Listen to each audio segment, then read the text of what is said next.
Hi, it's Twi. Hope y'all are doing good. Happy Sunday? Wait, it's still Sunday today? Oh my god, I thought I missed the weekend, bro. I thought it was Monday today. Happy Sunday. I hope y'all are enjoying your weekend. Wait, I was so sure it was Monday today. What?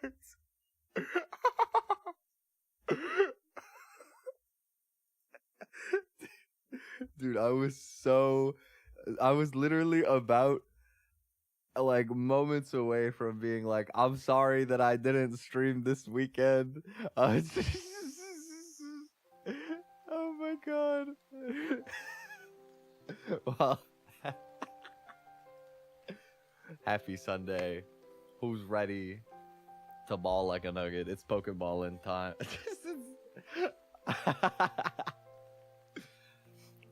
I wanted today to be a little different, a little variety, somewhat. So, I went ahead and in advance, I set up save states for all three starters. I got one for Turtwig, one for Piplup, one for Chimchar.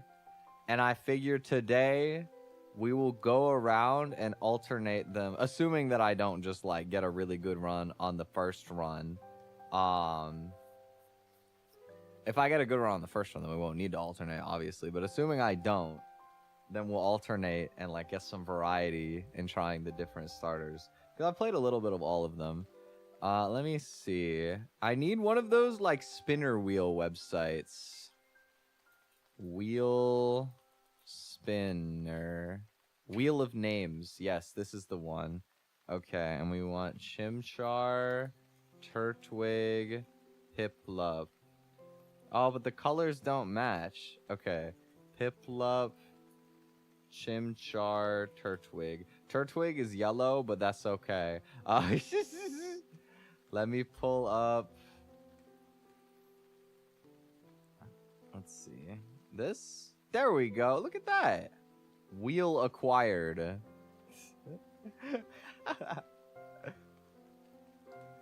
We're gonna spin the wheel and see who we start with. Let's have a look.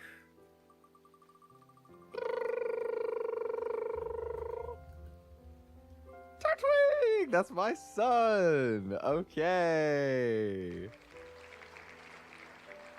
Yay! That's my baby. Okay. Very swag. It's also very convenient. I already have the Turtwig save pulled up here. We got Broccoli. I spent some time yesterday. I had some downtime, so I was resetting to get a good starter. This is a pretty good Turtwig, I can't lie. Very, very solid Turtwig. Scripted, it must be. I mean, one of the nice things about pulling Turtwig first is that he's probably the best of the three early game. He's really good early game, so with a couple other good encounters will be good. And part of the reason I'm at this specific grass patch is so that I can save myself from the encounter, like, gambling for, like, 10 hours by just manipulating the, like, 2 encounters that I actually care about and then just taking whatever else. So I want Growlithe because Growlithe is the GOAT. And then I want a good bird. Pidgey is not a good bird. So we will go again. But I hope you guys have been good. I know I've been a little bit sporadic, a little bit quiet lately. That's my bad. I'm in a very gamer moment in my life right now. I have been, like, so... I don't know. I feel kind of bad because I haven't had a lot of motivation to work on stuff outside of, like, just hopping on stream every once in a while to play a game. I don't know. I haven't had much energy recently, but I have been grinding Slay the Spire. And that is mostly it.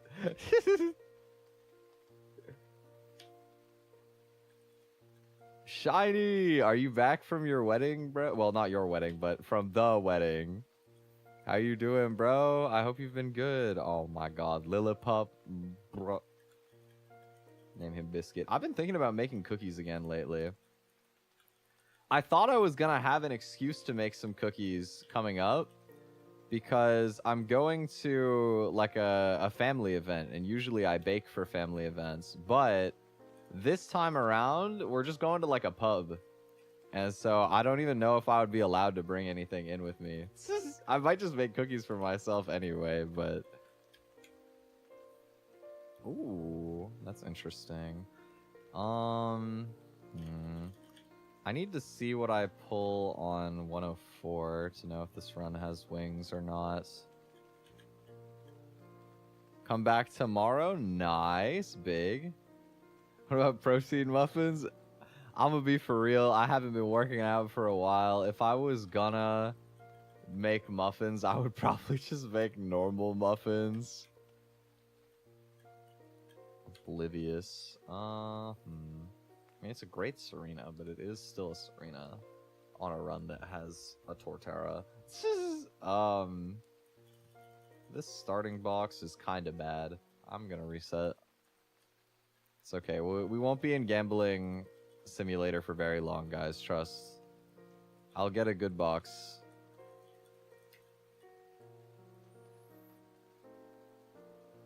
I'm laying in my bed doing nothing all weekend. Sometimes that's just what you need, you know. Sometimes you just need to do absolutely nothing. Of course, I think that because I have no school to like make me get up afterwards, I just kind of bed rot like a little too hard when I get into a bad swing, but you know what? That's how it be sometimes.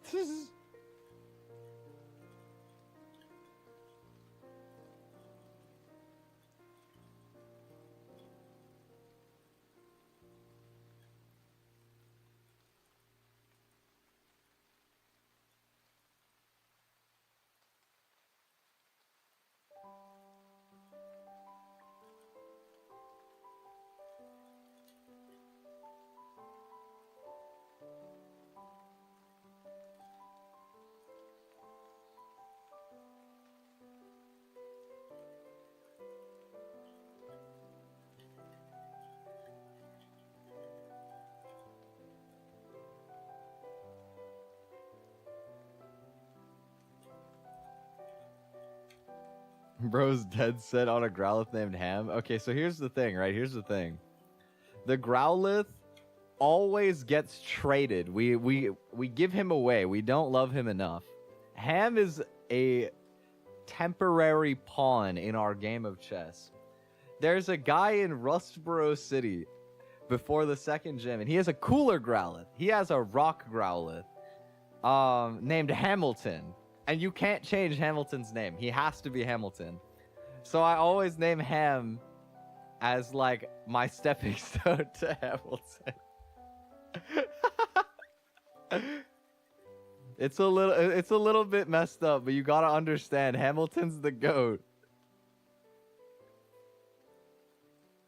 Bro, is it just me or I keep seeing translate icons on the on some of the YouTube chat messages? I don't know why. Does it think that I'm Japanese, or does it think that you guys are typing in not English?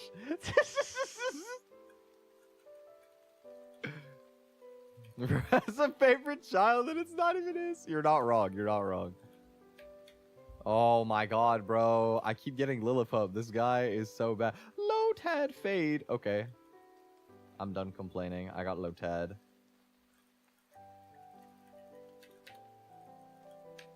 Rain Dish. Oh, that is such a trash Ludicolo, bro. What is that? I do speak French, konnichiwa, bro. No, but like, you know what's crazy though? You know what's actually crazy?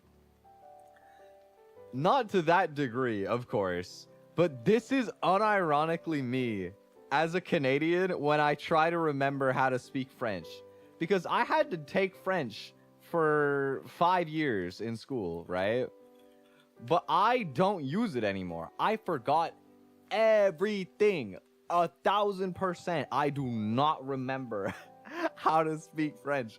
And whenever I try to like switch my brain out of English mode and remember how to say stuff in French, I think of the Japanese words. Like, without fail, so much of the time, I end up thinking of the Japanese words. It's crazy.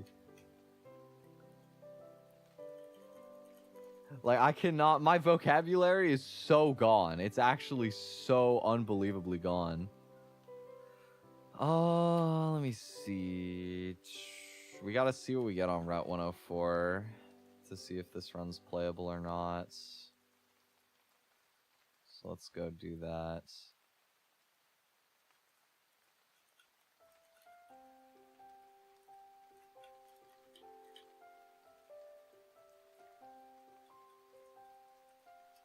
I haven't learned Spanish, so I can't really say.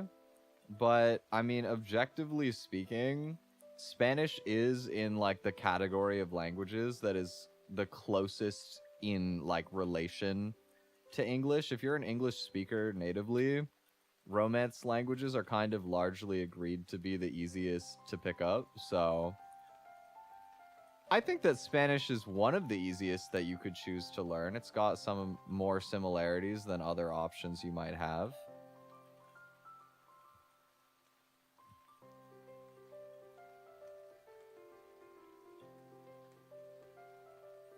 Some of their tenses are so similar to other tenses in Spanish that it's just a pain. Interesting.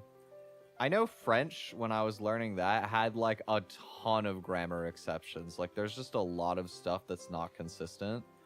But, I mean, on the whole, it's still not like that bad, I guess.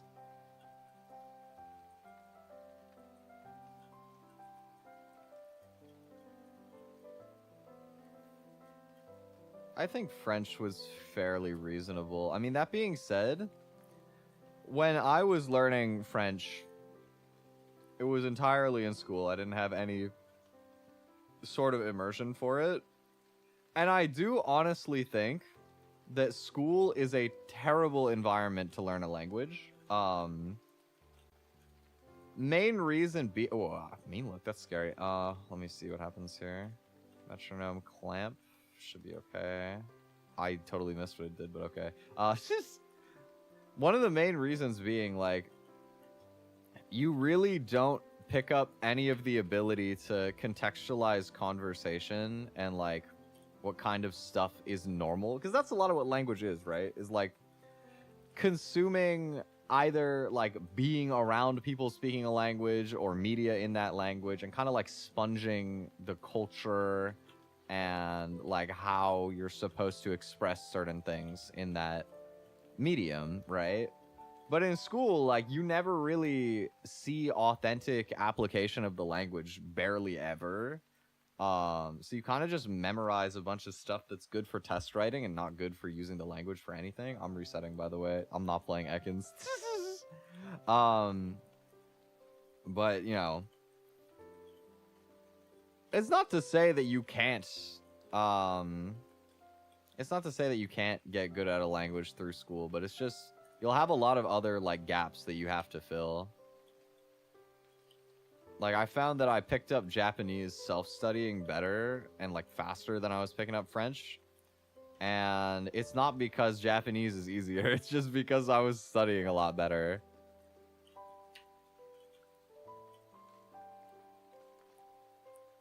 Like learning from my Spanish teacher. She's from Spain and only speaks to us in Spanish since it's a higher level version of the class. That's when you get a little bit better, is if you make it into the later grades enough that you're gonna be like speaking the language in class. That's when you'll start having a bit more of a tangible, like, application. Okay. Why not save after each mon you capture? I like the runs to be a little bit different. I don't want it to be like so fixed that I pick every encounter, but I do also have like a pretty reasonable feel for when I just like don't really have a run that has any sort of like wings to it, like it's just gonna fall. Okay, Surskit, we can probably play this run unless it's like a really bad Surskit. Let's see. Soda.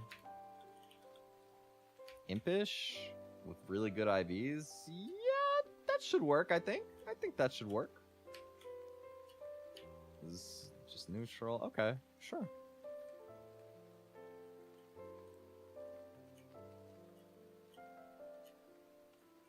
Oh my god, by the way, dude, Jake, I was so, like, shocked the other day. I was watching Rita's, like, anniversary stream, like, chatting, and I saw you in her chat. I was like, oh my god, bro. I was so caught off guard.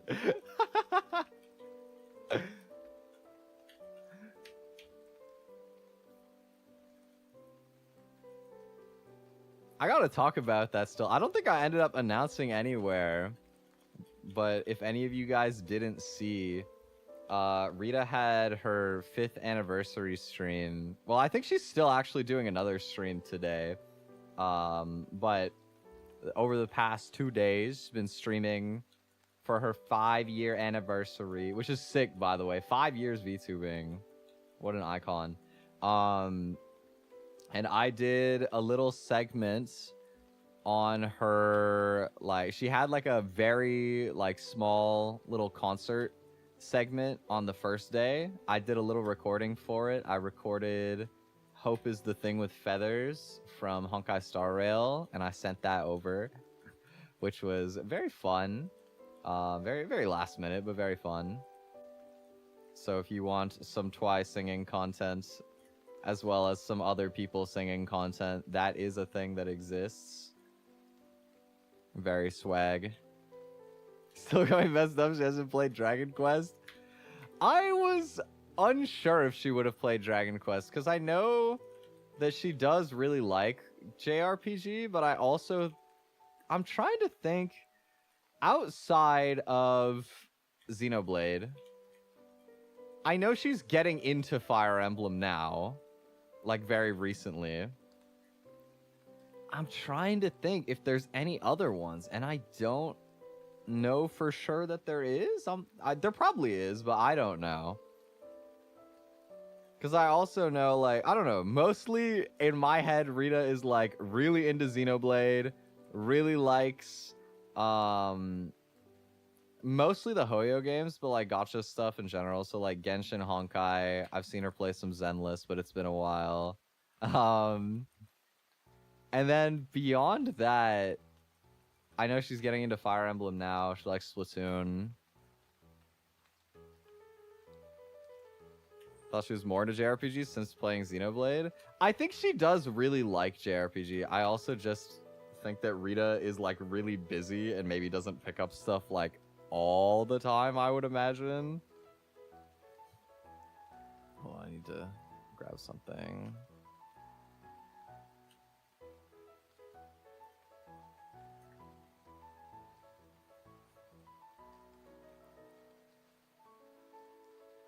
There we go.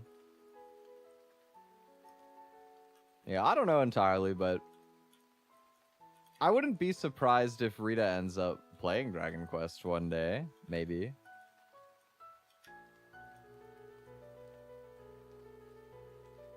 I like to pop in her Xenoblade streams every once in a while. I feel like I can't really follow along because I don't know the story or usually have the time to like watch all of the streams and like consume the whole thing vicariously.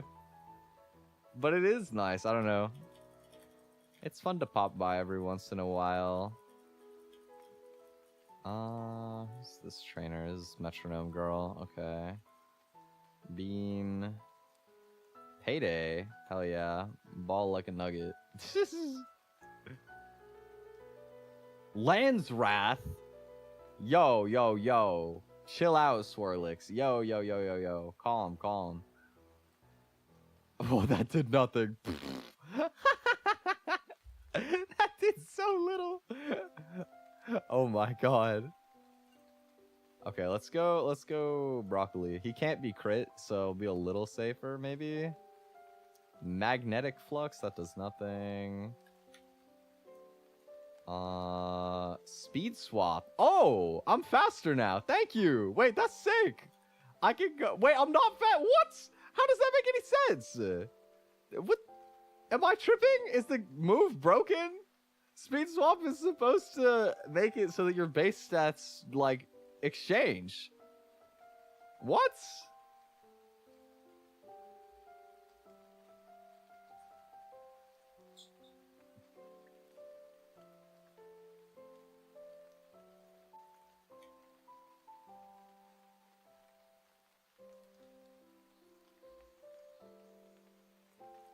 Yo, Jackson, I appreciate it, but I don't like having like a ton of super off topic like comments in my stream. So if I bonk anything, please don't take it personally. Also, let me see. I haven't gotten anywhere near the most recent version of either Genshin or Honkai. I think I lost interest during Amphorius.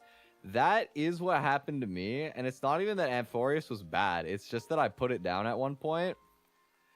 This is my problem with gacha games, right? This is my problem with gacha games, is that they're good stories, but they're indefinite stories. Like, they will always have more content for you. And for some people, that is, like, really sick.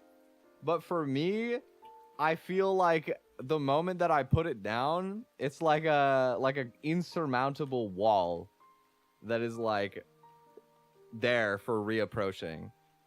And it's kind of fake because it's not like you have to keep up.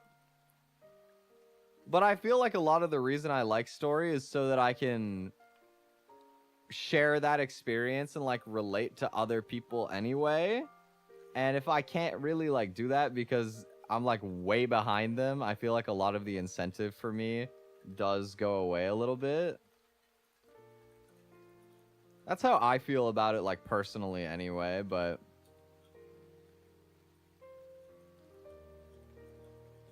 maybe one day I'll pick Honkai back up. We'll see.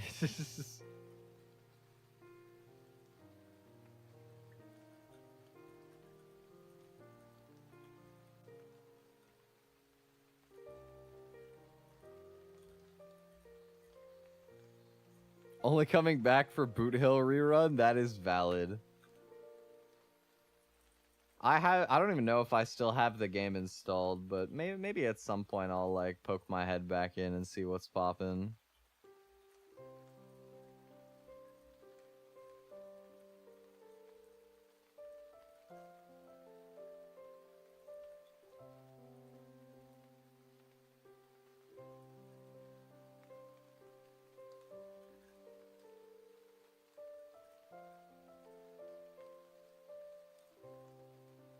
Yo, I just soloed the Yanmega or the Yama with a Turtwig. That's crazy. Oh, this Clobbopus is actually about to be scary. I'm not gonna lie. I don't have a flying type on me. I guess I probably go here. Yep, there's the bind. I can bug bite to eat his berry. I can absorb some HP back. I think I might be dead to crit. No. I got my berry. Freed from bind. Let's switch. And covet. There we go. We're fine. We're fine. The gimmick of that fight always looks scary, but the gimmick is that the Yanma knows Sonic Boom, which is a move that always does 20 damage exactly. And most of your Pokemon at this point will have somewhere around like 30 HP. So it's kind of a check for if you remembered to equip the berries that heal you for 10 HP at half of your like health. Because if you do, then you'll heal over 40 and you'll be able to like live 2 Sonic Booms and go for an attack. But if you didn't equip the berry, then you will probably you'll have to have something die because nothing can tank it. That's really the kind of game that this is, you know what I mean? Like, very diabolical game design in many facets. They like to keep you on your toes. There's lots of ways to get chump checked in the early game if you're not paying attention. Now, mind you, they're also not like hard fights if you understand what's happening. But it is easier than you would expect. Like, it's a very evil game. It's very, like, thoughtfully cruel. Like this fight, they give you access to the berries that heal paralysis right before putting you against a team where the entire team knows Thunder Wave to paralyze you and also Attract, which is another like 50-50 check to move, I think. Or is Attract 50-50 or is it like 1 in 3? I think Attract is a coin flip if I'm not mistaken. And then Paralysis is a 1 in 4 to not move. So there's lots of potential to just kind of get screwed by it, but if you equip the right berries, usually you're fine.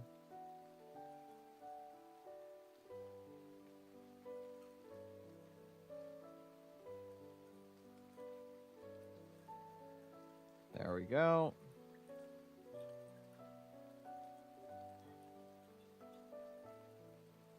Okay.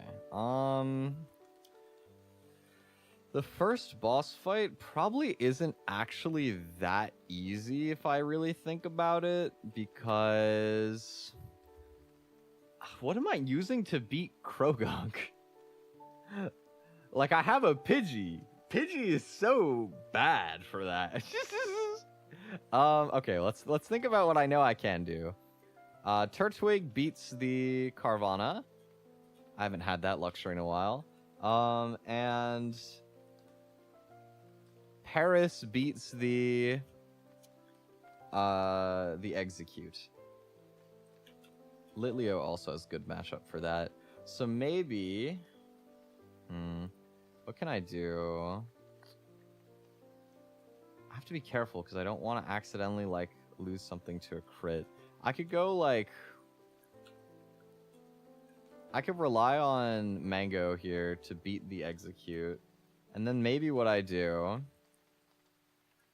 is I use my Paris to eat the berry off of the Krogunk, and then I use my Growlithe and my Surskit to actually kill it. Seems reasonable, and I probably get more value out of bringing Pidgey than Gossifleur to this fight. Alright.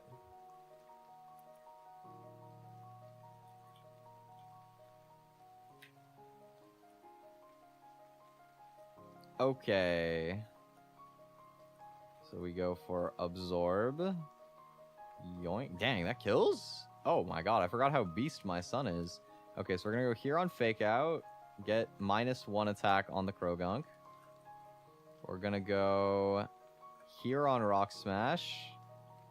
Okay, every poison point proc. Rough. We're gonna get a second Intimidate. We're gonna go here on Rock Smash. Critical hit, rude. We're gonna go for Bug Bite. Hopefully this doesn't crit me, because I have it at -2 attack. Nice, good. So now this no longer has its berry. The scary thing about this Krogunk that you normally don't see, because normally I have a more obvious answer than this in my box, is that the Krogunk has a berry that boosts his speed at 1/4 HP, and a move called Belch, which is a really strong poison move that only works after you eat a berry. So the like sort of integral part of this fight, here at least, is routing your fight in such a way that the Krogunk cannot get the berry. It's a little bit more nuanced than just like figuring out how much damage everything can do to him, because you don't want to accidentally like critical hit it and then it's a bad critical hit because he lives on like 1 like that or something, and suddenly you're about to die. You have to be very careful about this fight. It's very tricky, but we get through. Execute in. This is gonna be Confusion, which kind of sucks. Could be Leech Seed. Okay, it's fine. We go for Ember. And then the gimmick of this Execute. Oh my god, Confusion, are you serious? Let's see. I can probably still go Paris here. Might wake up. Okay, good. He has a berry and then the harvest ability, so he can kind of get infinite berries. But here we just kill it with Bug Bite because he's 4 times weak to bug. Okay. I was gonna say my Litleo has an ability that makes it so that they can't eat berries. The problem is that I got crit Or not crit, I got confused, so it would have been too risky to stay in. It's interesting to be back on like a familiar roguelike. I've been playing so much Slay the Spire off stream. You guys have genuinely no idea. It's crazy. I've been enjoying it a lot, evidently by my playtime. I'm trying to think. I think right now, in 4 days, I have... Don't... Look, I'm sorry, alright? I know I'm bad. I know I have a problem, okay? In 4 days, I have 28 hours.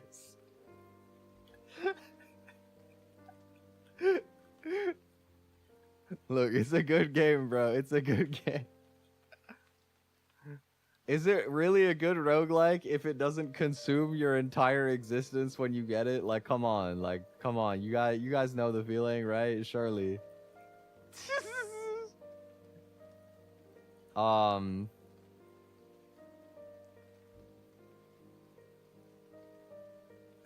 I have touched a little grass. No, I went for a walk 2 days ago. I did go for a walk 2 days ago. That's pretty good, right? That counts for something.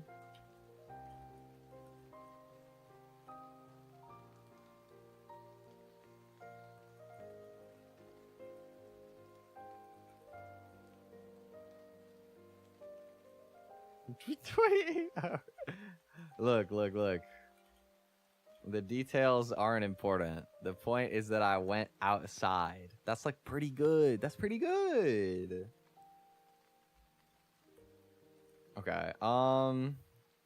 This encounter matters a lot. Getting a good fighting type here is a lot more important than it is when we're running Chimchar, because Monferno is like a decent fighting type. It kind of like Chimchar just becomes your good fighting type, so it doesn't matter as much if you get a stinker here, but this is one of our only reliable chances to get a fighting type on this run, at least for like the foreseeable future. So getting one that doesn't suck would be really big. That's good enough. That'll do. That'll do. It's not great. It might not entirely do, but we'll make it work. There's definitely worse.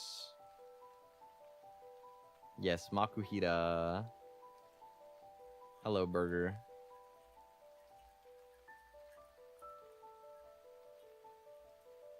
Okay, fishing time. Let's go fishing. Yee!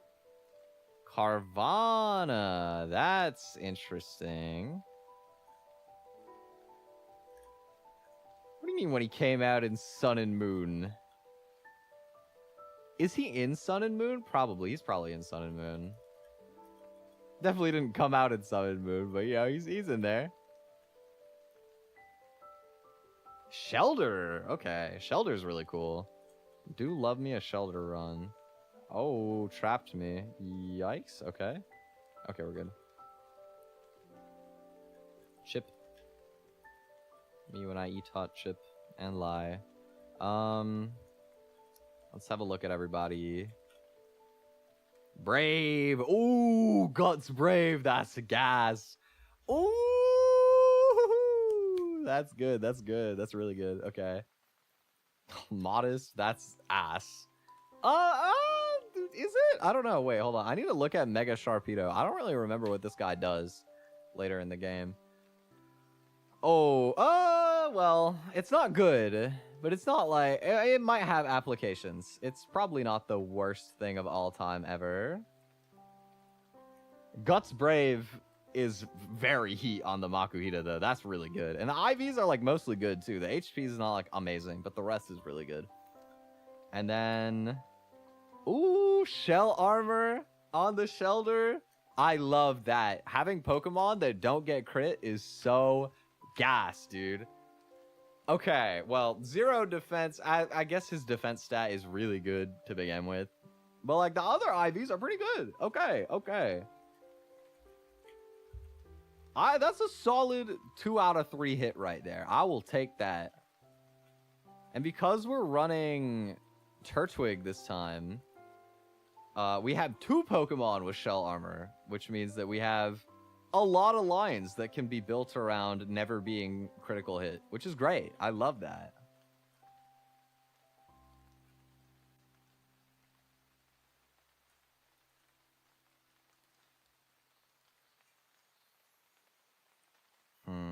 I do have one concern about the Makuhita pull here early, and that is I'm trying to think, especially with a minus speed nature, if he's going to outspeed the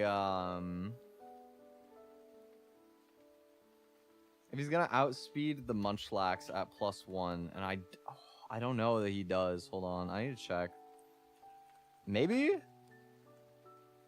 No, he's slower. Okay, this is gonna be interesting. I'm gonna have to actually route that fight, but we have to get there first. We gotta beat up this like regular trainer first. Hold on. Let me grab some normal guys. Bum bum bum.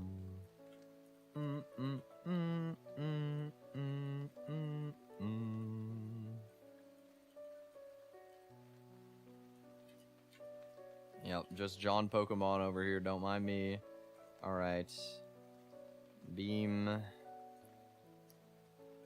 Teeter Dance comes out, and he gets the hit, because of course. Speed Drop. Speed Drop again. Now he's gonna Teeter Dance again. Doesn't get the self-hit that time. Sucks to suck. This is always, like, Peck off of the Flying Gem. That's out. I mean, I didn't really care when it wasn't out, but now that it is, Super Live. Goodbye. Okay.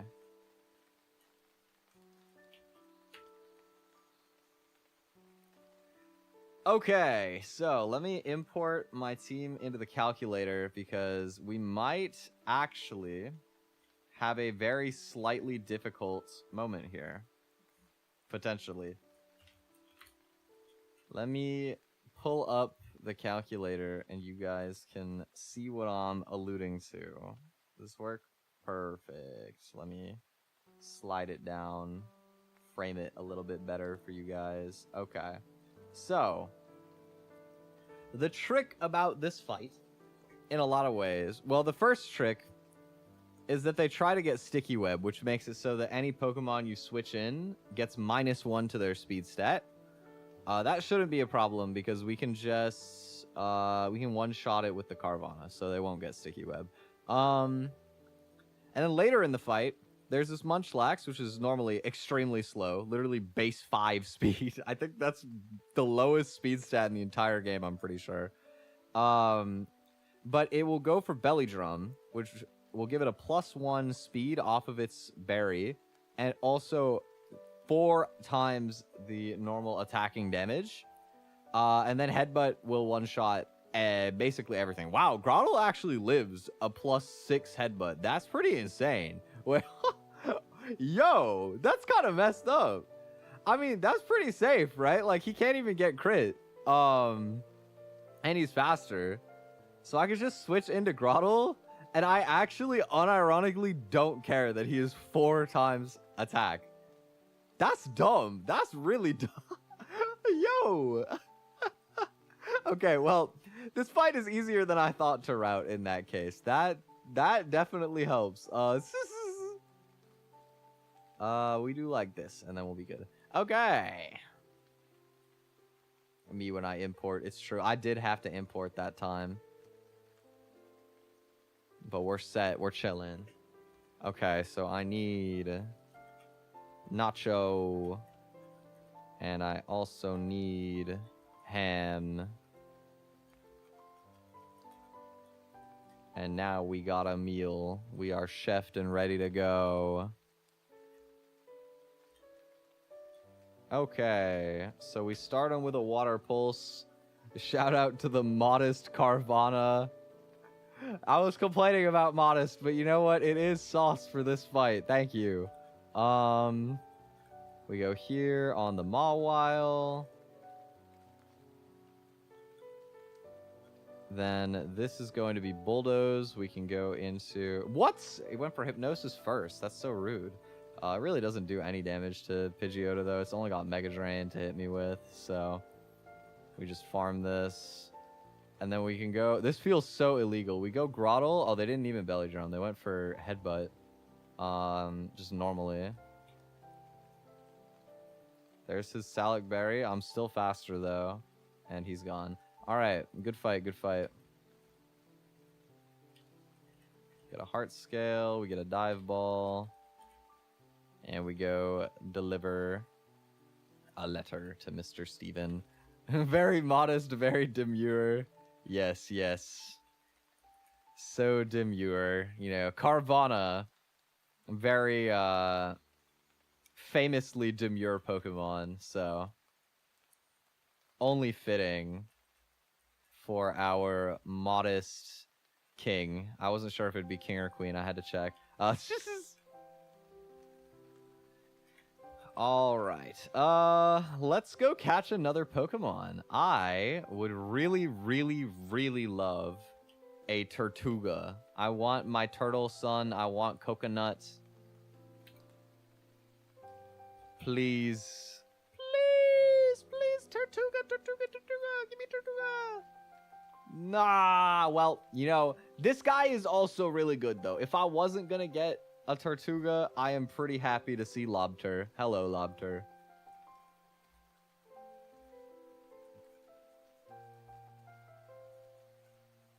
Oh my god. Okay, there we go. Lobert.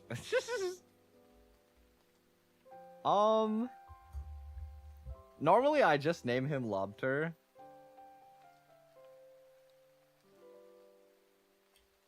Because I think Lobter is a funny name. And so I'll do that. I'll do that. Hello, Lobter. Welcome back.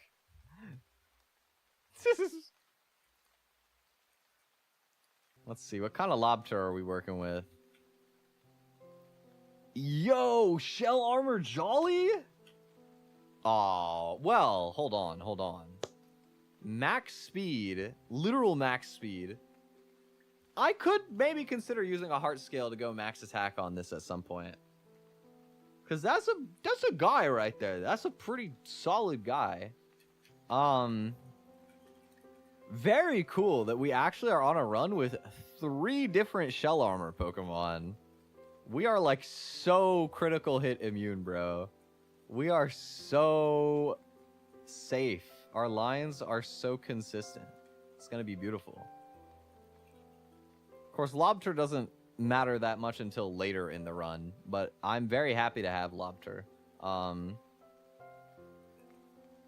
Wonderful. Let's see. Let's grab. Probably don't need. Maybe I do need Carvana here. Hold on. Probably don't need Gossifleur right now. Our next fight, I actually have to like think a little bit about these fights on the Grottle box. It's not like as autopilot as playing with Monkey. Let's have a look. What are my options? Really? I don't have anything faster than Smoochum. I have a speed tie where I don't even kill.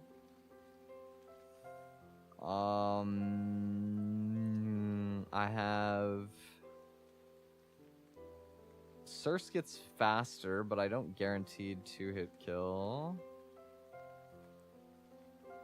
I guess I go. Oh, but there's like some risks involved though. I don't like this. I guess I go Carvana. It's Carvana on lead with a Chesto Berry. Elekid loses to Grottle, and then Magby. What am I doing for Magby? Magby gets dunked on by Shelder. Okay.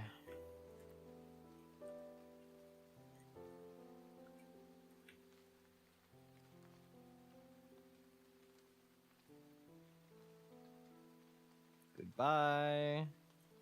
We go here. And hit him with a sand tomb. And a razor leaf. Let me go here. My berry! Ow, dude. Yo, and flame body. This guy is out for blood.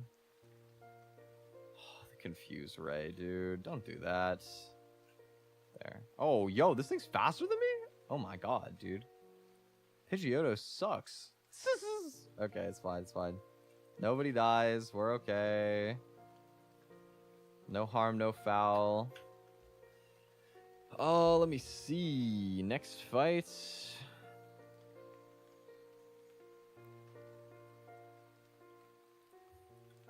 Shelder is a safe guy. And then we go probably like here.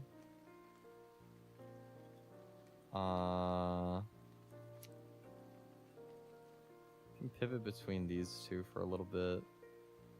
And then go into Grottle.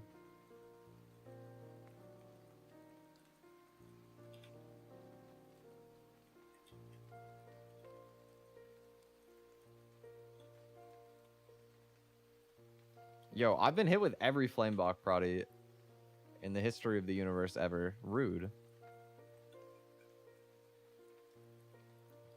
Go here on Headbutt. Go back here on another Ice Fang. Then I'll go here on Headbutt. And now I just, like, have a really good matchup. And no Ice Fang freeze. Thank you for making life easy. Okay, the water trainer should be a lot easier on a Grottle run. I would think. You would certainly imagine that he would make that much simpler to plan. What do I lead? I guess Pidgeotto, probably. I bring all my water, or all my grass types. Shelder, and probably like Surskit.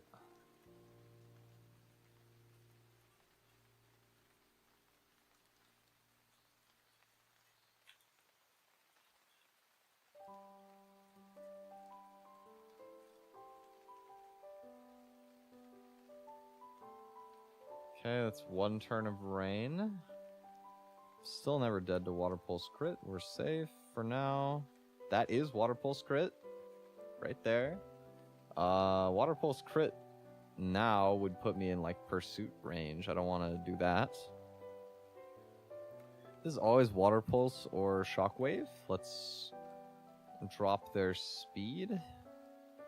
Yeah, let's drop their speed.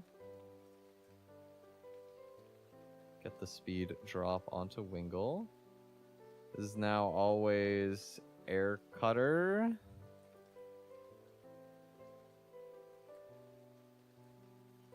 Where am I going? Who's gonna be faster and takes the Air Cutter crit? It has to be...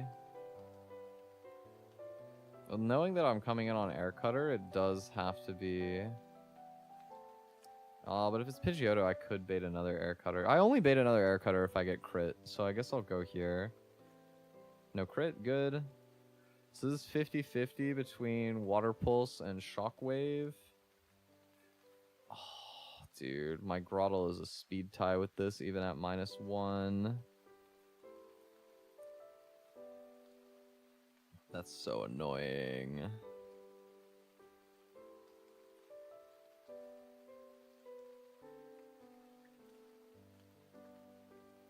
I guess I go for another speed drop, and then when it goes for Air Cutter. Okay, I think I see the way I want to play this. We're gonna go here on the Shockwave. -2 speed now on the Wingull. Rain is over. We are gonna go into Shelter on the Air Cutter, and now we outspeed. And we can kill it with Icicle's Spear. Beep. Okay. Weasel comes out.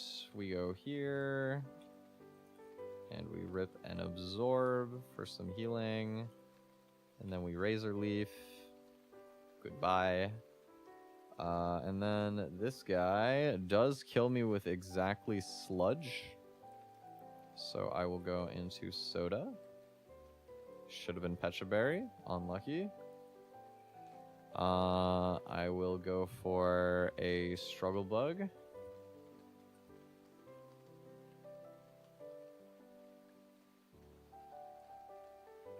Sludge crit is 18. I should live a poison tick with that still. They rain dance. I am faster in rain, but I don't kill. They are going to be going for probably bubble beam now. Could be sludge. It could be sludge. More likely to be bubble beam.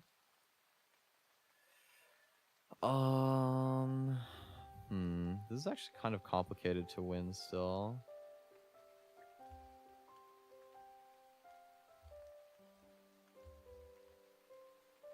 I think I go Gossifleur. If it's sludge and I get crit, it would die. But we're early game, so I'll risk it. Okay. Get the speed drop on this guy, and I guess more importantly, I'm always baiting sludge now. Can I do anything good with that, actually? Wait. Right?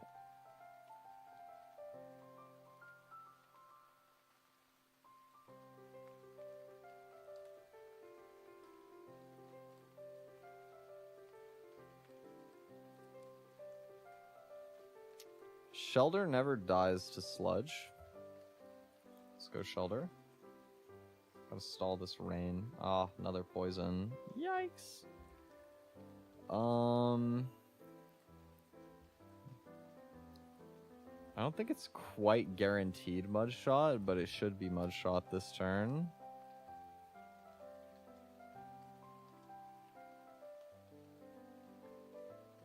Oh wait, I forgot that I struggle bugged this. I'm never dead this turn.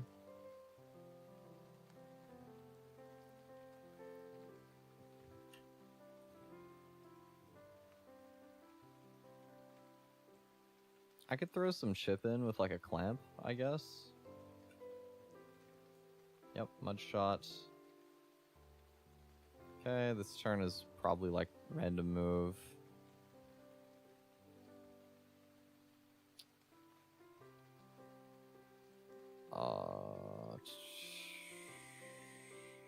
I think I go Paris. Unlucky, random moved sludge. Okay, rain's over. I'm only dead to sludge crit if it decides not to rain dance. Okay, scary. Okay, never punished. Bang. Alright. Little spooky, but we win those. Low koi, no carp, 4 eel, on god.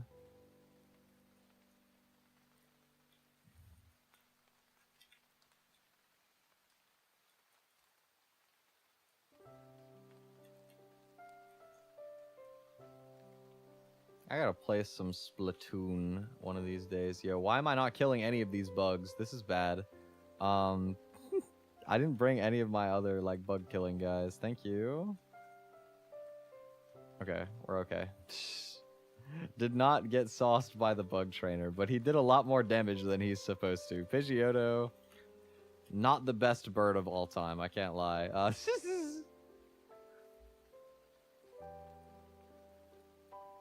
I want to play some more Splatoon sometime soon. I had fun salmon running. I still can't believe we did salmon run for like my first time in so long, and I never got the car before, and both times we got the car, it was terrible. Like, I just wanted to bulldoze, bro. I wanted to run over a bunch of like really easy enemies. But the universe didn't want to will it. I think I go here. Let's see, what am I doing? I can pull up calculator. Nidorino, I'm thinking... Who's not taking, like, too much damage here? I feel like low-key my whole box gets a little bit sauced by this guy. Pidgeotto can pick up some chip for me.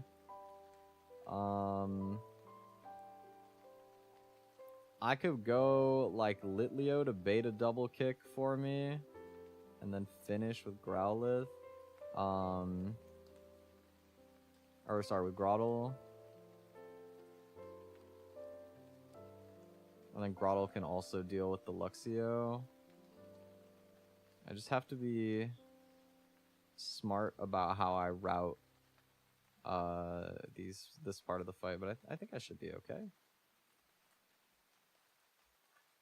It was so useless, but I should have been so fire though. Like, come on. I wanted to go in my cure.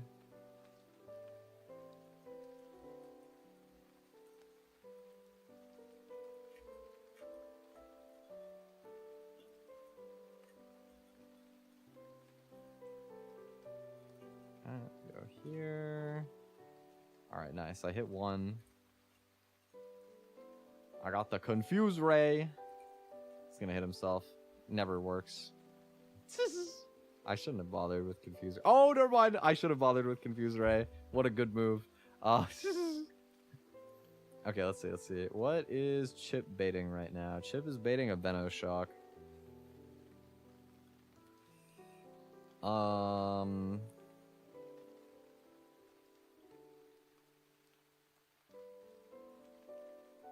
We go Pidgeotto first, or... No, this is actually a safe opportunity to go for my speed drop. So we go here on Venoshock. Or Sand Attack, sure. I can stay in once.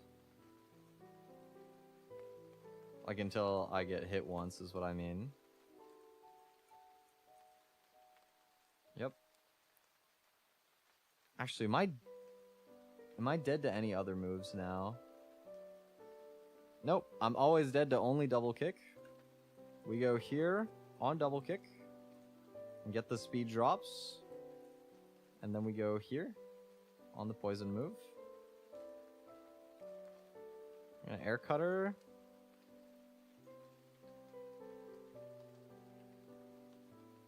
And might do some decent damage, but I'm actually going to switch to Groddle here. Because I want to take the kill on this with Groddle. Ouch, unfortunate. Okay. Because now I'm out against the Luxio, I'm not risking, what's it called? Spark paralyzing me. Even at +1, this just doesn't do that much damage to me. Go for an absorb. Even +2, I'm still walling. Yep. Dude, that Mon is so scary normally, but Groddle is just a beast. Shout out Broccoli.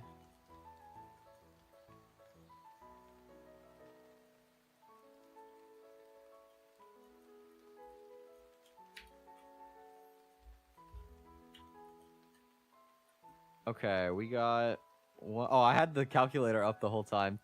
Oops. That's okay. We got one more fight. One more.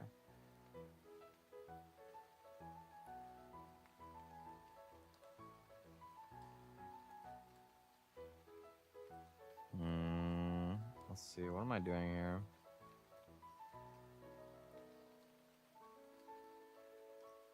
Honestly, maybe I Feather Attack. Or Feather Dance, I mean. And then go into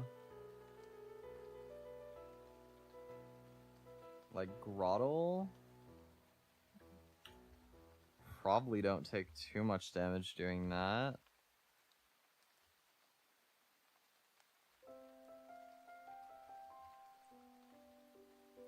But I might need Pidgeotto for the for the neat arena. Oh, you can't intimidate this too, so I can't do that. I mean, Grottle only takes like half HP anyway, but the problem is if I crit, then things get scary. Things get very scary if I critical hit them by accident.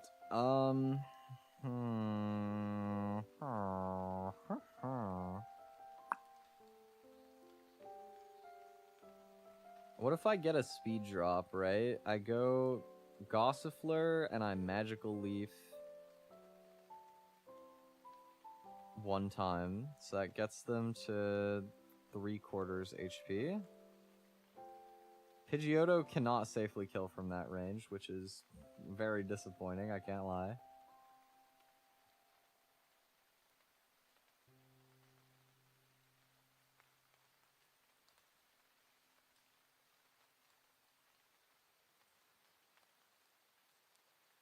I could more safely at that point go for like absorb into Razor Leaf with Grottle, and that should do the trick. While healing a little bit for me as well.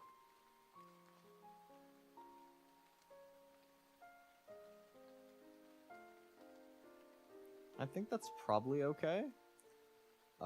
We need Pidgeotto for some chip. Who else can do anything into this neat arena? Oh, low-key, my team does not have a good time against this neat arena. It is kind of demon. Oh, I'm calcing in rain. Oh, okay, never mind. That makes things a little bit more manageable. Litleo is low-key bulky, dude.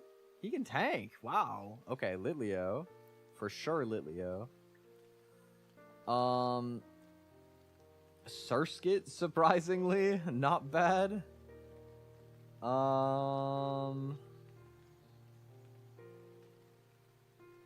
That should be enough for that. The thing is, I really want enough HP on Grottle to deal with this Flappy. But maybe I can't afford to use it on the Mienfoo in that case. Maybe I don't have the luxury I thought I did.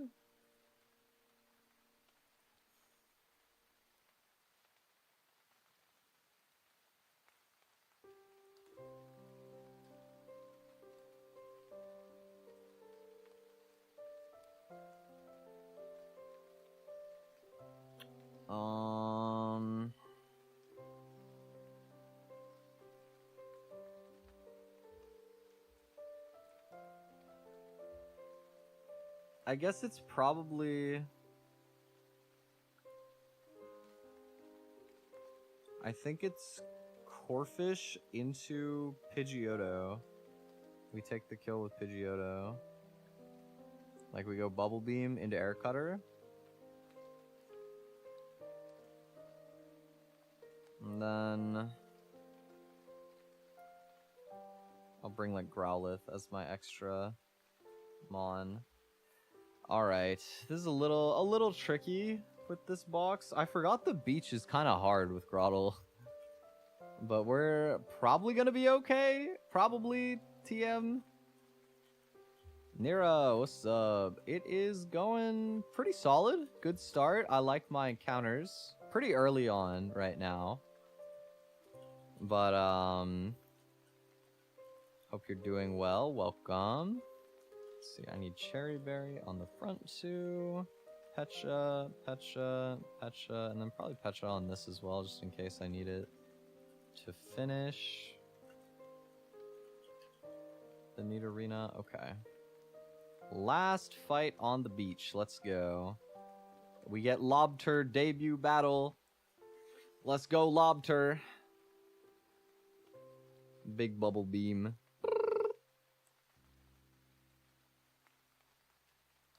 Oh, I crit. That's actually scary. This is not a good time for a critical hit.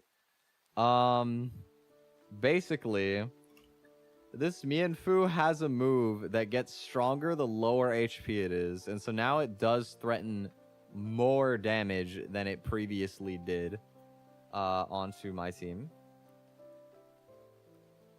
Here's the good news. I actually am pretty sure I never ever die to this, and I cannot be crit on my Corphish. As weird as that feels, yeah, I'm always safe. So we just stay in and Bubble Beam, I guess. Okay. Yup. No Emmys? Yup, scary, but we're good. We're good. I can't be crit, so no risk there. And we do kill. All right, good, good, good. Phew. All right, this should be like random move, right? I guess I go here. Shockwave, unlucky. Let's see. Pidgeotto always baits Shockwave, and I do die to a critical hit. It could be Toxic as well, but we go into Litleo on this. And I will burn their Lumberry. Pokemon's name reminded me what to decide to get for lunch. That is the fun part of having food names, huh? You gotta... Well, Lobster is probably too expensive. There's not a lot of amazing lunch foods in the party right now. You could get some ham, broccoli, a soda. Just, let's get Toxic. You know what? Actually, yeah, that's what I want for lunch. So true. Poison. You know, my sleep is so cooked. I actually haven't even eaten breakfast today. I've not eaten food today.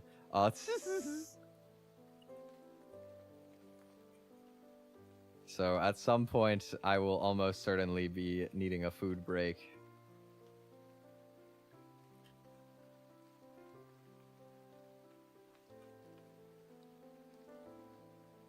Ooh, turkey and cheese, that's not bad. It's a solid sandwich.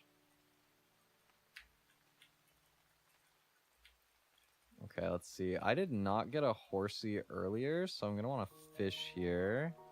More fishing! Yippee!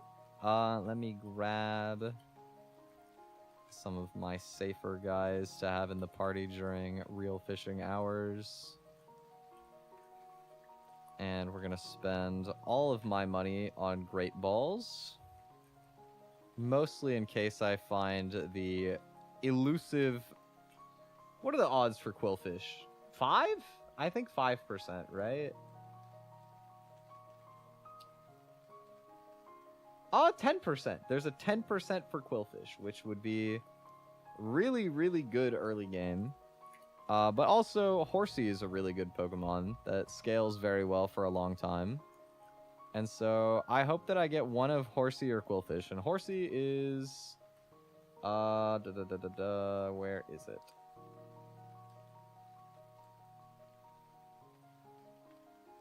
Horsey is 40%. It's the most common encounter. The 30% for Remoraid, which is kind of just Horsey but worse. There's a 20% for Buizel, which could be interesting. And there's a 10% for Quillfish. We get Horsey! Yippee! Hello, Horsey.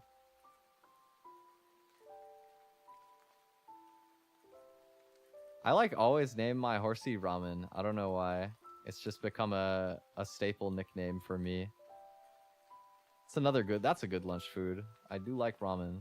What do we got? How good of a bowl of ramen are we looking at? Sniper is unfortunate. But the IBs are very good. Okay. You know, it's the wrong ability. However, it is a good Horsey still. So I can't complain too much.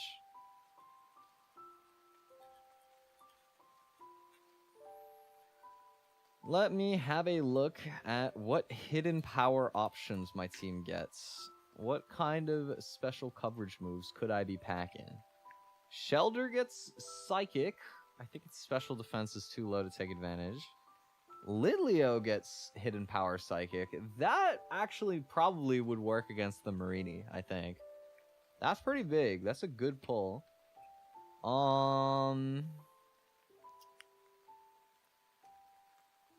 think those are the only two that matter. And then secret power, I'm going to want to teach to...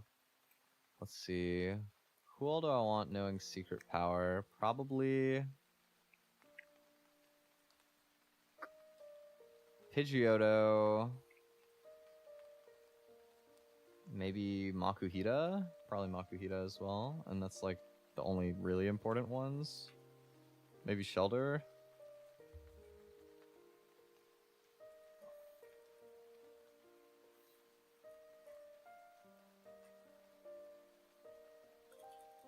Wait, who do I want to teach hidden power to? Lilia. Oh, excuse me.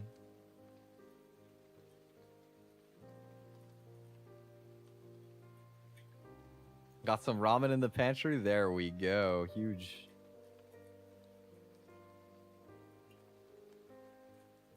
Okay, we'll teach secret power to this.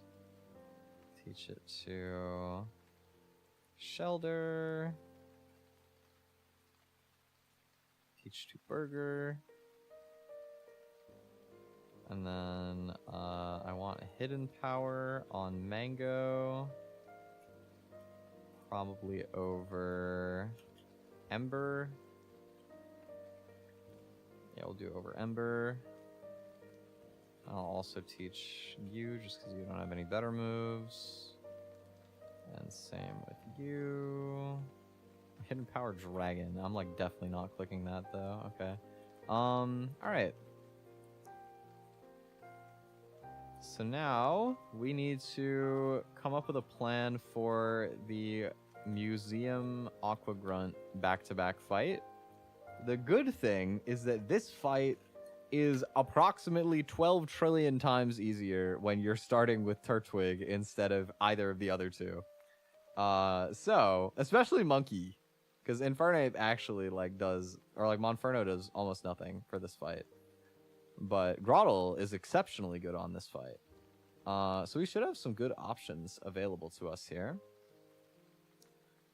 Icicle Spear should very, very statistically probably two-shot the Murkrow. I never get crit, and with an Oranberry I always live 3 hits, so we can definitely open with Shelder. Skrelp. How do I want to deal with Skrelp? Pidgeotto is a decent mon to throw at it for some damage.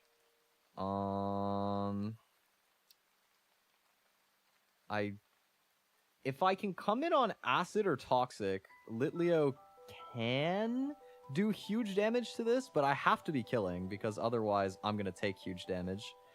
Corphish, actually a decent option. I really like the prospect of going Corphish and using Knockoff to get rid of the Black Sludge so that they can't heal. And then it should take a lot less to actually KO it. We need Grottle for the Tortuga. Very good answer into that. And then on the next fight, we want Litleo is going to be really big into this Marini. Like, super consistently good, actually. Grottle can beat the Frillish 1v1 pretty comfortably. And Whirlipede, we don't have an amazing answer for Whirlipede, admittedly. Makuhita's not great, but I think we can work it, though. I think Makuhita's definitely still my best option. The problem is we kill it very, very slowly. We don't do that much damage, and the rollouts stack up quickly. They start hitting pretty hard, pretty fast. The interesting kind of idea that we can have is I do have access to the move Whirlwind. Whirlwind is a move that forces your opponent off of the field. And so I can let them roll out for a bit, and then before it gets to like the strongest one, because it doubles in power every turn, I could use Whirlwind to kick them off the field.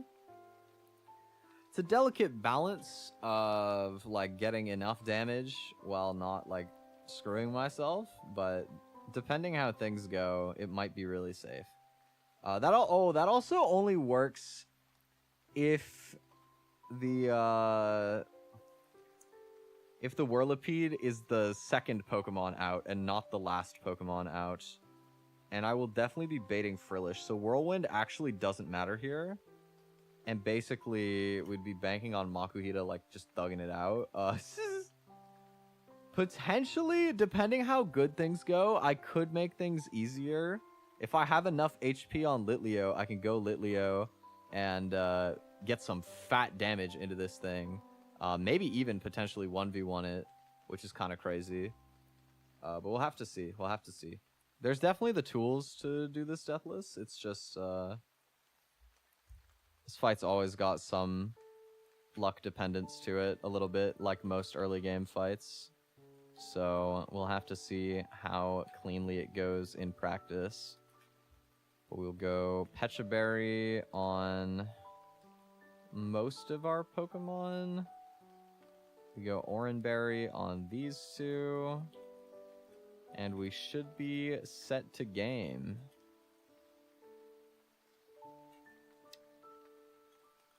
I'm also going to go ahead and do something I forgot to do, which is put text speed to fast. And you know what? This is like, I would say, the first real like boss type battle of the run. Let's get the game audio on. Let's hear the chime bells of Hoenn, Slateport City.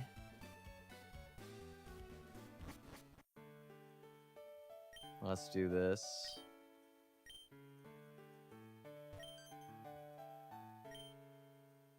This is a fun throwback. The last time I did this game on stream doing a Turtwig run was when I was super new to the game. Like a year or two ago? No, it would be like a year ago, I think. I remember on that stream, that was like my most viewed stream ever at the time, I think, because Rita rated me on it. I remember that now, actually. And I had like no idea what I was doing. I was just bawling. There was a crazy moment. I remember we thought the game was bugged because I went for an Octazooka into the Lunatone and I didn't kill it, but I got an accuracy drop and I didn't realize that, and then it actually missed off of the accuracy drop, and I thought that the game was bugged because it missed a 100% accuracy move. That's a throwback. Oh man. Alright. This run will go deeper than that run did because we're a lot better now. Let's go, Chip. Okay, 2 hits. Massive. Thank you, Chip. Doing the bare minimum. I mean, chips are kind of a bare minimum snack, you know? They come to you at a time of craving, and all they gotta do is hit the spot. They don't have to actually be satisfying. They just need to hit the spot briefly. And so... a couple weak Icicle Spear hits. 2 hits is enough. That'll do. Thank you, Chip. Very cool. Let's see. This should bait Skrelp? No, it baits Tortuga. Why? Skrelp has... oh, Skrelp doesn't kill. I don't know why it wouldn't go Skrelp, though. I don't understand. Oh, because it doesn't kill, but Tortuga has a slow kill. With Ancient Power as well. That's really annoying. That's so annoying. Okay. Heard? Huh. Okay. That's not good. Well, we're risking an extra Ancient Power then. Oh, there's a decent chance that we would have been baiting an Ancient Power with whatever else later anyway. Kind of always have to risk it. No boost. Good. He's gonna get one more chance to go for it. He also could be stupid and go for Mudshot to try and get... oh, actually, he would get speed advantage with Mudshot, so that wouldn't be that stupid.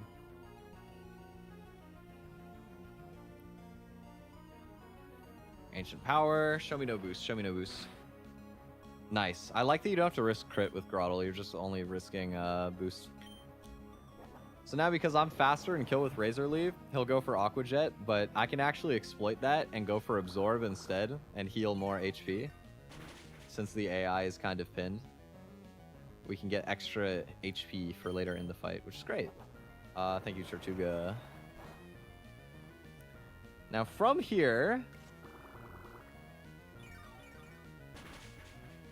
because I've got a Pecha Berry, I can afford to pick up some damage onto the Skrelp. I can stay in for like one attack, and I think Sand Tomb after the chip damage is more damage than Razor Leaf, I'm pretty sure. So we're gonna go for Sand Tomb.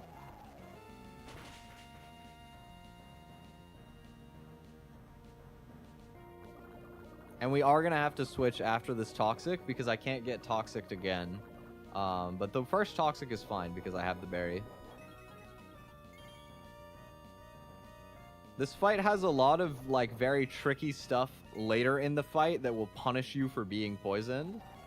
For example, we need this Grottle to beat Frillish later, and the Frillish has the ghost move Hex, which is only like base 65 power, but it also does double damage if you have any status condition.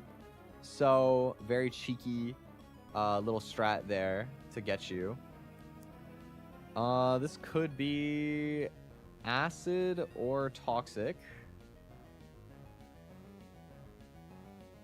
I think. Honestly, I think I can just throw Pidgeotto at this with the extra damage. I think there's a good chance that Pidgeotto can just beat this.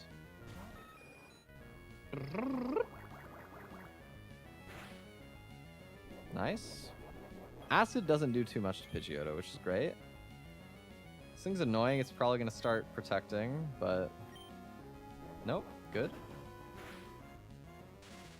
Big paralysis, we love to see that. Water Pulse, show me no confusion. Good, good. We should KO here with a secret power, and they don't protect. Nice, alright. GG, that's one down. One down, pretty seamless. Feeling good.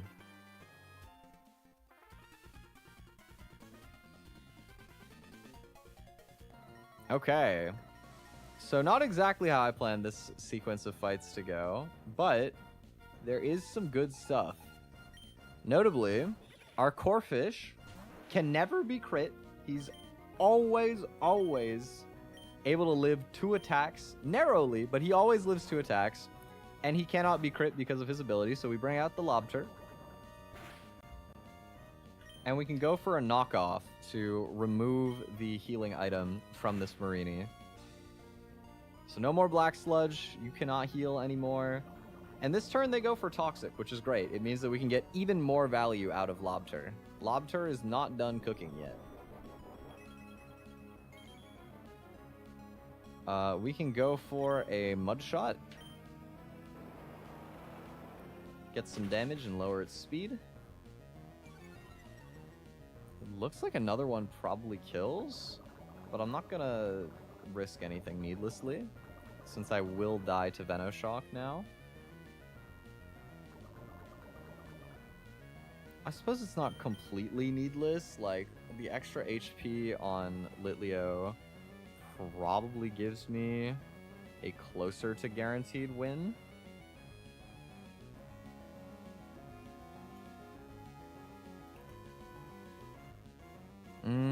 Does it though? I actually don't even know if that's true. Actually, wait. Hold on, let's see. Pidgeotto on crit Venoshock is max damage 24. We have 25. Alright, we go Pidgeotto here. We can keep the Litleo HP.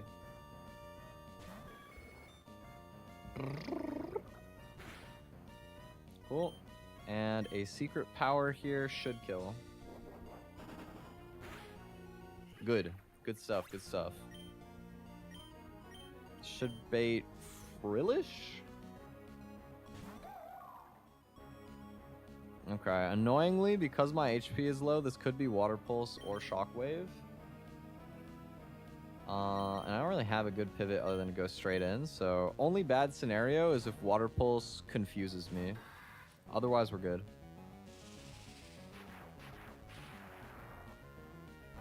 And a Shockwave, perfect. Okay. So the nice thing about this 1v1 is the Frillish has Cursed Body, which can disable one of your moves one in three times. So we go for an Absorb to heal a little bit, and then There's the cursed body, so we can't use absorb anymore, but it's fine because after an absorb, a razor leaf always kills this. So we don't have to take any risks with that. Boom. All right. Nice. Good. Let's see. This brings out Whirlipede.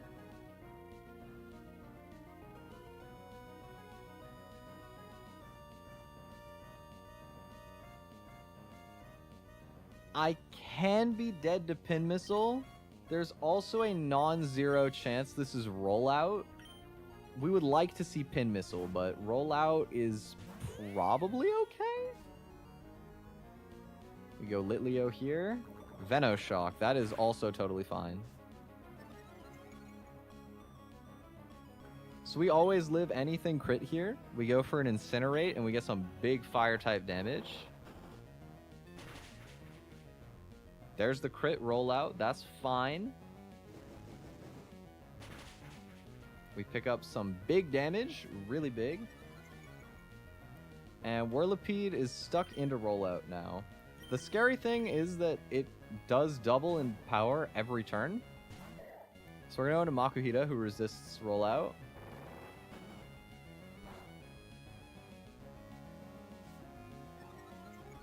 And what I'm actually going to do here is I'm going to allow myself to take 1/6 of my HP from the Rocky Helmet held item. I'm going to use Fake Out to flinch this and disrupt its rollout, so it'll stop doubling in power. And we don't have to worry about that. And it's very likely to just start rolling out again anyway, since it doesn't kill me with any of its moves. The AI likes to go for rollout if it doesn't have a kill. So it's just going to do that again, but now it's like baby rollouts. I don't have to worry about getting crit by some like base 240 an insane rollout, and I can just get my 2 hits in safely. So that's a Deathless Museum fight. There we go. Bang!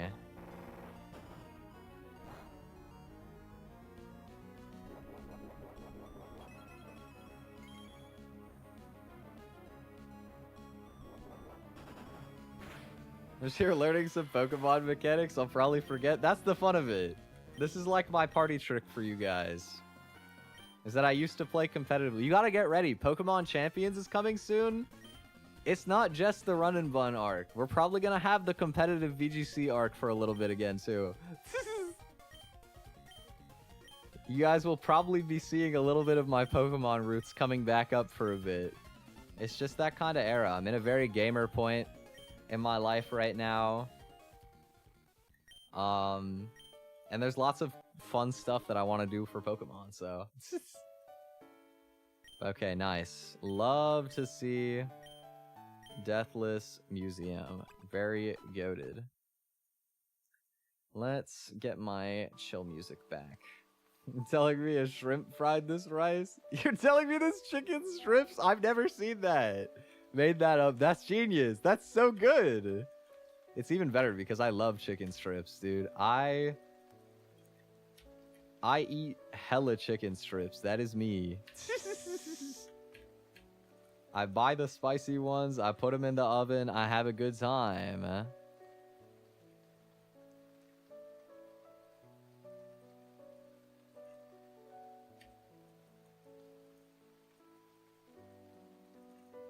Echoed voice? Can't really imagine a use case for this. Aerial Ace. Probably better than Leer. Payback over Secret Power. Don't need Roar.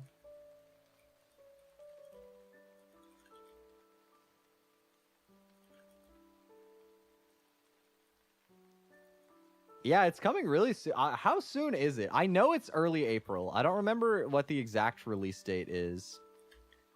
I also did sign up for the biggest Pokemon tournament in history is happening soon. I've never seen an online tournament have to put a soft cap on signups because they're worried if there's even enough judges in the community to moderate the tournament. But it's currently at like 5,000 something signups. I think they're soft capping at like 6.5 thousand right now, unless they get more staff, which is insane. And that'll be a little bit later. That tournament is happening. When is that tournament happening again? I think like, when was it, dude? I'm blanking. The 25th, I want to say, April 25th, 26th weekend. So that's gonna be pretty sick. I'm hopping out of retirement, play a tournament for fun, of course. I don't think I would have had the ego to like seriously try and win a tournament that big, even in my prime. I certainly don't now. But it'll be fun to hop back in. It's been a while since I've played. I was catching up with some of my old competitive friends. I'm excited to check it out. Pokemon Champions does look fun. Okay. We gotta beat up Camper Gabby real quick. Let's see what we're doing. We will go... We'll go Eldegoss on this. Seadra on the Ponyta. I like Paris to eat the berry on the electric and then Groddle to finish it. For the Sunflora.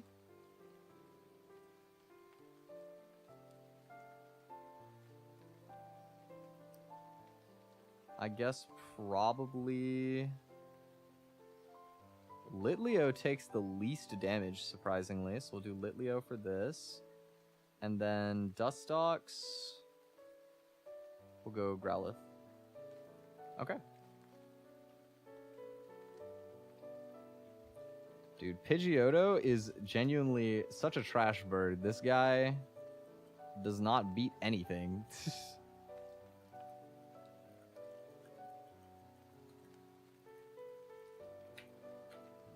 Okay, so we're going No Berry on the front, Pecha Berry on this, and this, Chesto Berry on you, and you don't need an Oran Berry. Okay. Camper Gabby, let's go. We go Leaf Tornado as they Super Fang, and now I outspeed and kill, so they have to go for Aqua Jet, and we take the kill. Here we get burned, rude, but we just outspeed and kill, it's fine. Sunflora, we're gonna go here on Energy Ball, and we two-shot with Incinerate. Electric, we go here on Super Fang is fine. We get Effect Spore Poisoning, that's funny. And we're going to eat his berry. No healing for you. I'm gonna go into Groddle and kill. And then I'm gonna go here. And two-shot with Fire Fang. Actually, hold on. I am slower? I didn't realize that. I'm 1 point slower. I'm poisoned. This turn, Venoshock crit could kill me. I do need to switch. I guess I go Litleo. Yep. And I kill with Incinerate. Boom. Okay. Nice. And my music finished. I can switch to the Sinnoh one.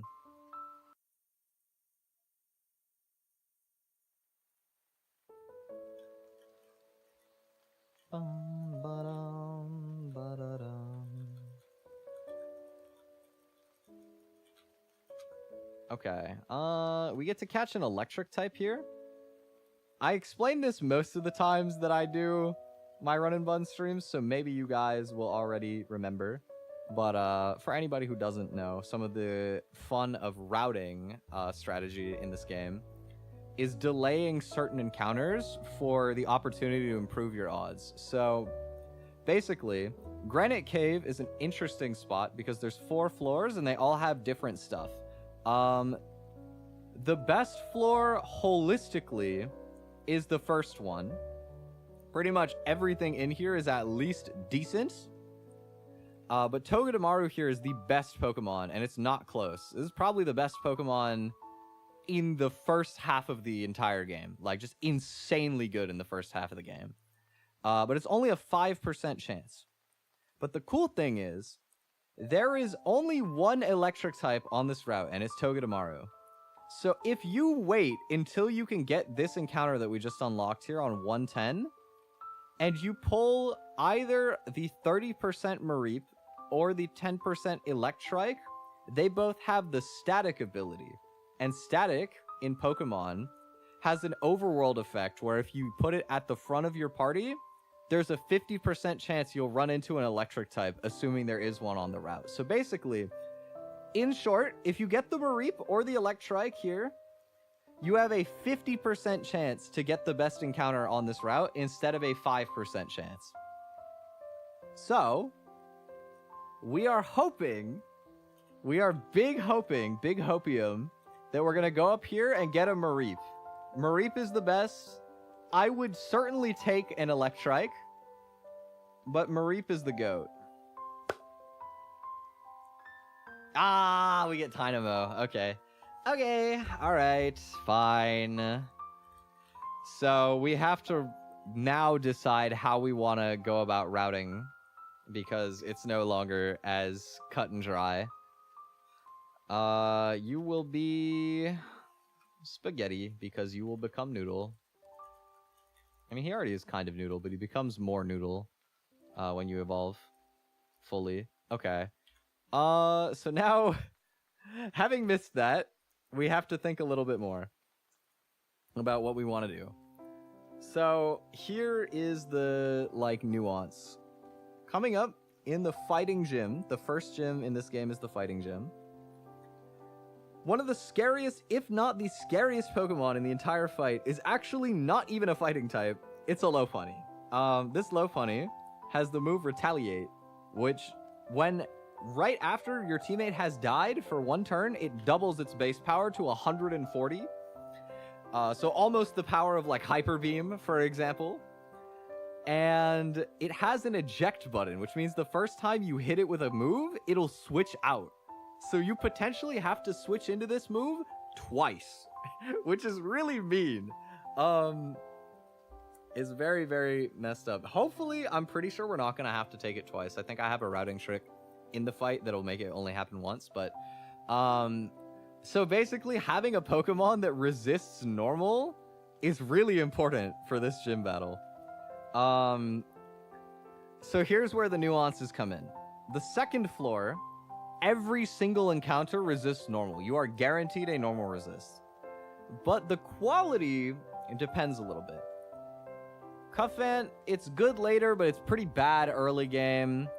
Geodude, pretty bad. Dwebble's pretty bad. Nosepass is pretty bad. Togedemaru is a 10% here, so you're a little bit more likely to get it. But Dwebble, again, is bad. Amora's pretty reasonable. It's not the worst. And Sandshrew is cool. You can go to the ice room. The ice room is very cultured. Amora is like solid. Sandshrew is solid. The rest of these guys don't really help with the fight now, but they are still good Pokemon for later. And then you pretty much never go into Steven's room. We don't need a psychic type. It doesn't really help. And you miss out on a lot of other, like, it's hard to get rock types or ground types or steel types, so you don't want to go there. I'm probably gonna pull the original room. Phanpy would be difficult to make work. However, it is also a really good Pokemon later, so if we can just survive, it'll be good. Sandal's kind of the same boat for that, and then other than that, Cuffant's the same as the other room. Rhyhorn is great. Onix is whatever. Aeron is great. Togedemaru is, of course, the GOAT. So we're still just gonna go for the top room, I think, and we're just gonna see what we pull. Here's what we'll do. Guys. We're gonna get spaghetti out of the box. We're gonna open the spaghetti box, take out the pasta, get it prepped, ready to cook. And we are going to lead with Static in Spirit. He might not have the ability, but surely if I just lead the electric type, it will summon the Togedemaru anyway. Also, what did we get for this? We got Rash. That's not great, but okay, sure. Noted. Probably not the worst I could have pulled. Okay.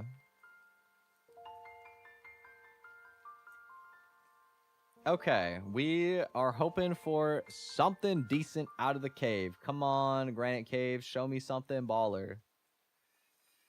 Pretty please, give me something good. Cuffant. Okay, well, not my favorite, but that does, in fact, resist normal. So, sure. I will take it. Hello, Peanut. Welcome to the team.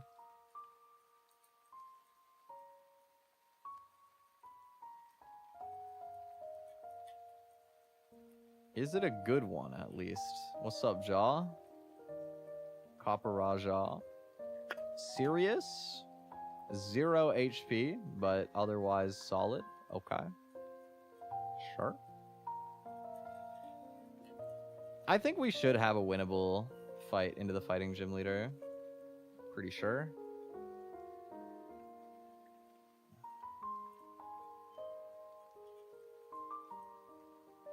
Doesn't get a steal move yet, by the way, which is kind of funny. That's kind of why he's so bad early game, is he doesn't get a steal move in the early game, and then his first steal move is Flash Cannon, when he's like, his attack stat is double his special attack stat. They do him kind of dirty early game, but it's okay. He gets better later. From what I've heard, anyway. I haven't had him in very many runs. The other thing we gotta do is our only fighting type is Pidgeotto, who doesn't do that much damage and also doesn't even resist fighting. Or that's our only flying type, sorry, is what I meant to say. So we're going to use a limited resource here. Basically, you might have noticed that you don't like gain XP normally in this game. And that's because there's level caps cooked into the game. So you have to be... Your max level is always the same as the max level of your next boss fight. In this case, the gym. And what the gym leader's highest level Pokemon is. And so that's what the Endless Candy is for. The game also includes rare candies that are separate of the Endless Candy. And you can actually use these to go above the level cap. And a lot of the time, they gate useful stuff right behind the level cap so that you have to decide when you need to pull the trigger on using a rare candy. So in this case, we're going to use it on our Surskit, changing from a bug water type baby guy to a bug flying type that 4 times resists fighting, that also has the Intimidate ability. So it lowers the attack of our opponents, since most fighting types are physical attackers as well. Very, very useful, reliable encounter that you can pick up, and it has some cool tech that you can do into some of the Pokemon in the gym as well. But we'll get more into the specifics of the fight when we're closer to the actual gym leader. But there is your little crash course going into the strategy of the first gym and how we're gonna play things. I think that this is probably not going to be riskless, but surely everything will go great. Surely. Let's see. I need a cherry berry. I need a check as well. Hold on.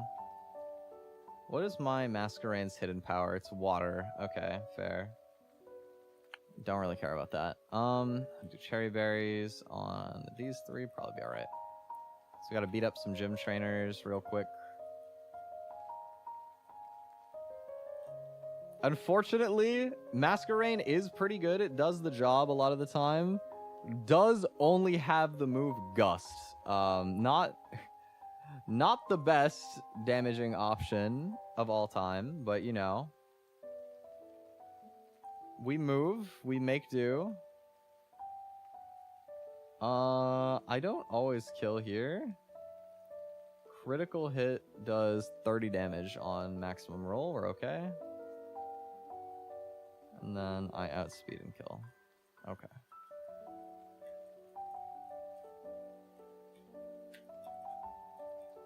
There's some other bug flying types that are a bit more like offensive that tend to do the job better. Main one I think of is Vivian, like the butterfly from Generation 6. Really good at dealing with this gym because it gets a stronger flying move, it's faster, it gets sleep powder, it's got some nice technology.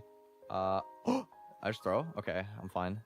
I low-key forgot that I'm not just gonna one-shot this with a Masquerain because he's not very strong. That could be a blunder, actually. Wait, I might be in some trouble here. Hold on. 5 hits pin missile could hypothetically kill me. I don't even kill them with Gust. Oh, my team that I brought into this is horrible. Wait.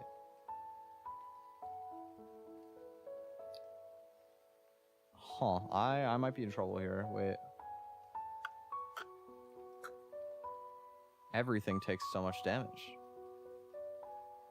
I think I'm risking critical hit here.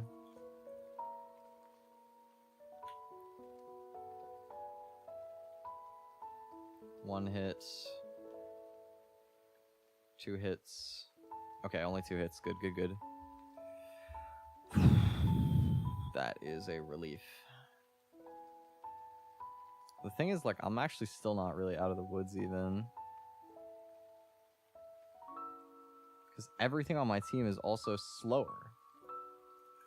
Why did I not bring something safer here? What am I doing? Let's try going Seadra. Oh, he's gonna be in Swarm. I just realized. This is actually gonna be even stronger now. Oh god. Okay. Ow. Ouch. Stop, stop, stop. Chill, chill, chill, chill, chill. Please calm down, Heracross. Oh my god, 5 hits. No crit at least. But I'm slower still. Like, I can't do anything. What do I do? What do I do? I don't know.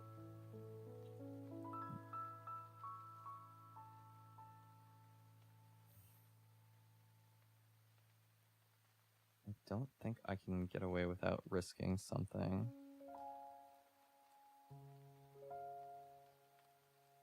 I'm dead to Rock Smash and Pin Missile. We're gonna go Cuffance. Pin Missile. Don't hit too many. Okay, good, good, good. Alright, alright, alright. I am always dead. No, I'm not quite always dead to Rock Smash, but it should go for Rock Smash, I'm pretty sure. I'm gonna go Eldegoss on Rock Smash. Drop their speed. I should have done this first, man. I threw by giving up my Seadra's HP. Okay, critical hit with the defense drop. Yikes. Okay, we slow this down. So I'm always dead to Pin Missile again.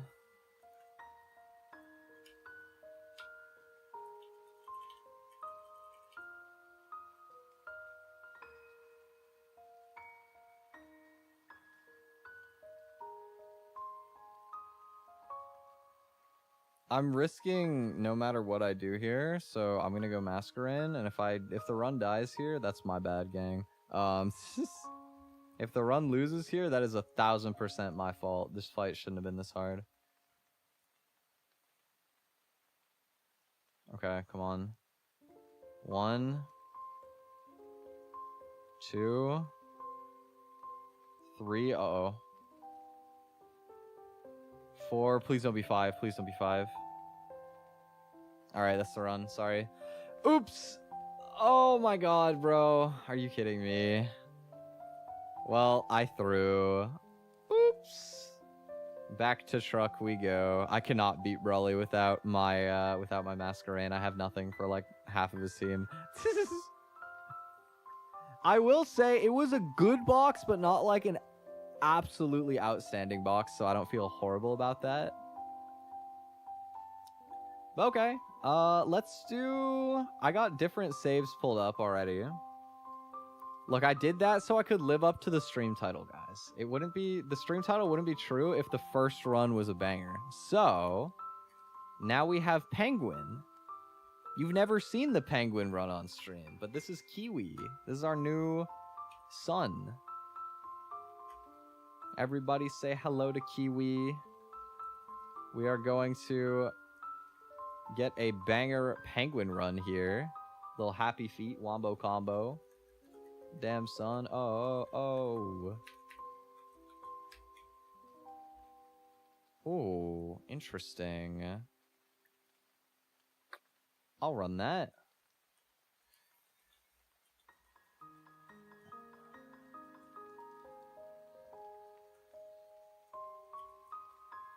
Need some more Pokeballs to be safe.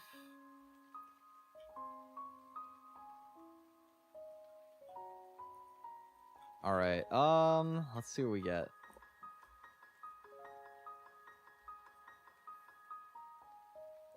Zigzagoon? Really good. Really good pull. Love that. Hello. Welcome to the squad, Licorice. Actually, you know what? No, I'm gonna have a funny moment. This is gonna be Guinness. Is this how you spell Guinness? Or is it one N? No, it is two N's, yeah. I was telling a story that I've told a few times before last night to one of my friends, which is, wow, that's insane, holy shit. There was one time where I went for a drink with a friend who was visiting from another province, and this is like probably the only time in my life that I've ever gone for a beer, because we went to a bar that only did beer, and I wanted to try and enjoy that moment with him, so I was like, you know, I'll get a beer with you, sure, like let's get a beer. And so I was like, I don't really know anything about different kinds of beer, I'll just get whatever you're getting. And he orders a Guinness, so I got a Guinness, which is extremely bitter beer for anybody who doesn't know. I'm pretty sure most people know, but I tried it and it was like so bitter, really nasty in a lot of ways. And so I asked him, I was like, oh, like, this has got to be like pretty strong for beer, no? And he looked at me and he was just like super nonchalant. He's like, not really. And at the time, I didn't really believe him, but I was like, huh, okay. And I think without fail, every single person I've ever told that story to before, like, just hits me with the dankest side eye as soon as I tell them the not really part. Because they've tried to get us, and they're like, I don't think I agree with that. Like, your friend is bugging, which is true. But I told this story last night to one of my friends, and they were like, I've never tried a Guinness before. And I was like, oh, how can I explain the Guinness experience of being like a really strong beer? And I was like, what I came up with was this, right? I was like, you ever have like some real like proper strong licorice that just like really hits you with like the bitterness? That's like beer. Guinness is like the beer equivalent of that. And that it clicked. It was a good analogy, I feel like. But yeah, that's a never again for me. I don't know if any of you guys have ever tried a Guinness before. They are bitter, dude. Very bitter. Yeah, oof, that was an experience for sure. I heard Guinness and never again. Yes. I mean, like, I did finish my glass for what it's worth. I did drink it, but it took me like a full hour of sipping it down. It was a slow burn for sure. Two things that shouldn't be in the same sentence. I am not the most surprised that you would like Guinness. I feel like low-key, all of my friends and like cousins from out here have become beer guys. Every single one, without fail, is now a beer guy. I beer is very like tolerable for me in the context of alcohol. I've never ever thought to myself that I wanted a beer. That's the only time I've ever paid for a beer. But if somebody gives me a beer, like I'll drink one, I guess. That is more or less my stance on beer. Nothing like a cold one. I think part of it is that I stopped drinking cold water even like years ago. I'm more used to drinking like room temperature stuff nowadays. And so I don't like seek out cold beverages anymore, but I see the appeal. I understand the appeal for a cold one with the boys. Maybe one day we'll have a beer, Victor. We'll see. We could certainly have a drink. Beer wouldn't be my first choice, but I would drink a beer for you. Also, how's it going, bro? If you're doing good. I had a Guinness last Tuesday. Classic. Wholesome. I would do it for you. Does bro enjoy hot drinks? Actually less than cold drinks. I am not really a hot drink enjoyer. I can do tea. Not my favorite, but I can sip it. Coffee I don't really like. If you make it sweet enough, I can stomach it. But I don't really like coffee. Hot chocolate, again, I can like I'll drink a hot chocolate, but I don't. It would be better if it was cold chocolate though. Like it's that's my feeling. I don't know. I'm not a huge fan of hot drinks either.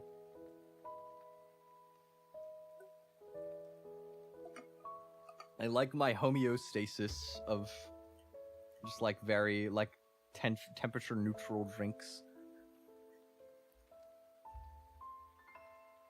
Just give me the bar. Exact. That's actually the most true.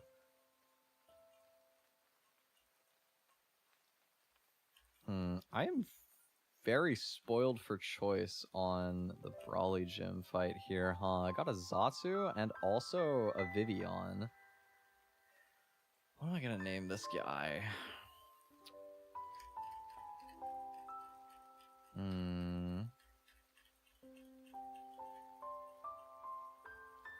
So close to buying decaf coffee, but once I start, I may not stop.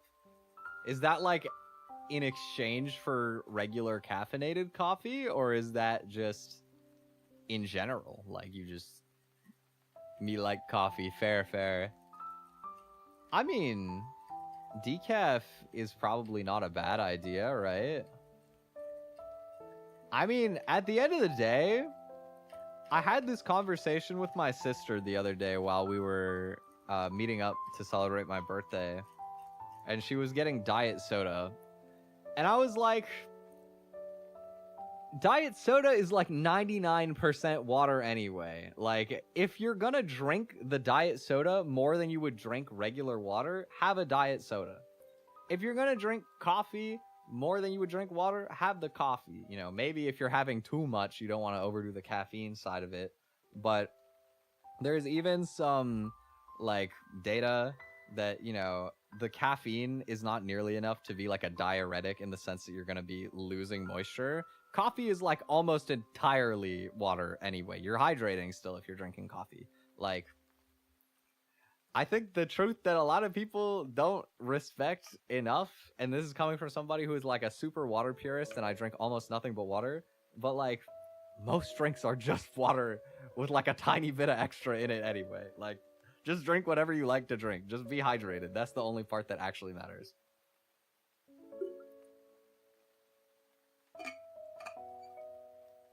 Okay, I can't think of a name, so I'm gonna name you Coffee as a shout out to this conversation. Big water guy. Big hydration loves me. Yes, same. There's no such thing as too much water. Actually, technically there is. There are a couple people who have died of water poisoning before, but that's not very realistic to happen. Shield dust. Oh my god. Crazy IVs though. Huge. Okay. Hello, Vivian. Welcome to the squad.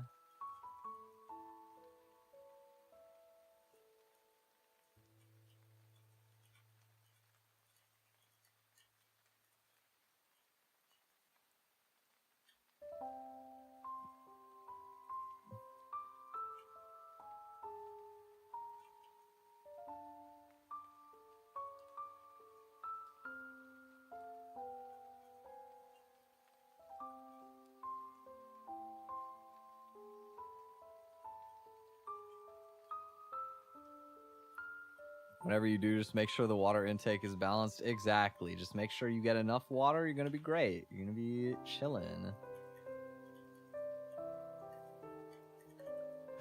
Like, I was having a funny experience with my sister when we were hanging out, where I just kept, like, teasing her to have more water, because, of course, you should always have more water. She wasn't drinking enough water. Oh, I misclicked. It's okay. It's just... And she ended up quoting a video that I remembered that I really liked. I don't know if you guys would know this video, because I don't even have the link for it anymore. I tried to find it again the other day, and I could not find it. But it's this video of, like, a girl with her boyfriend being like, oh, I have a headache, or, like, I'm not feeling very well. And the boyfriend just doesn't say anything. But he, like, looks at her smugly and then holds out a bottle of water and is like, no, no, no, no. And it's like, water. Like, it's just... And it's true, though. It's true. This is me anytime my friends are, like, not feeling well. I'm like, have you had your water? Did you drink your water today? It's the secret. It's the sauce. I would never tell my girlfriend to have water. I would. That's where we are different. I tell all of my kinds of friends to have water because it's always a good idea to have water.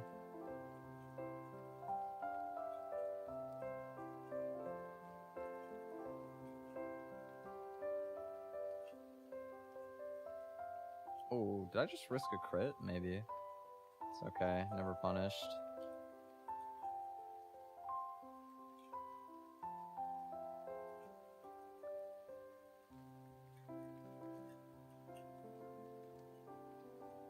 Wouldn't call myself a water hater. I am a day one water baby. I will not go for it unless I'm actually dying.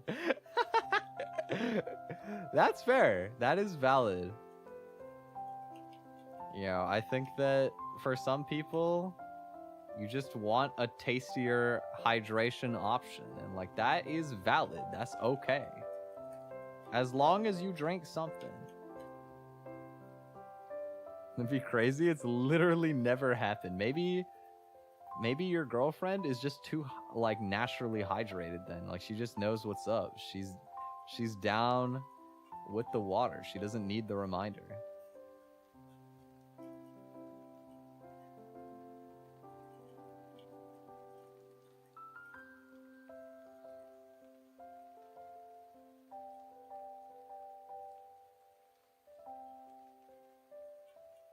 Okay, go here, and then here, and we go for pluck. I eat the berry. We'll go here, bubble beam.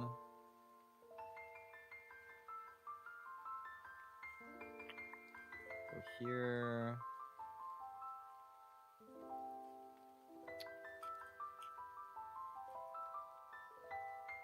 Am I risking crit poison? Maybe. Would never happen though. It's fiction. Go here. And air cutter. Nice. Needs to drink more water. Obviously, I haven't been mansplaining to her enough. Is it mansplaining to ask them to drink water though?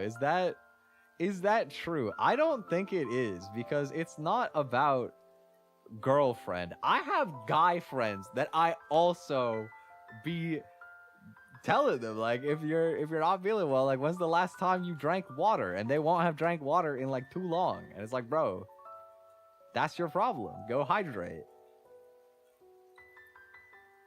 It's not about the receiver of the message. It's about the spreading of the gospel as a generic concept. Here at the Church of Water, all are encouraged.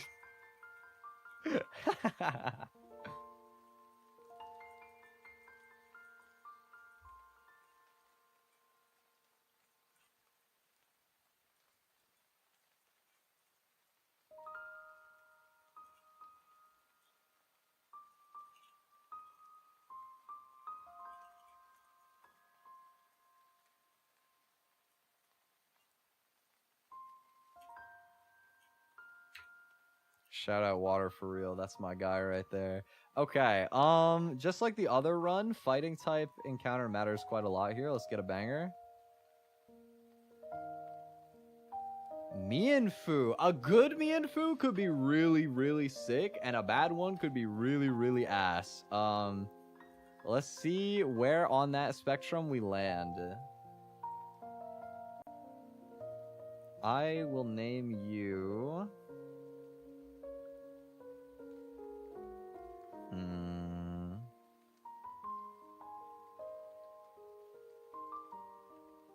You will be yogurt.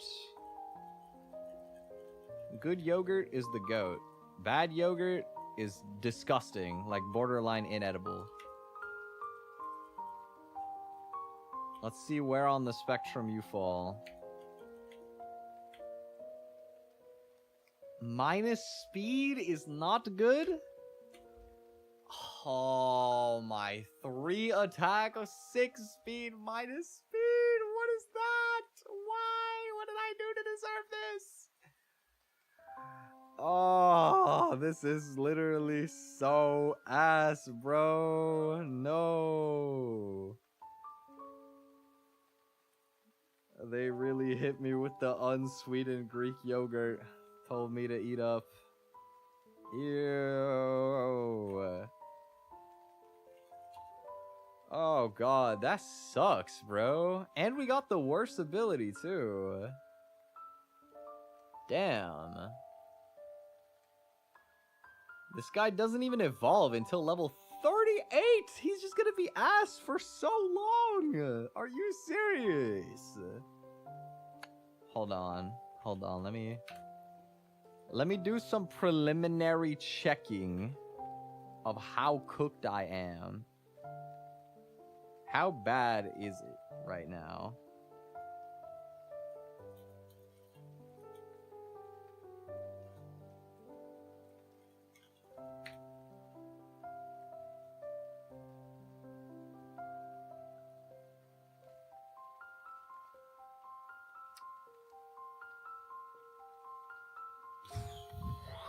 That's not great.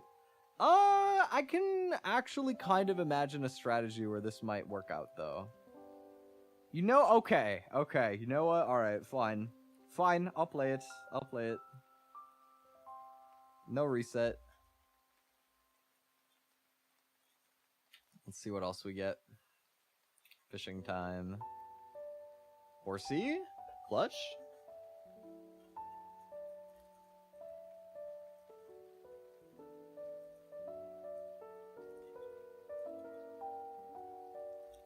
Welcome back, Ramen.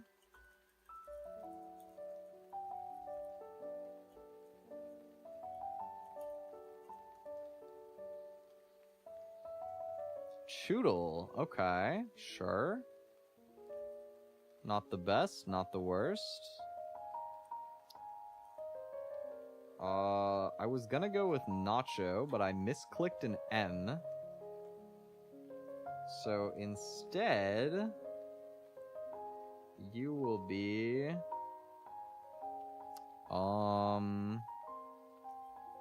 mozzarella. Why not?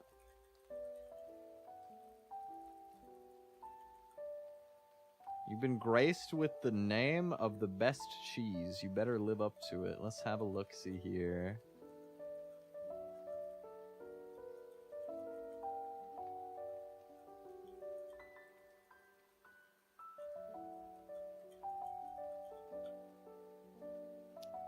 Strong jaw, careful.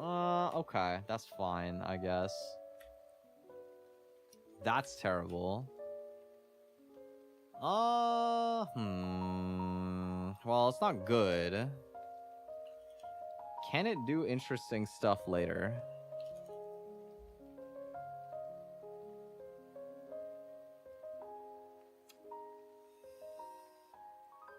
Maybe? I don't know, man. This box, on the one hand, like, super doesn't excite me. On the other hand, it does still have some bangers in it, though. I'm gonna play. Some of the encounters are, like, really disappointing. Some of them are, like, really good. So, on average, I'm in.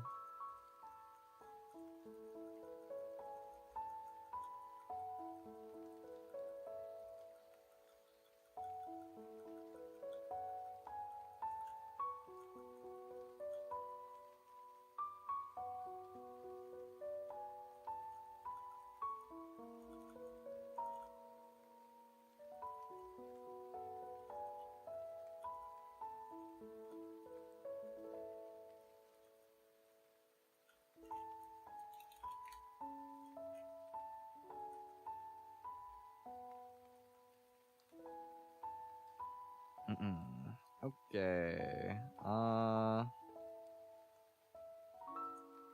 Let's see. First, we have to do the beach. Or not the beach. We're not at the beach quite yet.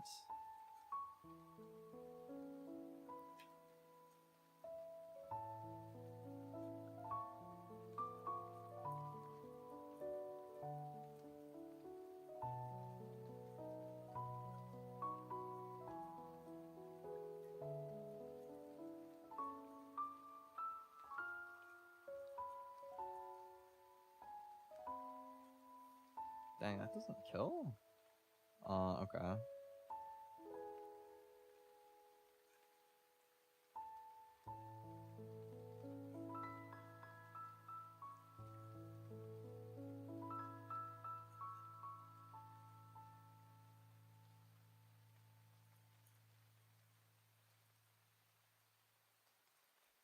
And then for this guy,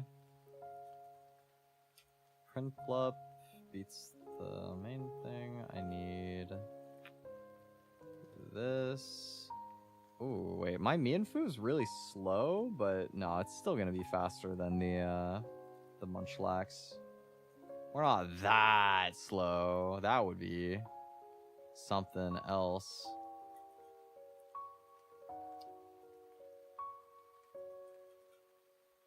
Okay. We can beat up this guy relatively easily. With a bubble beam, goodbye. Go here, and 1v1 this. Go here.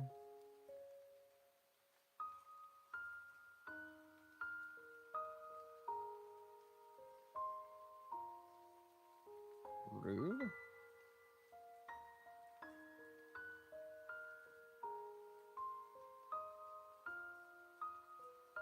Okay.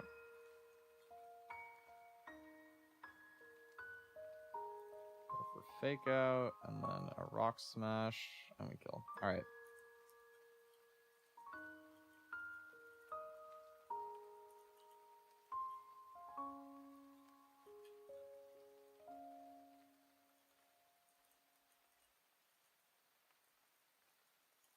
Get the hiker to flash me. We pick up the Everstone, the Never Melt Ice. We get the letter. Classic cave trip. We're chilling.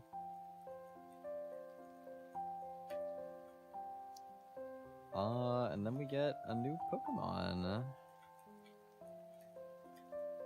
Hopefully, something banger from the beach here. Let's see what we get. Tortuga! Okay, that's my son. Hello. It's a little bit of a shame that we get Dreadnought and Tortuga, but they don't do exactly the same things. They provide some different tech, so I'm not mad about it. Coconut, my baby, welcome back. I miss you. I was so lonely without you on the other run. Surely my son will be good.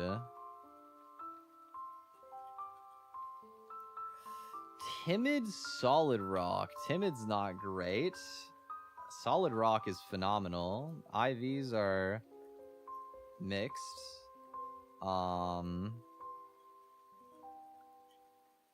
But I will take it.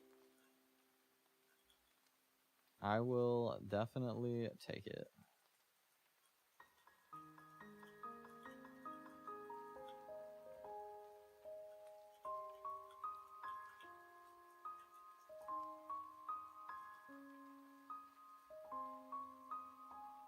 Oh, this is not the right lead. Oops. Okay, thug it out. Okay, well, he did not thug it out. I messed up here. I might be cooked. Very possibly. Okay, I gotta switch. Does anybody outspeed this?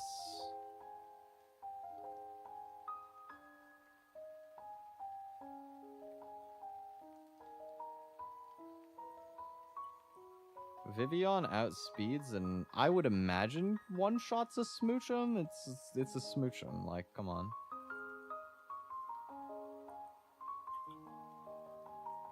Does not one shot. Oh my god, he's putting everything to sleep. No. Okay. Let's see. This should always be Aurora Beam, right? Now it should be Psy Beam. Drop their speed. Now we go Growlithe. And now we kill. Okay. We steer those. I did get my attack dropped. That's kind of a problem. So I'll go here. And then this could be Fire or Ice Punch. Go back here. Alright. We successfully steer those. Good. Alright. There's a little troll, but we're fine.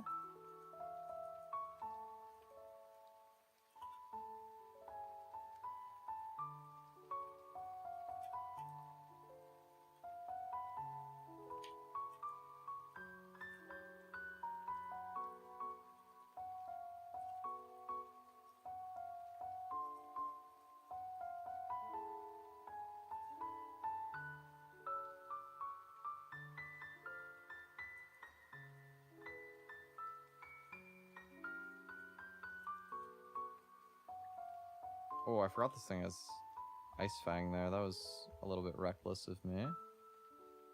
Whoops.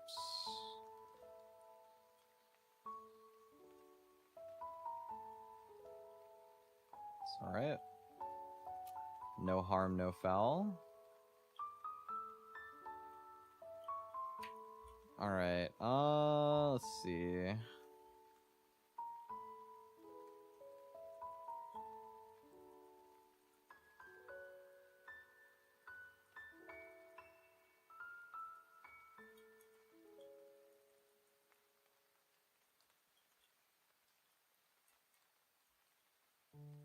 Should be okay here.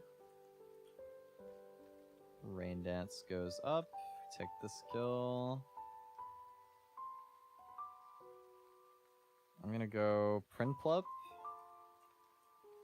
And I would like to pluck the Grass Berry on this. Then I will go into Gossifleur. And Magical Leaf. Looks scary, but all according to plan, don't worry. Go here.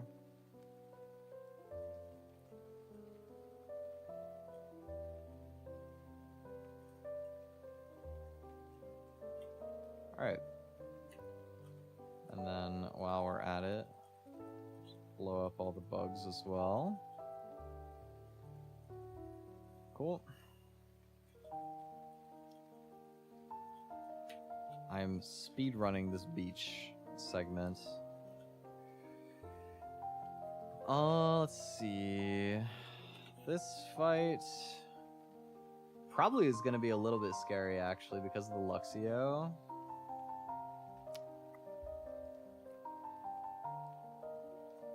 Also, the Apalm is going to be kind of annoying here, I think, but...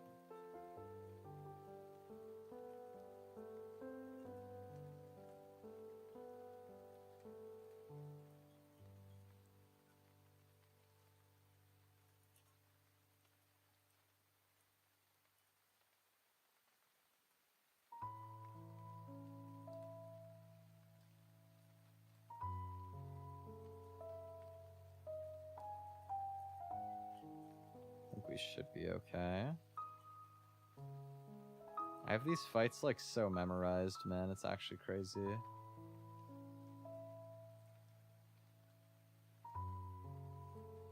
This fight is never scary when you're Twi Telescopium. That's actually so true. I've actually never had anything to worry about on this fight before in my entire life.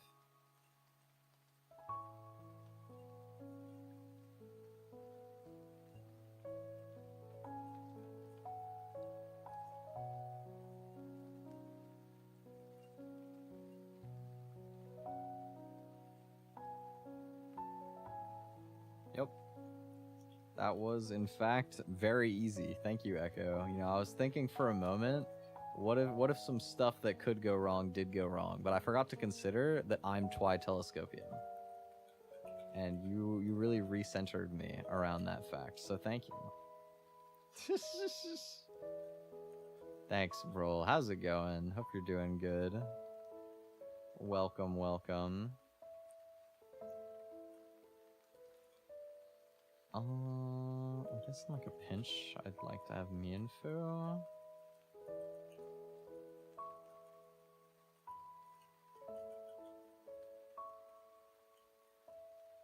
We are currently on that penguin run, happy feet type shit.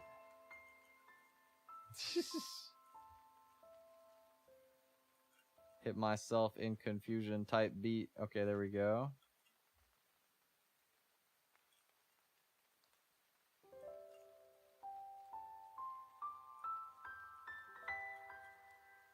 Boom.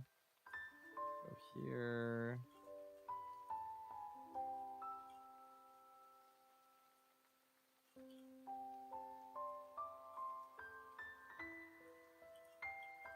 There we go. That's the beach down. I think I'm gonna not fish here. Mostly because I don't think I need a Buizel in my box right now. I definitely don't need an Octillery right now. Quillfish is the only good hit, but it's pretty rare. And if I delay here, I think it's like... Anorith, Cradily, Slowbro, Slowking, I think is the table for Surf, which Slowbro is like decent odds and really, really insane. So, would be nice to try. Messing around with music stuff today, been fun, but my dad keeps vacuuming and the mic picks it up. That's so real. That's so real. That's part of the stuff like that is part of the reason why I like DIY'd a vocal booth in my room. Because, you know, it can be difficult to record when other people are home, and I live with quite a few people, so it's not exactly every day that you just have the whole place to yourself. But that's fun, though. Are you writing stuff or more like production? I guess if you're recording, probably writing. Or it could be just like covering stuff. Who knows? What are you cooking? What's in the kitchen? If I may be so entitled to inquire. Let me see. What hidden powers do I have here? Psychic on Primplub is really good. That's gonna make this so easy. Choodle has Psychic as well. Interesting. Vivian Hidden Power Electric is actually probably worth teaching too. Wow, I have insane hidden powers here.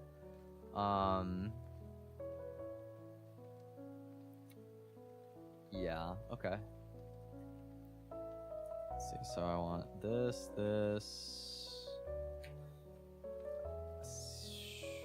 I want secret power on Minfu, maybe? On Shoodle. What did I get for hidden power on Gossifleur? Grass? That's not stronger than Magical Leaf. I guess... Horsey I can teach hidden power.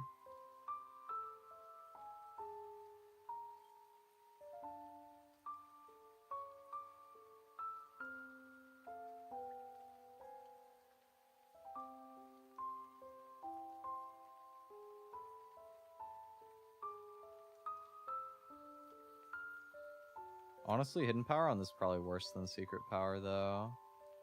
Actually, I don't know if I think that's true. I'll teach the hidden power psychic. HP electric here. HP psychic here.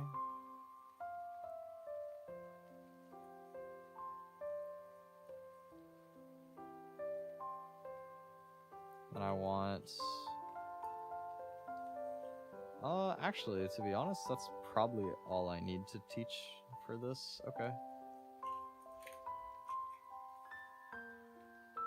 Been writing, also learning more about mixing and mastering. Huge! Went on like an hour-long tangent looking at instrumentals on YouTube, so now I have stuff that I can use as instrumentals with perms. Wonderful! That's great, dude. Have fun with it. Excited to see what you cook.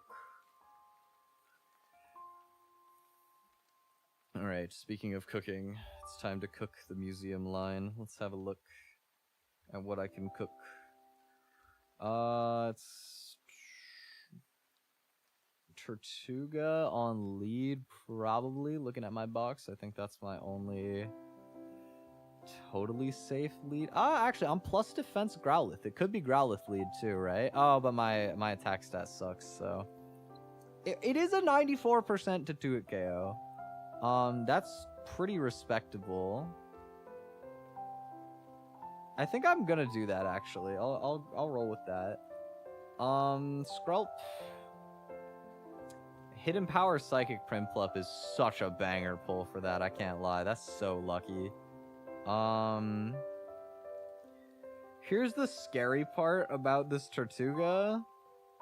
Is that I legitimately have one special defense minus special defense nature Gossifleur. Low key though, like what if I actually just use Primplup to beat this? That actually looks like a really safe answer.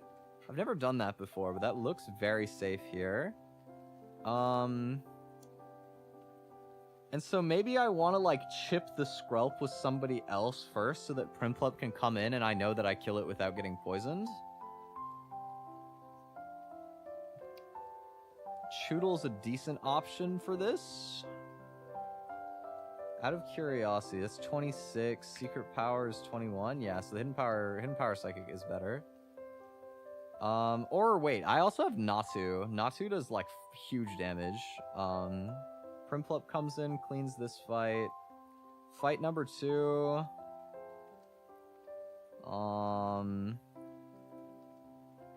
Vivian is like really strong. I want Tortuga for the Whirlipede. The trouble is figuring out what I'm doing to beat this Frillish. Frillish is a real bad matchup this box.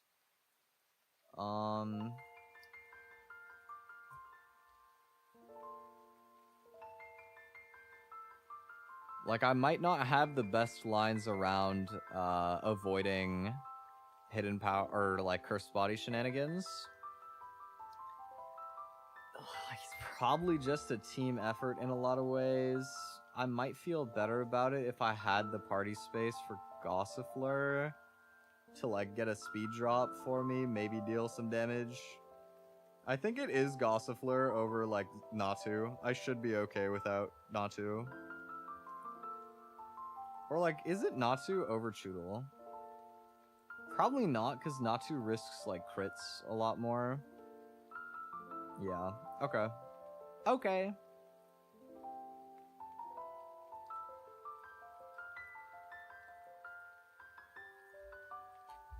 Alright, let's go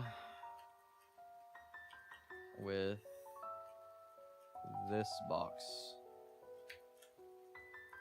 So it's Pechaberry on these three, Orin on probably all three of these guys. Yeah. Okay.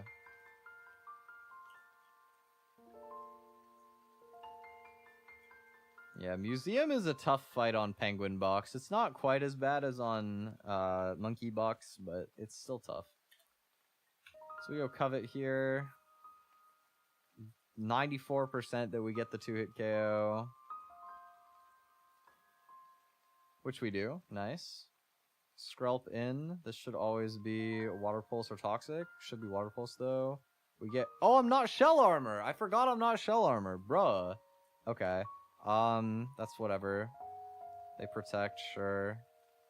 They protect again, sure. Get some ship with hidden power. They go for acid and not toxic. That sucks. Well, they probably see kill now, at least with acid, right? Yes. So I can go... Prinplup now, knowing that they won't toxic this turn, and then it doesn't matter if they toxic next turn. Yeah, okay.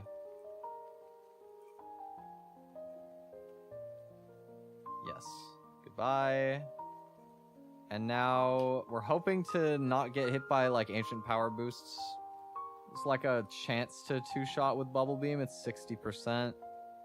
Let's have a look. Okay, that's half. Not bad. Ancient power. Show me no boost, no crit. Nice. It has to Aqua Jet now, actually. Yeah, we're good. Forgot about that. Okay. Take a lot of damage, but it is what it is. First fight down. Alright. Growlithe. Into Marini. We are always alive, even if they crit Venoshock here, so we can go for some bites, try and get some damage. Cheese some damage real quick. Big flinch. Another big flinch. Let's go, Growlithe. 3 flinches! Oh, I'm frauding. I'm frauding so hard. Oh my god, Ham. Ah, okay, well. I mean, 4 would have been just too much, right? Like, that would be ridiculous. Here on Venoshock, and then hidden power kills. Okay, Whirlipede in. This guy is guaranteed going for a rollout this turn. Do I have enough HP? I do kind of still need HP on this, I can't lie. And this is guaranteed rollout. It's the highest damage move. Am I better off going through Growlithe first here? If I get this at -1, and then Tortuga has to eat like a base 60 rollout, then a base 120 rollout. No, I think I'm better off just going straight in and not giving them an extra turn to double the power on rollout. So we're gonna go straight into Tortuga. What? How did it Poison Tail? Rollout was higher damage. Really? Hold on. That's really weird. That should never happen, but okay. Word. There's the rollout. I mean, that's probably better for me, actually, that it waited a turn to start rolling. That probably benefits me. Smackdown, pretty good odds to 3-hit kill. How good odds is pretty good? 100%. Okay.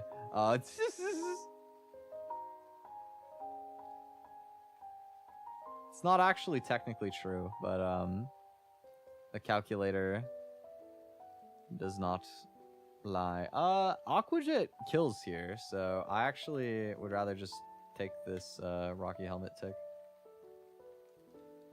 Boop. Even a minus attack Tortuga can get it done. Look at that. Alright, so the good thing about this... I lied. I was gonna say the good thing is that I'll bait Shockwave, but because I'm Solid Rock, I actually am taking more damage from Hex this turn. I think I'll stay in. Hex crit only on max roll kills. So we're dodging max roll crit.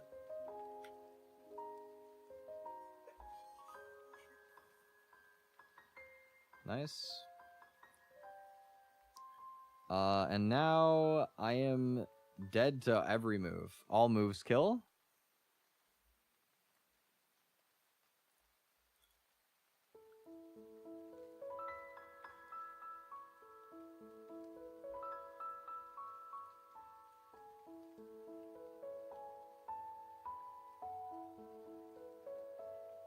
Two out of three are good for Gossifleur. Show me Shockwave.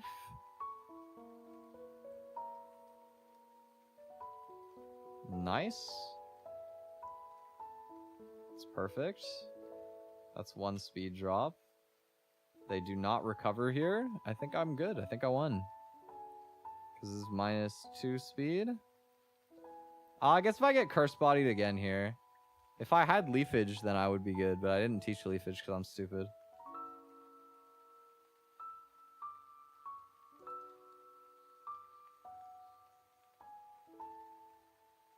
Okay. GG. Nice. Deathless on the museum. Big.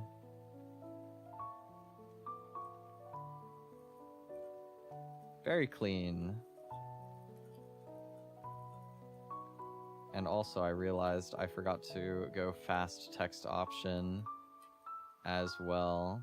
So we'll go ahead and have that on. This box should be pretty good for Brawly, I'm not gonna lie. I think I've got some sauce.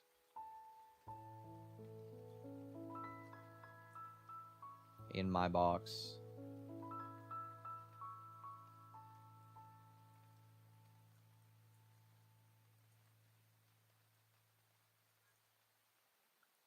I think worst case scenario, I could actually justify using a rare candy on Dreadnought as my normal resist, since Vivian is like a good enough flying type that I probably don't have to candy it. I am not 100% about that. I have to check some of the stats at level 21, but I'm pretty sure my speed IV is good enough. I also could hypothetically candy for either of Masquerain or Xatu, which are both very staple, strong options into this gym. However, I probably don't need them in this case.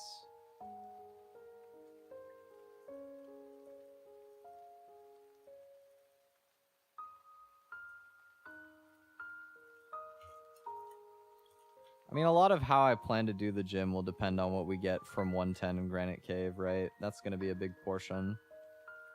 Like, if I get a good electric type, then Eldegoss can probably just be my Retaliate pivot. We'll see. We'll see. Let me figure out my Camper Gavi line real quick. I want... For the barrel at the start, probably... Eldegoss is good. Or maybe... You know what, I'll use the calculator to plan a smart line. Let's be patient. Let's be smart. The barrel...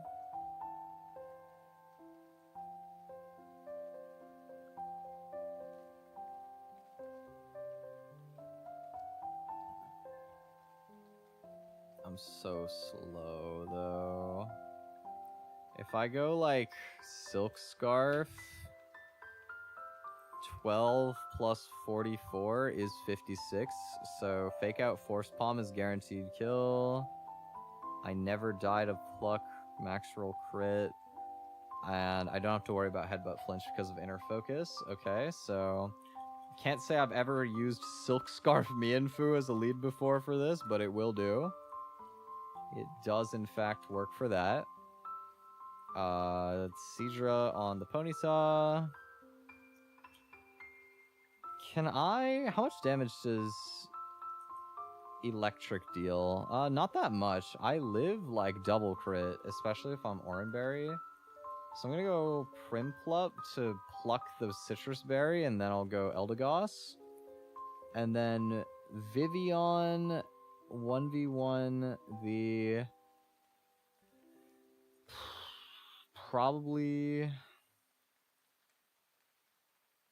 the Sunflora and Growlithe on the Dustox. Okay. I had to think a little bit on the lead, but everything else should be pretty solid, I think.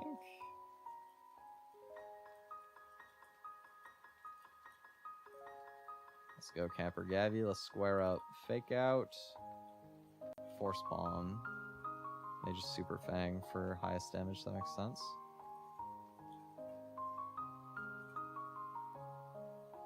Oh my god, I don't even kill with Bubble Beam, bro. Okay. Go here. I'm always alive on crits, especially since I actually outspeed and eat the berry first too. I could stay in and do some damage. I might as well. Go here. And Leaf Tornado kills.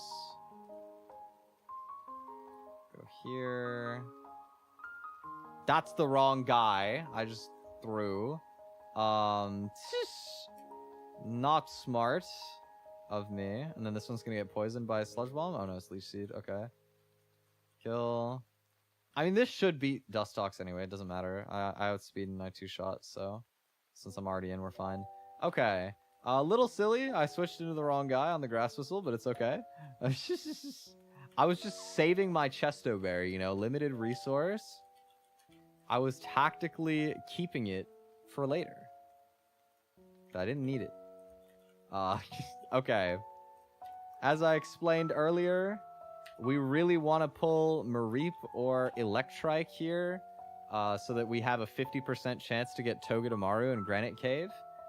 It's about a 40% chance to get the static encounter. Let's see what we get. Please, Mareep, Mareep, beam, give me a Mareep.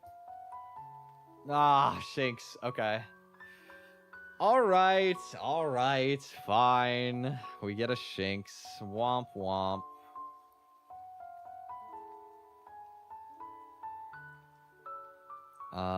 And this will be... I'll name you Courant. Is that how you pronounce that? It's like a fruit, right? Never had it before. I just think that it looks like one of those. Okay. So now we gotta theorize a little bit, given my current box, what I would like to pull for. Let's have a look at the granite table, or the granite cave tables, and think. Probably gonna just be table 1, but let's have a look. So I already do have a normal resist in the form of Tortuga, if I need one. So not as important to worry about pulling one of those. So looking at everything else, I could go Snow Room. Snow Room is kind of cool. Alolan Sand Shrew is pretty neat. Sneasel is obviously insane. Snover can be good in some fights. Bergmite has some great applications later. Swinub's pretty good. Snorunt's pretty bad. And Spheal is a good mon, but you don't really want it here. I think the first floor makes the most sense to me still. And it's actually mostly just because I want Phanpy. In this box, I think Phanpy is probably the best encounter I could get, even though it's not very helpful into the gym. Well, obviously, Togedemaru is the best encounter I could get, but Phanpy is probably the next best. And there's lots of other good stuff. Aeron's really good. Rhyhorn's quite good. Sandile is really good on a Piplup run. Getting an extra ground type would be huge, because we have a Piplup, and the electric gym exists. So like my other Piplup run, I had to get extremely creative and do some super risky stuff. Last time I did Watson on a Piplup box because my only ground type was a Vibrava against a Mega Ampharos, and that was a pretty bad matchup. So I'm hoping for a good ground type, or if not that, Togedemaru, or if not that, like, I guess Aeron would be cool too. What do you got? Man, it would be Cuffant, wouldn't it? That is so unnecessary here, bro. I'm playing Empoleon. I'm gonna have a steel type already. Okay. Welcome back, Peanut. Begrudgingly. Hello again. Alright. Is it at least a good Copperaja? What's up, Jaw? What you got? Hasty. That's not good. Okay. Well, maybe I'll have one fight where I really need a fast Copperaja for something. Who knows? I don't know what the hell kind of circumstance that's gonna be, but maybe. Here's a little tech for if you ever try Run Bun. Use an Everstone or just manually cancel the evolution on Shinx until level 20.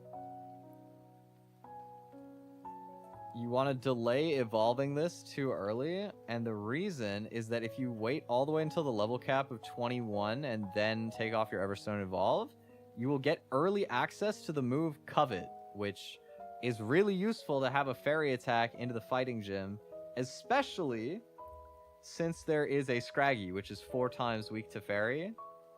And the only other fairy move that we have access to at this point in the game is Draining Kiss off of Vivian, and the Scraggy has Rock Tomb, which can one-shot Vivian. This is a max...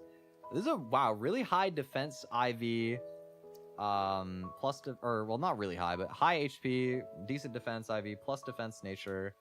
That's pretty good, honestly. That is pretty nice. This might end up being my choice for Scraggy. Originally, I was thinking I would, like, go Mienfoo, chip it, and then, since I bait fighting move, I could go Vivian on the fighting move and Training Kiss. That might still be my strat. It might be safer. I'll have to look at it. But this could potentially be an angle, too. So that's interesting. I guess I don't really know what I'm doing for Combuskin. Let's, like, go ahead and start theorizing our line into Brawly now. And the reason I'm saying that is because if I could go without a rare candy, I will. But if I don't have a good safe line with no rare candy, then I have to reconsider things. So my Vivian is exactly strong enough here that it shows a kill to this Cubfu. Only 1 damage roll, but that's all you need. All it sees is that it could die before it moves this turn, and it'll go, okay, I'm gonna die, I'm gonna Sucker Punch. So what we do is we're gonna go for Sleep Powder. Normally, if you get the 50-50 ability and you get Compound Eyes on Vivian, Sleep Powder will literally never miss because it's buffed to 80% accuracy in this game. 80 times 1.3, I think it's like 101 or something. It basically never misses if you get that. I don't have that here. So we will click Sleep Powder knowing that it has to go for Sucker Punch. If it hits, that's really good. If it misses, then there's a 50% chance it Sucker Punches again. There's a 50% it doesn't. Doesn't super matter because we don't kill most likely anyway. But we do this. We're going to 1v1 the Cubfu. If we take enough damage, it can bait Retaliate Lopunny, in which case we would go for Protect to stall that turn. More than likely, though, it will probably end up baiting... I guess there's a slight chance... No. Incinerate's weaker than Retaliate. If we end up healthy enough, it'll bait Rock Slide from Hitmontop, and that's what will come out, interestingly. I think what I'll probably end up doing is go into... Well, how much damage do I need to get, right? We show a kill to Hitmontop as soon as we deal... Let's see. This does 30, so I need to do 26 damage, basically.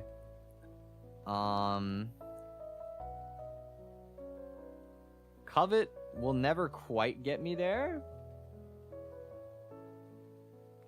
Not quite strong enough. It could be like Eldegoss, maybe? I do less damage with Eldegoss, though. And I take more. Okay, maybe not. Maybe it's not LD.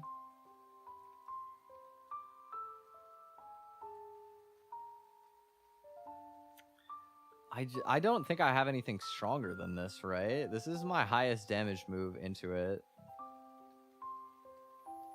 I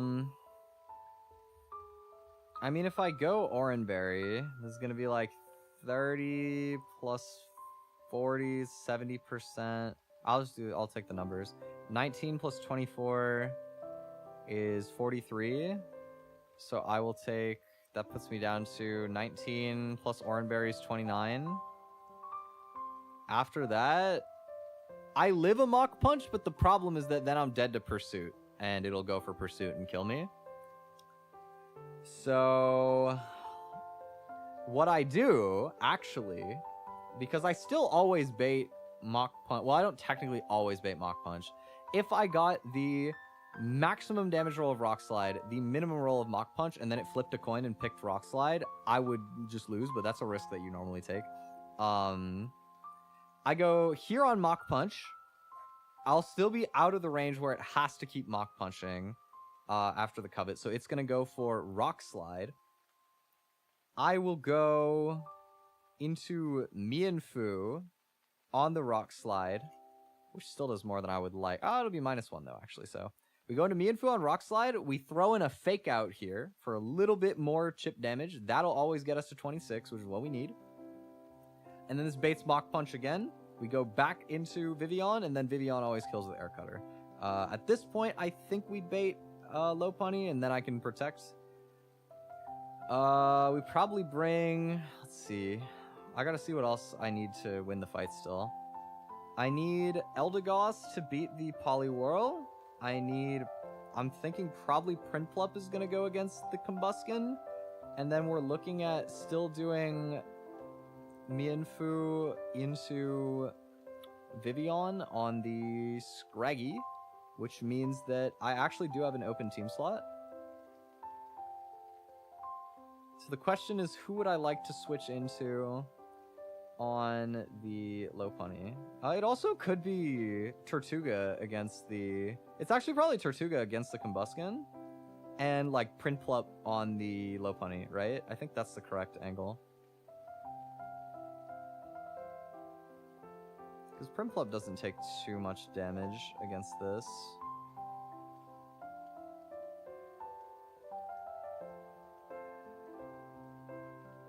Whereas on Combusken, yeah, Tortuga's safer.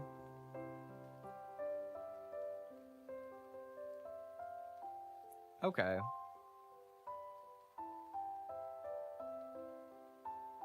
I think I have my line for the gym leader, so that's probably what we're gonna do, and try and win with no rare candy, which the payout is very high if I do. Saving a rare candy on this fight is like pretty rare that you get to do it, but a good Vivian is oftentimes one of the only Pokemon that can do that for you. Very swag. Let's go ahead and grab our Vivian out of the box.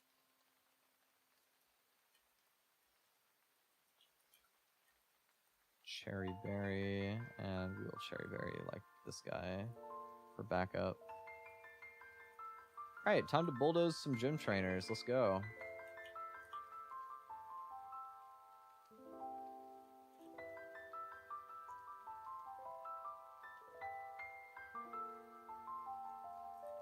Nice. Next up. Let me make sure that I'm not trolling on this trainer again, because I'm very scared of him. Let me find a safe way to route this.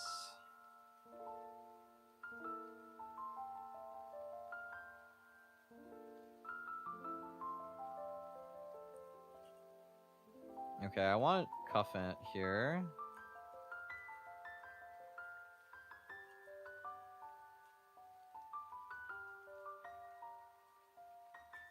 You know, Oranberry on everybody.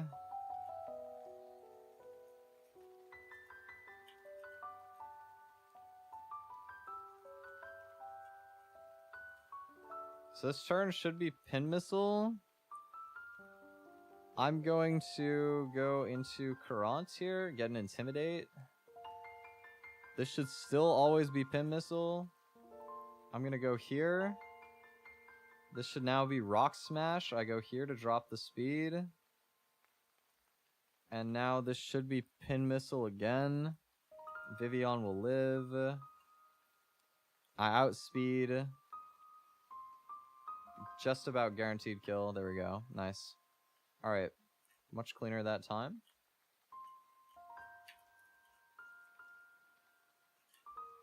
Next fight. Makuhita dies. Kill this. And then on the Ledian, I go like Cuffant into Luxio, I think.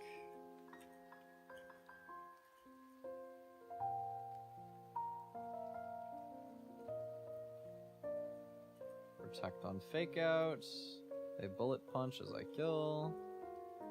Draining Kiss here on the Power Up Punch and then kill. And then here we go Cuffant. And then we go into Luxio. We go for a Nuzzle. And then Spark kills. Boom. Okay.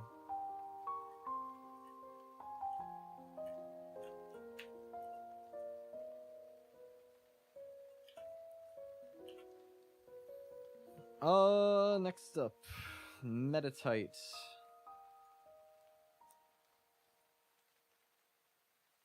I will...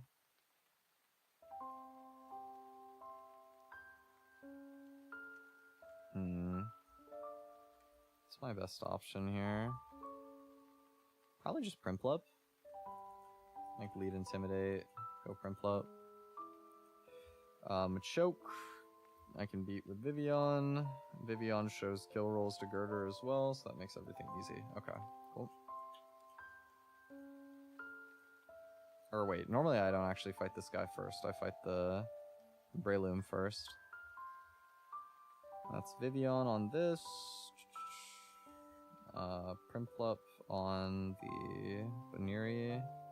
And then, yeah, okay. This should be fine. Oh, I led the wrong thing. I forgot what I was doing. Oh, that's wonderful. I'm not dead to like crits here unless I get really exceptionally unlucky anyway. So let's let him put me to sleep. Now that I'm asleep, I don't have to be scared. It's just gonna go for like Bullet Seed or something, or Wake Up Slap. And I can just go here and we're back online. Good. Go here. Bubble Beam. I think Jump Kick crit might kill me right now. Nope, max roll 28. Take kill. Mienfu, guaranteed Drain Punch because it has a fast kill. I go here, and then kill with Air Cutter. Boom. Okay. Nice. And now, the actual fight that I was trying to plan initially. It's this one. Go here on Fake Out. Go Brick Break, we Bubble Beam. I don't want to stay in because I think I'm dead to crit Brick Break. Yeah, it does 46. We have enough chip damage now that I can go into Vivian and kill it with Draining Kiss. Just went for Protect, cool. This is Air Cutter. This is Air Cutter. Nice, alright. One more fight before the gym.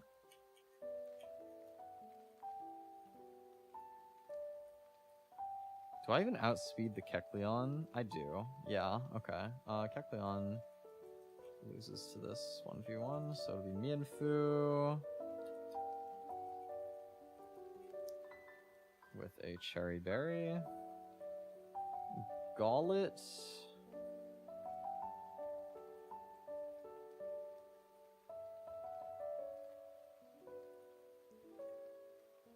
I'll go Prinplup.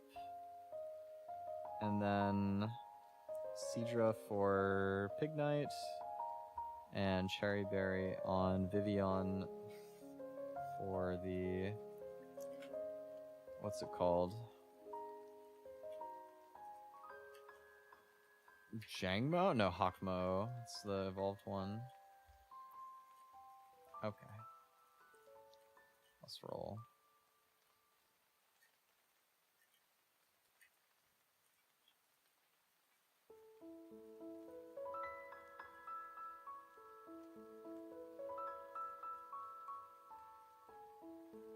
Really? This out first? Dragon Tail does more damage, so I'm gonna go here, anticipating. Went for Iron Defense, okay. I can still just go for Covet here, it doesn't really threaten me with damage.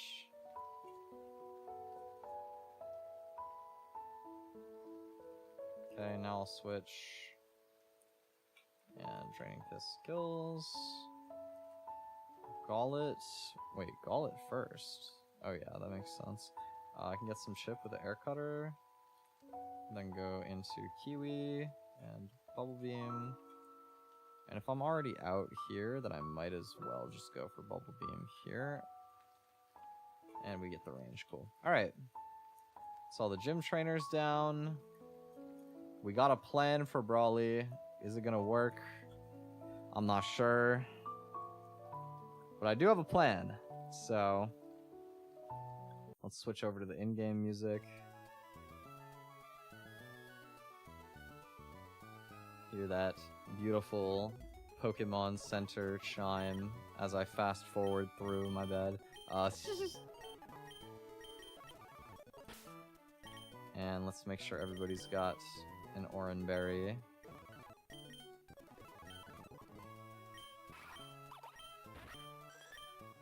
Okay, those two are still on Cherry Berries.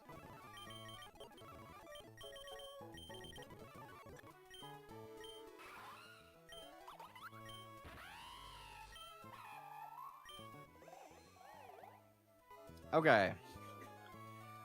We got everybody Oran Berried up. We got the whole squad ready to go. We're going to be attempting a no rare candy Brawly. We're going to go on even footing here. Even footing, level 21s to level 21. Not everything on his team is level 21, but still. We're going to give him a fair fight, see how it goes. Fingers crossed, I've got the sauce to get it done. Okay, Brawly. Are you ready to rumble? Let's go. I'm gonna show you how a real blue and orange fitted gamer gets it done. So we start by hitting this sleep powder. Hey, that makes life a lot easier. Thank you, Coffee. Thank you, Coffee. Very clutch. We go for an air cutter. It's a 6% to kill. Unsurprisingly, we do not hit that.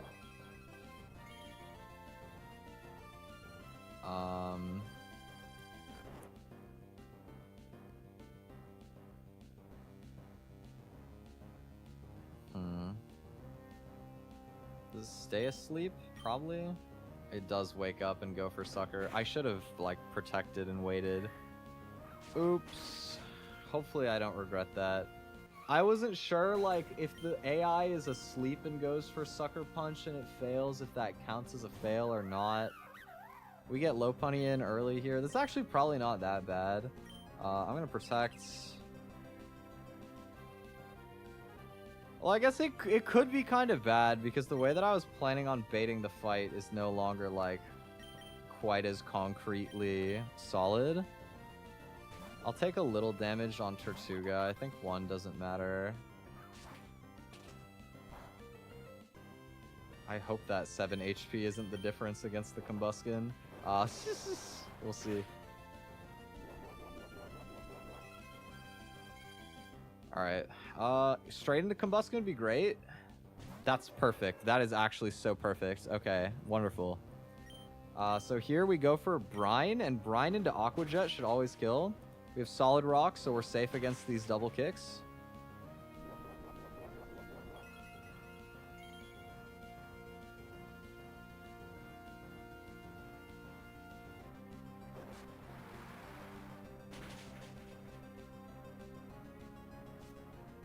They get speed boost, does not matter, we don't care.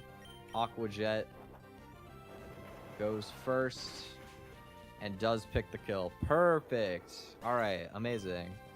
I believe this is Hitmontop? Yeah, okay. This is gonna be Hitmontop. Hitmontop this turn sees a kill with Mach Punch like half the time, and I think the other half it might go for Fake Out. I think either way, I still just go straight into Luxio. I do take a little bit more damage. The problem is I really don't want to accidentally take a Fake Out on Vivian, but I'm pretty sure this is Mach Punch, though. I'm pretty confident it's Mach Punch, and I think I'm still okay if it's not. But it should be Mach Punch here. Nope. Okay. Damn, it did not see the kill with Mach Punch, and it went for the Fake Out. That's pretty bad, actually. It's not the worst thing ever, but it's not good. That's for sure. We're onto the line that I thought we'd be on anyway, just with less HP than I hoped. We go here on Rock Slide, get an Intimidate. It's really important we don't get crit on Luxio. Luxio will die to crits. Good. This is more than likely a Mach Punch. Don't want to see crit. Good. Okay.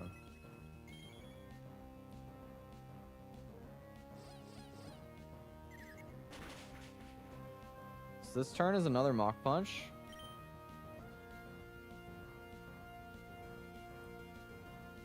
It'd be annoying if I'm in like... I think I'm low enough that it could... No, Pursuit is like 40%, I think. We go into Vivian on almost guaranteed Mach Punch. Good. We tank that beautifully. We have not done quite enough damage that Hitmontop is ever dead to my top roll of Air Slash. So it's going to go for a Rock Slide again. We go into Yogurt on the Rock Slide here, which we've intimidated as well, thanks to Luxio, so doesn't do that much damage. Fake Out gets a little bit more chip damage. And now this is always another Mach Punch. We go into Vivian.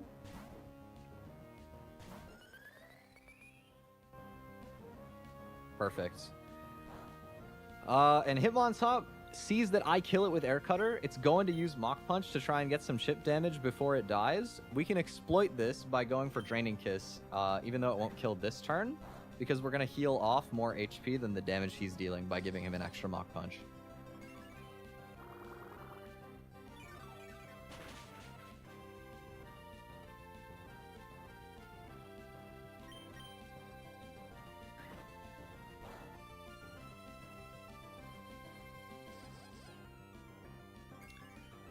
Whew, that's Hitmontop down. Okay.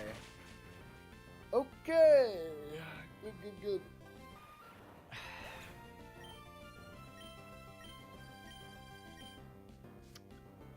This is gonna be Low Punny. Yep. Welcome back. We protect this turn from the Retaliate, so it uses up its boosted one. I am only dead to max roll from Retaliate or Headbutt Crit So I'm gonna stay in and try and get... actually, wait, no. I need HP on Vivian. That's a lie. I'm not gonna do that. We go... Let's see.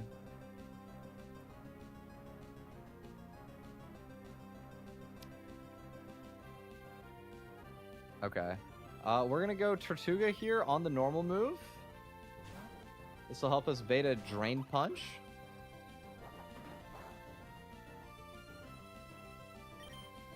We're gonna use that Drain Punch to get a safe switch into Luxio for an Intimidate here. Lower Lopunny's attack by 1.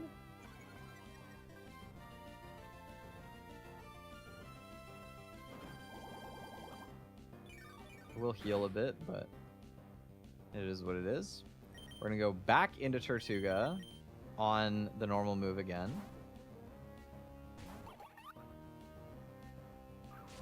Thank you, Coconut. And we are gonna go into Kiwi, our Prinplup here.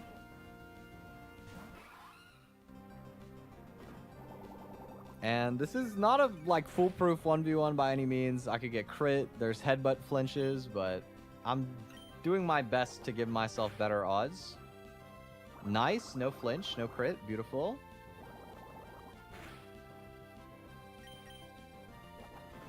Another headbutt.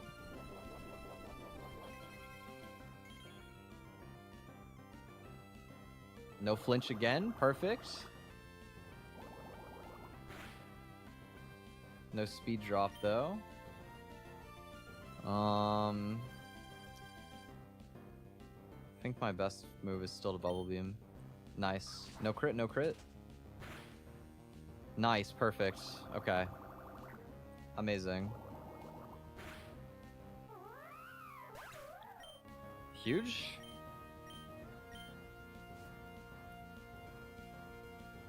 Poliwhirl comes in. This is Hidden Power Grass or Super Power. Kind of random which one it goes. We'd like to see Hidden Power Grass, but Super Power is probably okay. Okay.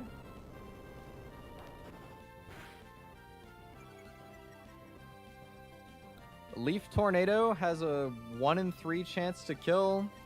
If I don't get the kill off of that, we're dodging Ice Beam, crit, or freeze.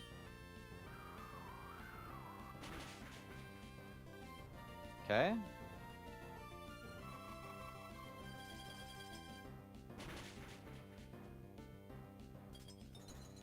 Okay, well, interesting. Very interesting. I have in fact been Ice Beam frozen here. I'm trying. I think this actually might work better for me. Hold on, hold on. I think I have an idea. I think I got an idea. Give me a sec here. Let me cook. How much HP do I have on everybody in the back?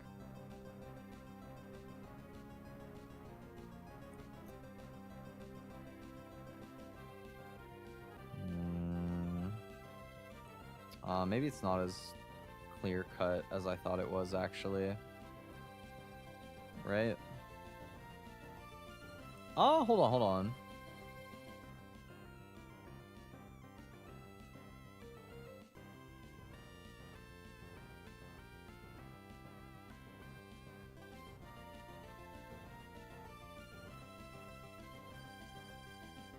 Okay, we're gonna go Prinplup on the Ice Beam this turn.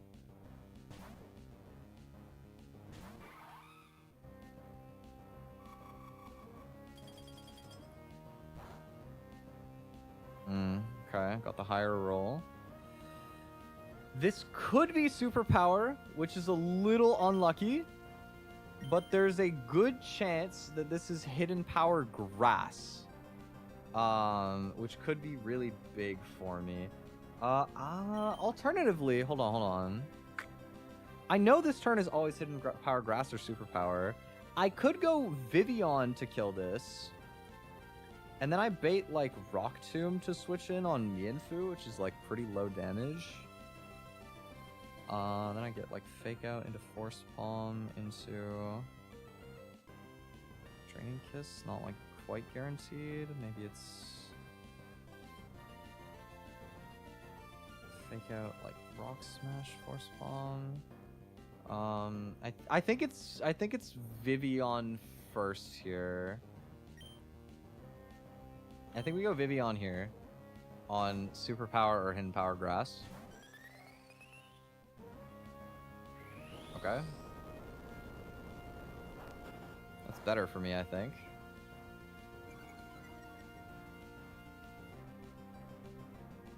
And we finish with Draining Kiss. Marginal optimization. Big critical hit. Massive. Thanks, man. That's the game changer right there. Okay. Scraggy in. This sees a kill with Rock Tomb. We're gonna use that to get a safe switch this turn. I could, I suppose, go for an Intimidate, which the damage rolls are kind of scary for, like, otherwise. I actually think I do. I think I go into Luxio first. Right? And this at -1 is a lot more manageable for me in Fu. Yeah. We're gonna go into Luxio here on Rock Tomb. I wonder if I'm risking crit here. Crit would kill, actually. I don't know if this was wise, but we don't get crit, so no worries. It's completely random between Feint Attack, Rock Tomb, and Power Up Punch. We'd like to see not Power Up Punch, ideally. Perfect. Wow. Amazing. So this turn we go for a Fake Out. And now I can take what I think is the better line. We Rock Smash here. They're going to Power Up Punch. So they're going to go back to neutral. But with my Oranberry, I heal out of being dead. To a Power Up Punch crit. I always live the crit. And now I hit him with a Force Palm.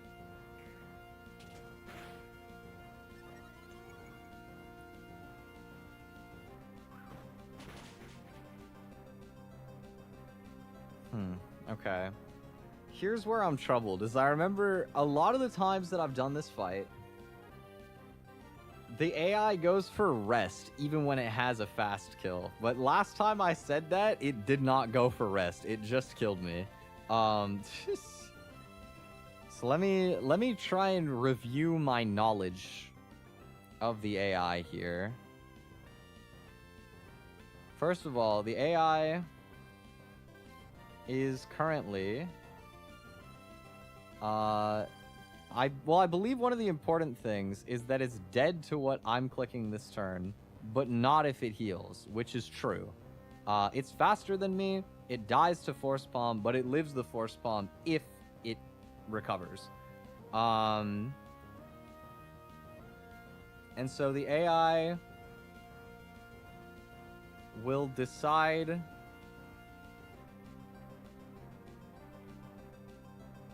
that it should recover, has a score of +7, and then rest specifically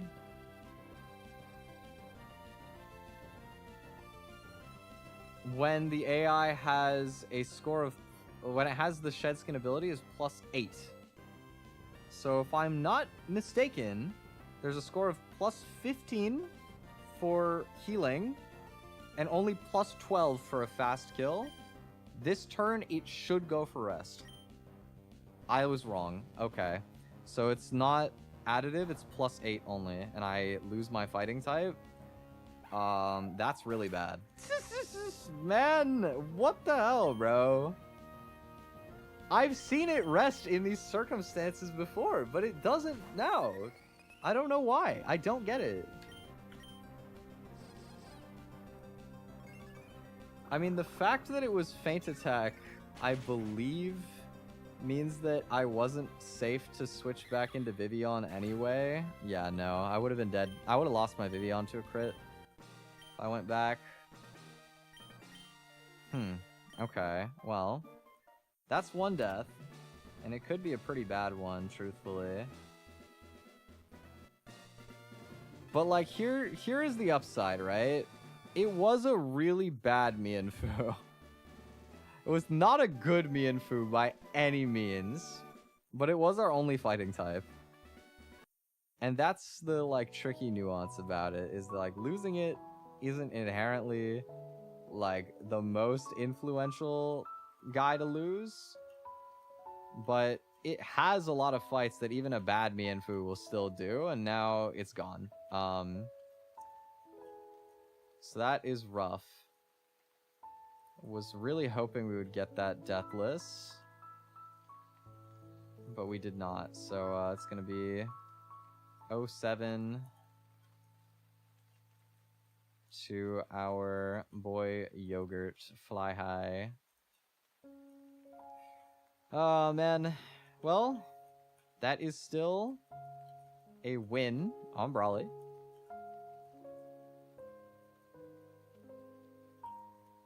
We get some level ups, we get some new evolutions, some new moves.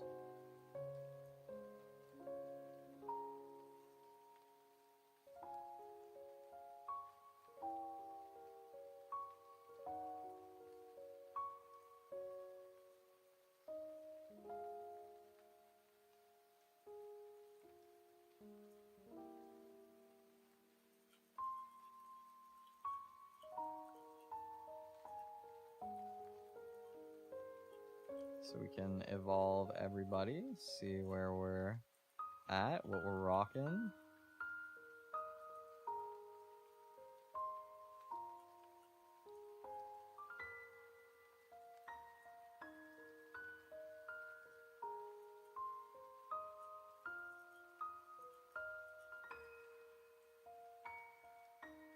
Night Slash, go over Baby Doll Eyes. Get Zatu.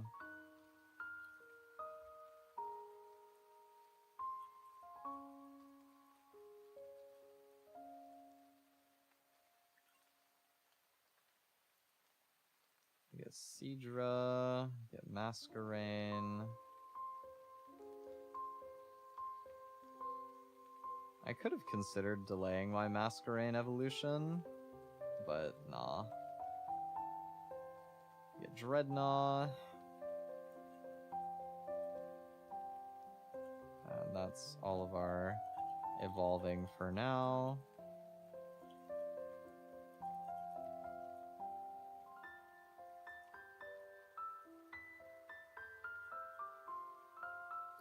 And we get one new Pokemon here as well. I'm really, really hopeful for one specific encounter. Let me pull up really quick the tables. Let me show you guys some good old encounter tables, your favorite. So, here on Petalburg Woods, there's a whole bunch of grass types you can pick up. There's some good, there's some bad. Carnivine's pretty mid. Serena's not bad. Chikorita has some cool stuff it does. Bellsprout's whatever. Paris is pretty whatever. Deerling's pretty fine. What I really want here is Shroomish, because then we would have Breloom, and we would have a fighting type again.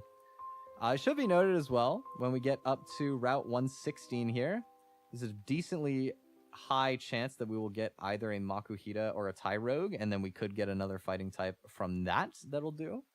But there's some other good stuff, like if we had the Breloom, we might be better off getting like Musharna or Hatterene, for example, can be really sick.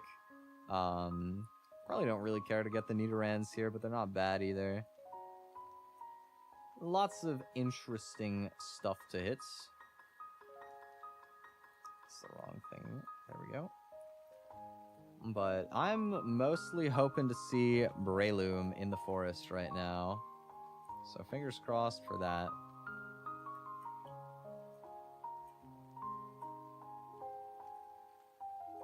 Alright, come on, Shroomish. Shroomish. Me when I'm the right mushroom and not Paris. Big Shroomish energy. Me when I'm kind of a mushroom. Shroomish moment. Do I have my repellent on? I must. Yep. Shroomish. Where my Shroomish at? Okay, well, if I wasn't gonna get Shroomish, I will take Chikorita. Meganium, pretty good. Oh, I don't have Sing on this anymore. Oops. I didn't bring anything to status this with. I guess I just gotta catch a starter Pokemon full odds. And I did. Alright, cool. Hello, pair. Welcome.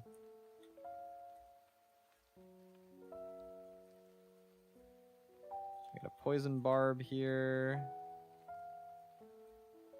Let's have a look at our Meganium. What are we rocking with? Bold is pretty good. Plus defense, I like that. Wow. That's like good IVs too.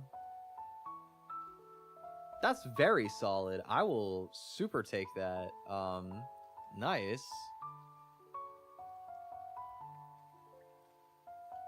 It's a very good pull. All right.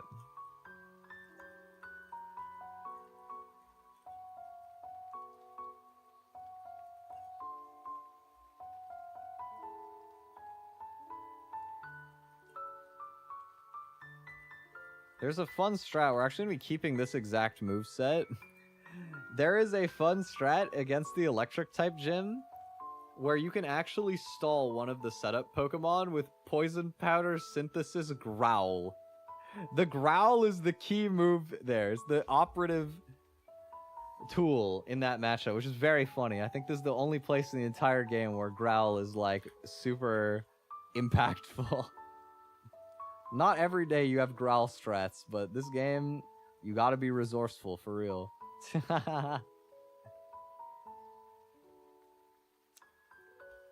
Let's see.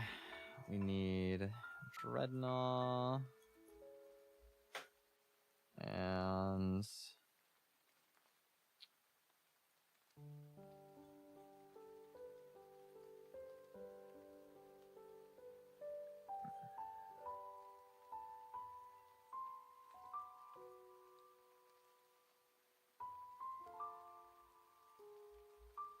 like Cuff Ants, or actually wait, Xatu is good, and then Kricketune, I'll go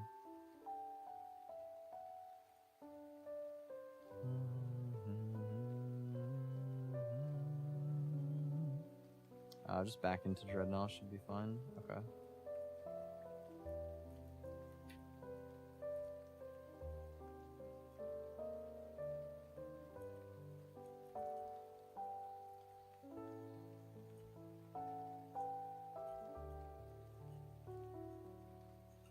Go Rock Tomb.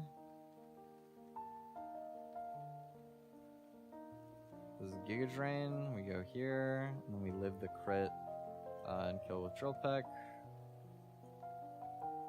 And then we go back here and Rock Tomb. Cool.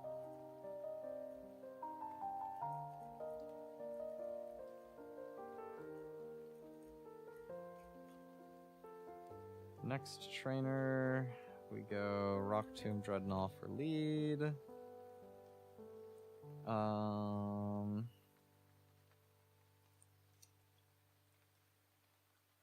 think they go Ribombee? And then for Ribombee, I want... Who do I want for Ribombee? Vivian?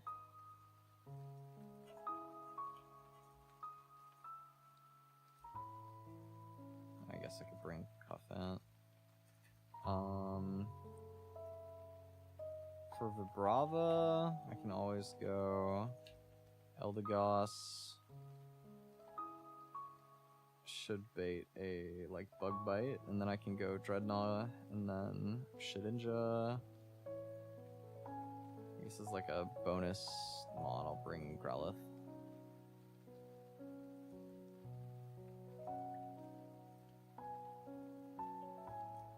Okay.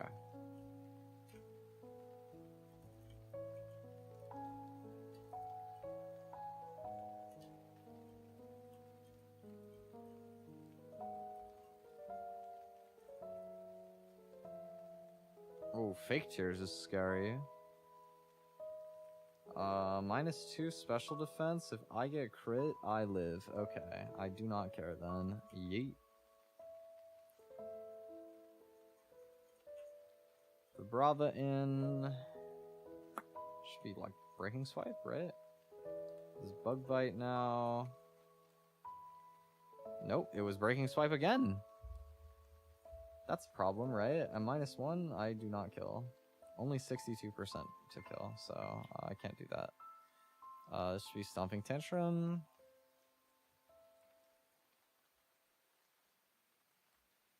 This should be Bug Bite. This should always be Bug Bite. I don't have a physical attack. Yeah, okay, there we go. Now Ice Fang kills. And Shedinja, I kill with Rock Tomb. Boom. Okay. Dreadnought is really nice for dealing with this, like a lot of these fights in this split of the game. Very strong.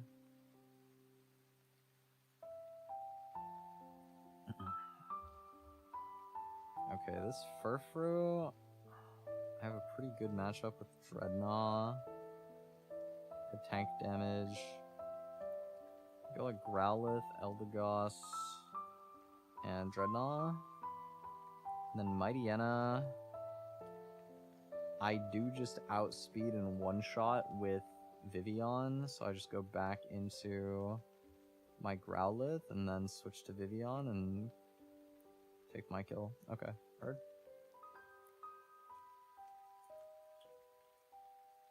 Go Orin on this just to be like 1000%. And let's go.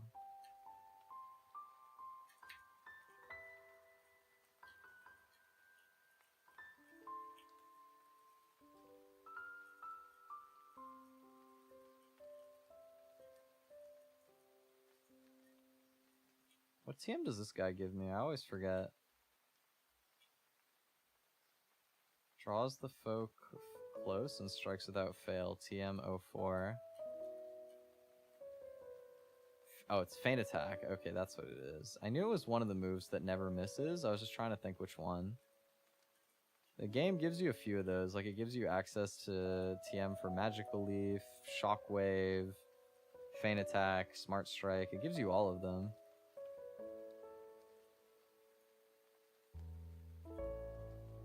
Which is cool. I can get some chip with Leaf Tornado.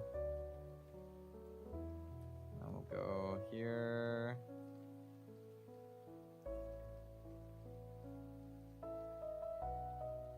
Take the kill. Go here. And then here. And then kill. Okay, boom. Nice.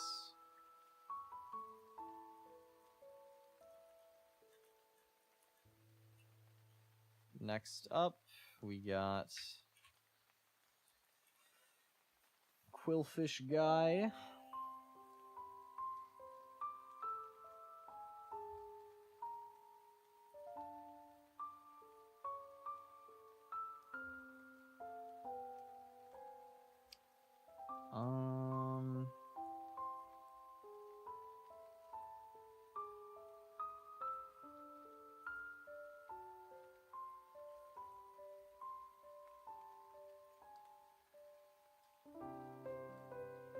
I think I can go like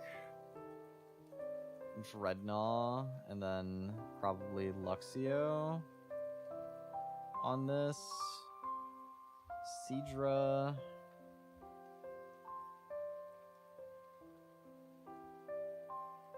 I can go Eldegoss. And then Celio. Dreadnought is kind of my best answer for, actually. Oh, but Tortuga does the same thing for that, so it's fine. Do this, this, this, and we should be good. Alright.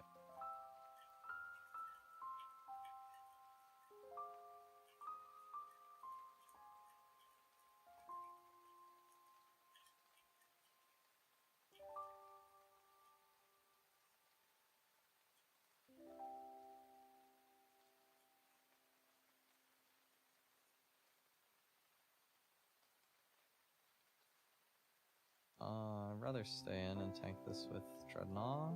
I'll go here. Spark should kill. Perfect. I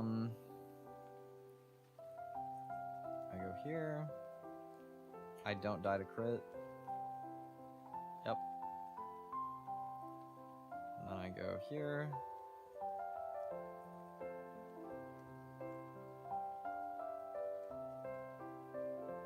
Boom. Okay.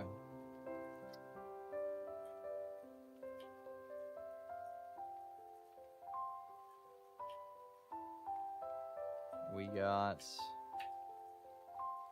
2 more trainers until we make it to Rustboro. Next one's a double battle.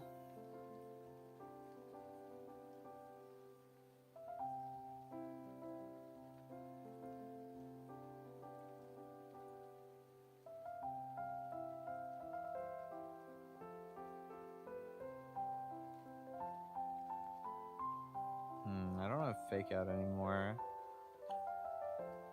So I'll have to play with that in mind.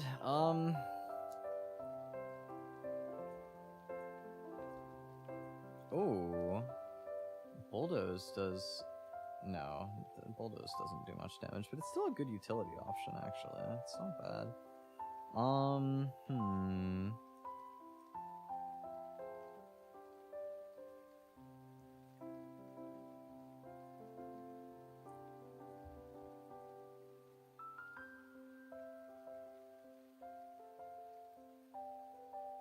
Maybe I lead with like Cuffant and Eldegoss.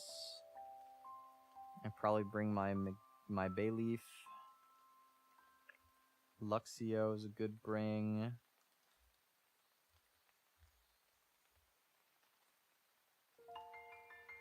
Zatu. Zatu is not foolproof, actually. Dreadnought is pretty good, right? Takes a lot less damage, yeah. Dreadnought's good.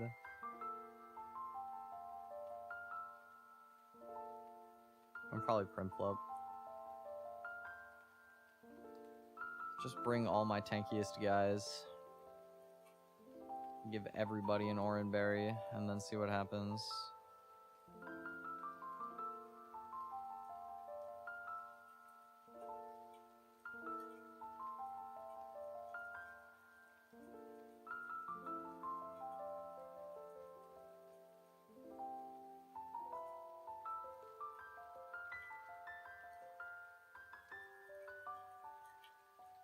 Is the first double battle of the game. Comes with some pretty respectable strats. The Clefairy is Friend Guard, which means that its teammate takes 25% less damage.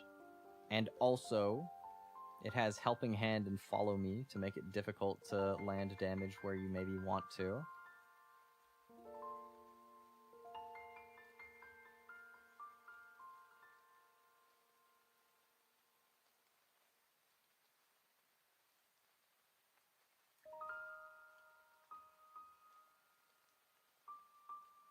Goes for Follow Me this time. And Electro Web. I believe I'm still safe on both, right? Helping Hands boosted. Dazzling Gleam into Eldegoss never kills for sure. And then Helping Hand boosted Electro Web. Crit could kill my Cuffant. So I gotta switch him out. We'll go into Luxio. And we'll just keep targeting down probably the Dedenne for now. There is a Helping Hand. There's my Leaf Tornado. And the Electro Web, sure.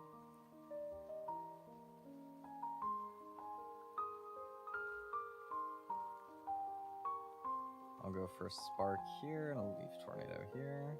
Another Helping Hands. I think I actually might be able to die to Dazzling Gleam crit. This is an oversight. It's Electroweb though, we're okay. And now I'm faster, so I can just attack with both and they'll die. I lied? Oh my god, that was so risky. Hello?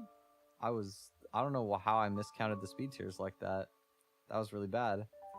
This is gonna be fast kills into both with random move. Well, Togedemaru might not kill my Luxio, actually. Let's have a look. Iron Head and Zingzap do not kill, so that's gonna be always targeting my Eldegoss slot. So we can go Dreadnought on this slot for sure, and then on the other side, it could be like any combo of moves. I think Bayleaf is better suited to tank whatever, so we're gonna go Bayleaf. We should be okay. Oh, Fake Out, right, because it can priority kill. Dazzling Gleam, sure. Critical hit is really annoying. Double critical hit is extremely rude. Wow. I mean, at least you didn't crit me last turn when it would have killed me, so thank you for doing that. Dreadnaught's not dead unless they double up and one of the moves crits. Same situation for Bayleaf. So we stay in here. We're gonna go for Rock Tomb, or well, I guess Bite will like super duper kill the Abra. And I will probably just go for... I don't threaten much damage into Togedemaru, so maybe I'll just Growl for now. Try to make it less scary. Okay, Psybeam into this. Should be fine. We heal. We shouldn't be dead to Iron Head.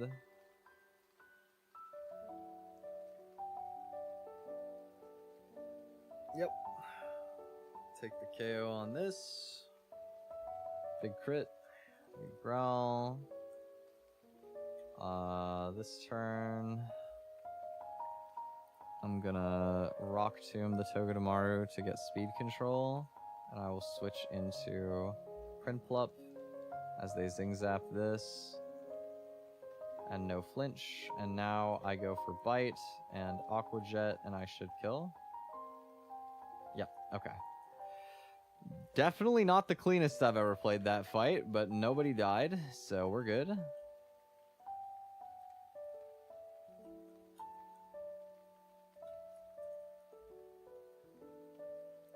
We're chillin'. What else we got? One last fight. One more fight.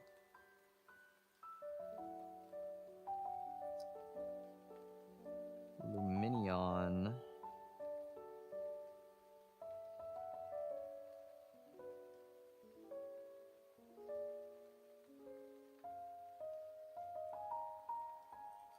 We go Eldegoss on that. There's a Gloom. I will go Vivian for that.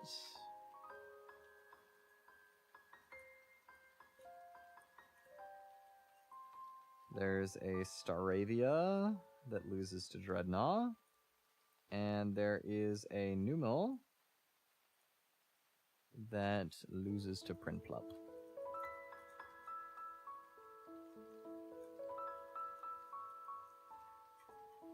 Alright. Let's go punch our ticket to Rustboro.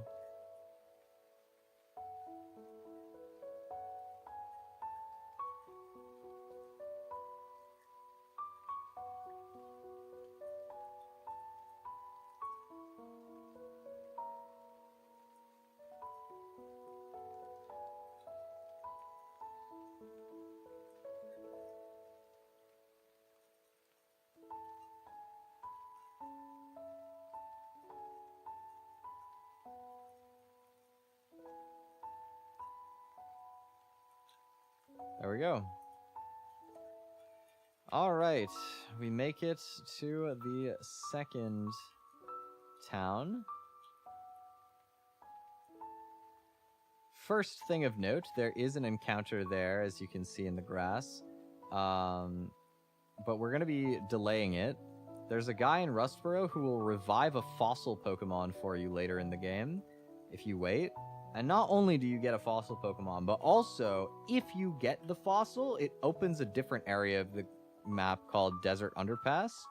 And if you don't ever revive the fossil, you don't get that. So, basically, you have to make sure that you take it, or else you'll lose 2 encounters, right? You lose the fossil and you lose that for the one that you get out of the grass. So, generally we do that. We're also at the point where we can finally say goodbye to Ham.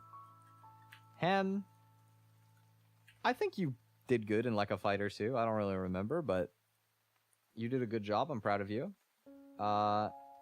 It's time for you to fulfill your duty, which is to trade my Growlithe for your Growlithe with Camper. I don't remember what this guy's name is. Cooper, maybe? Yep. Take good care of Ham, Cooper. Bye-bye.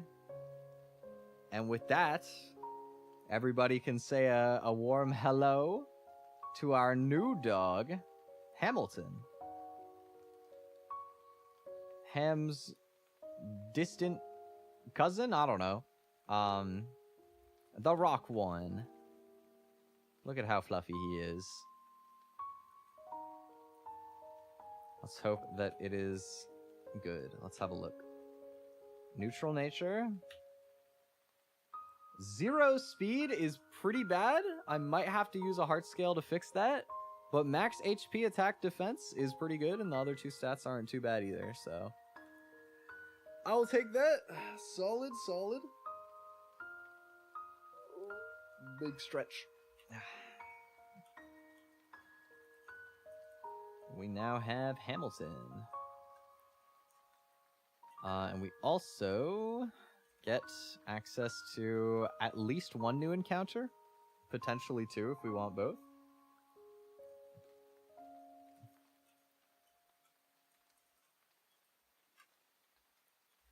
So we're going to go up to Route 116. Given that I don't have a fighting type, I think that it probably is for the best that we pull a fighting type here in Tyro over Makuhita. I would also be pretty okay with Muna because I really like Muna. Musharna is a great Pokemon. And also very cute. Tyrogue, alright.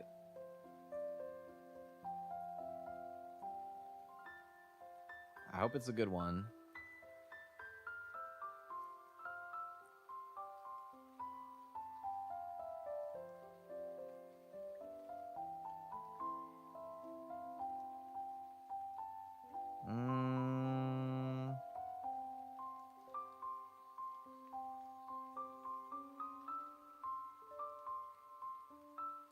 I use Curry a lot for this guy's nickname, but I just like it. It just fits.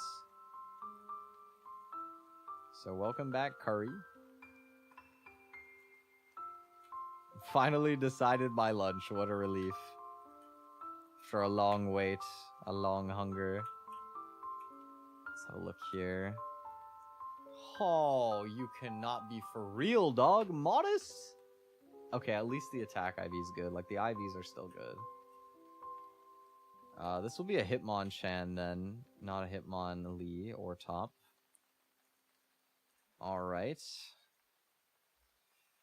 Not the best by any means, but again, it'll do.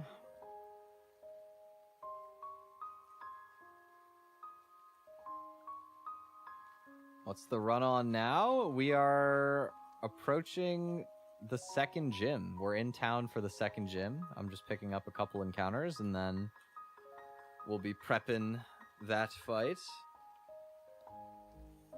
I gotta decide if I want to cash in. There's another route that you can fish or delay on here.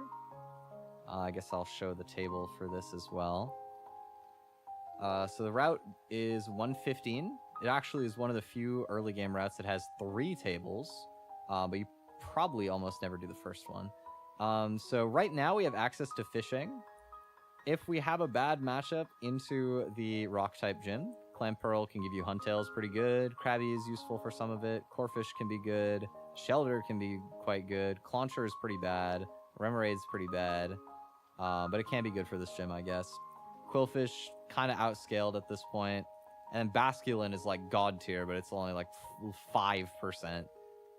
If you wait until later in the game, then you can have a 80% chance at a Jellicent. Or sorry, no, there's a Bruxish here. You get a 50% Jellicent. And if you get Bruxish and Tentacruel, and Gyarados is guaranteed somewhere else. If you get one or both of these two, you can guarantee it. And having a water ghost type is really good. There's barely any ghost types in the game. So that's really good. You could also hypothetically wait all the way until like it's time to do the Elite Four, and then you get a guaranteed Mega in this grass patch, or Greninja, I guess. But the odds that you wait this long to pull here is extremely low. I think for the time being, I will wait on pulling this because I'd like to delay for Surf, but if I need something, then I will just YOLO it and see what comes out. So we'll see. I guess now we're going to start prepping the gym trainers. So let me skip over to them, since we're not doing the optional fights. And let me import our new friend, Curry, and also Hamilton. Okay. So for starters, what do I want to do for this guy? Ooh, Ice Fang does so much damage. It could be like... Oh, is Nevermelt Ice kill, actually? Yep. Okay, so it's Dreadnought with Nevermelt Ice as my lead.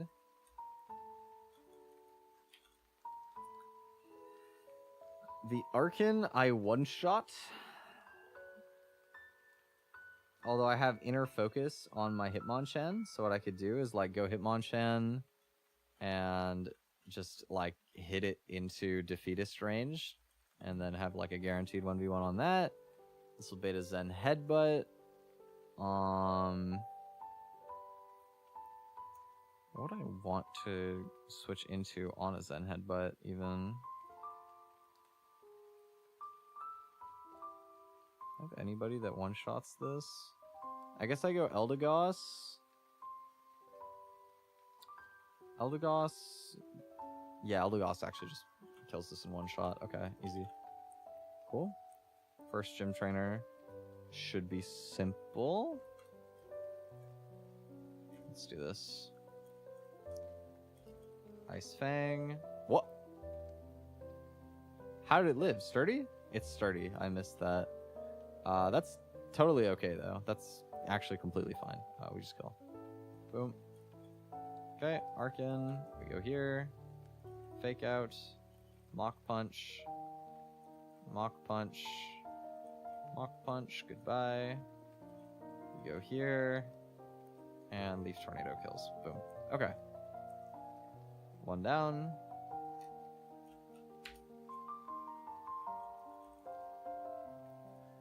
Next gym trainer starts the Pseudo Wudo.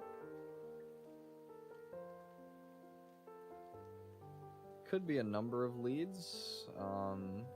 Seadra seems reasonable.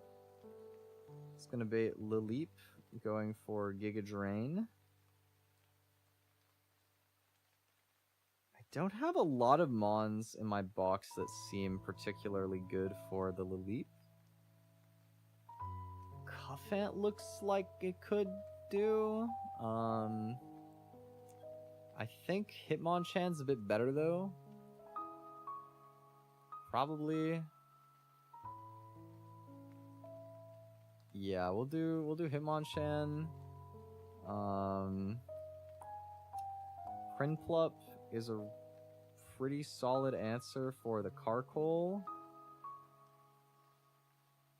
And Corsola, I want my Eldegoss for sure. So backups will bring Dreadnought and maybe Tortuga? Yeah, that feels reasonable. Okay. Or maybe it's Cuffant and not the... Or maybe it's not even Dreadnought, because I don't know what I need Dreadnought for, but I think Aqua Jet on Tortuga could be useful in one fringe case. that I can think of.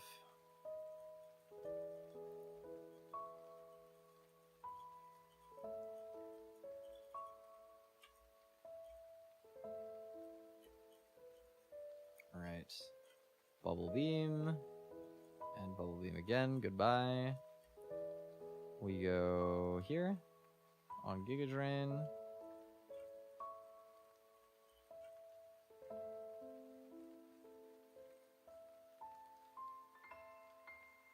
And Mach Punch kills. Good. Carcoal comes out. We do get Sand Tombs. Should be okay.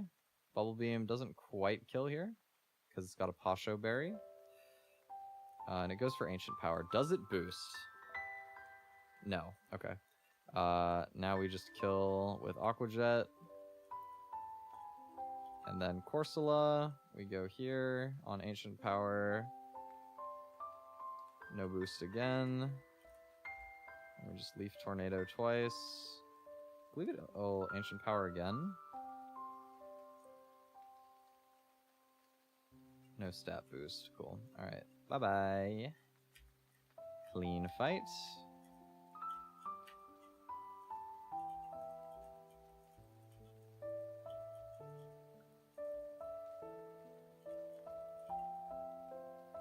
We got one more gym trainer, and then Roxanne. Let's have a look here. Eldegoss leads into the Graveler. And beats that. On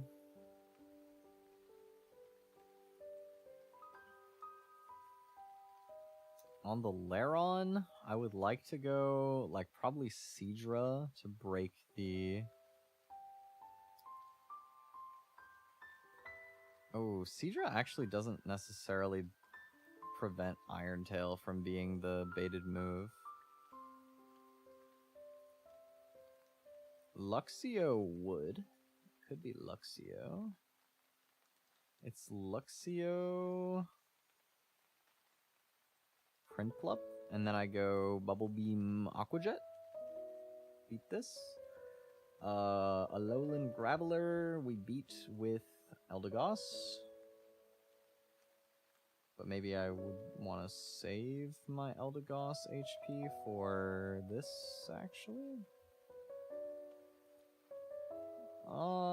Probably still have enough, and if I don't... well, hold on. Let's just... slow down a little bit.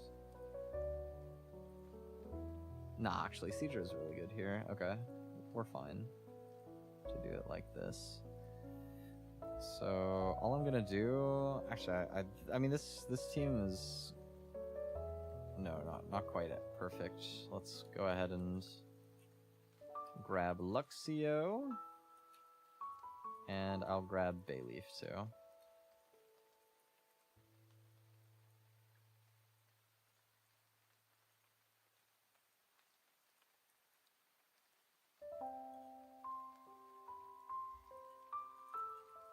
Okay, so the gimmick of this fight is that there's a Graveler with Sturdy, so you can't kill it in one hit, and it goes for Stealth Rocks.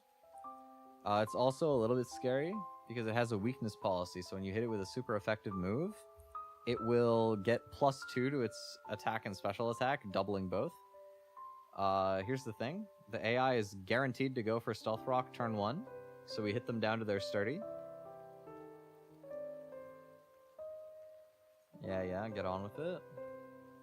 And then we can just do the last 1 HP with Rapid Spin, which clears hazards from our side of the field, getting rid of the Stealth Rock, so you just beat this guy while taking nothing.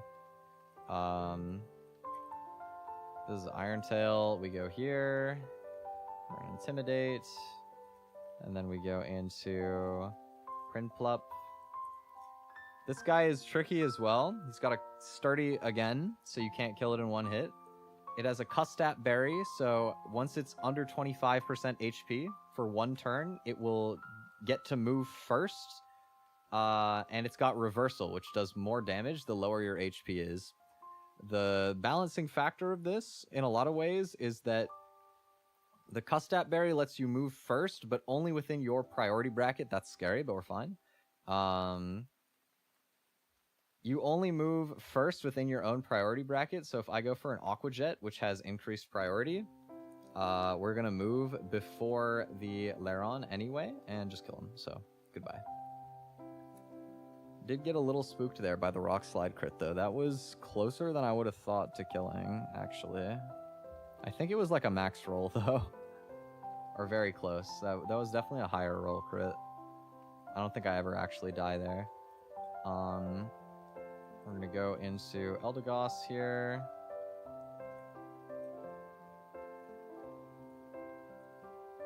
And we'll go for Leaf Tornado.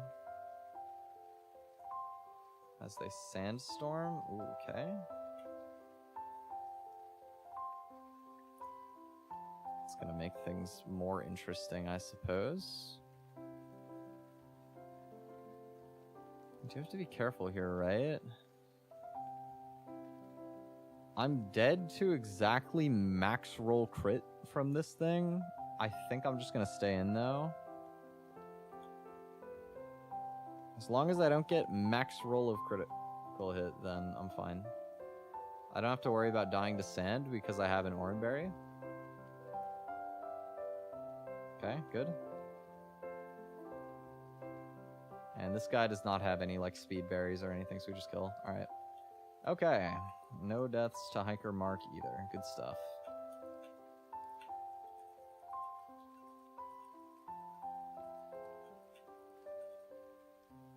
And with that, we are at the second gym leader. We are ready for Roxanne. Well, not quite. I got a plan for Roxanne, but we've made it to Roxanne anyway. Okay. So my Hitmonchan is trash. That's gonna make my life harder, but it's definitely doable. Let's identify how I want to go about doing things. If I can get -2 speed on the Zygarde, my Dreadnought can outspeed and kill. So we're gonna do some Eldegoss strats for sure. I need my lead to always bait me 1,000 arrows from the Zygarde. Which, like, Hitmonchan with the Oranberry should do. The only thing is I'm not sure if I can use Hitmonchan for this. I might need it for the Aurorus later. Yeah, I don't really see what else in my box is beating Aurorus. So it can't be Hitmonchan here. It has to be something else. Somebody else gotta do the job. Let's see.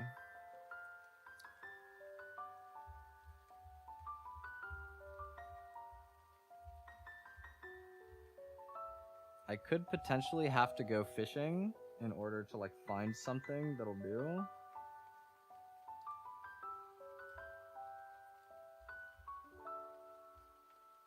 It could be a 99% 2-hit KO, risking a 12% crit roll with Vivian. Although the problem is that's not going to bait exactly 1,000 arrows like I want it to. That's going to bait me something like more random than that, which sucks.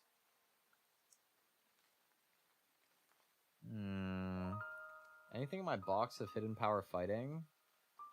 Xatu. That somehow doesn't seem very smart. I mean, it does outspeed and kill. This has a Focus Sash, which means I can't just do this, but I could go as anything that breaks the Focus Sash, right? It could be I lead Hitmonchan and go for a fake out with Hitmonchan, and that's baiting an Iron Head.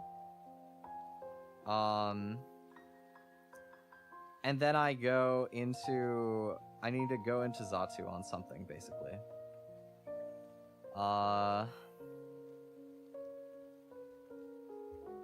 Maybe if I end up bringing like Seadra, or well, I don't need Dreadnaught's HP for anything more than this, actually. This could totally be Dreadnought. I go Dreadnought, Let me like write my turns. Turn 1 fake out. Turn 2 swap Dread. Turn 3 swap Xatu. Turn 4 HP fighting kill. And we're gonna take basically 0 damage on Xatu because Grass Knot. So we're probably not even gonna bait the Zygarde here. We should end up baiting Hidden Power Fighting on this. Does that kill Aurorus? No.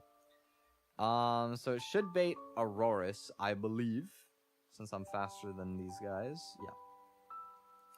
It'll bait Aurorus. It's likely to Body Slam. It could hypothetically be Power Gem. I kind of need to get in on Power Gem. Like, Power Gem is just the move that I want to switch into.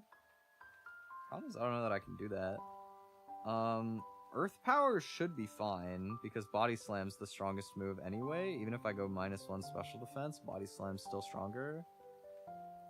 Earth Power would do. So if I can fit Cuffant, which is a big if, I could pivot this.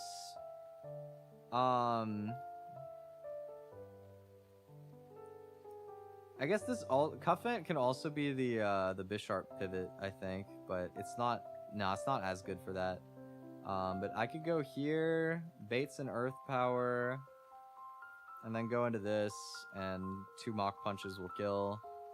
So it'd be like turn 5, swap Cuffant, turn 6, swap Chan, turn 7 Mach, turn 8 Mach kill. And then we're gonna take like 65 to 75%. That means that Dragon Claw can see overlapping kill ranges. That's not good. That's really not good, actually. I kind of need this to be 1,000 arrows, though. Maybe I don't want to do this Xatu lead, then? Or maybe... hold on.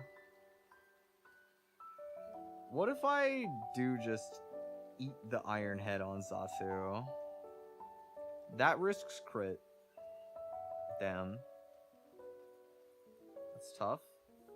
So I probably do need to do some sort of, like, proper baiting line.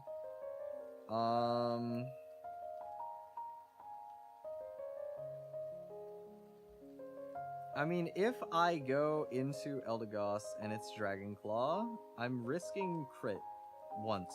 I risk 1 crit. I don't want to risk a crit, dude. I don't want to do that. It is a 50-50 into a crit. I should probably clarify as well. Let's see. Also, how am I even beating the Lunatone if I'm spending, like, these slots here? I guess it'd probably be Rock Smash on Cuffant, right? In which case, him getting potentially paralyzed on the switch is really bad.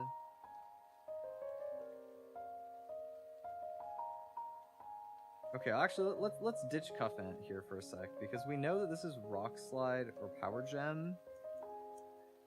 I could just as easily go Dreadnought on this, right? So it's swap Dreadnought.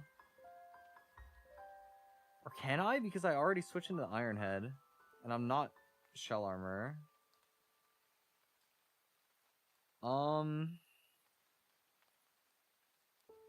No, that does risk a crit. But it's also more likely to be Body Slam.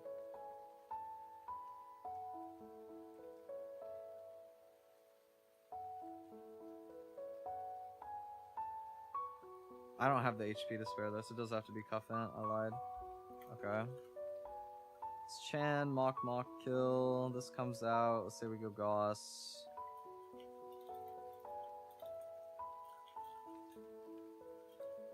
Synthesis. Swap Dread.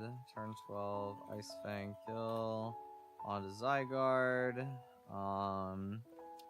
If I'm in Aqua Jet range, then we would go back into Eldegoss on this. If I'm not, it would probably be Soul Rock.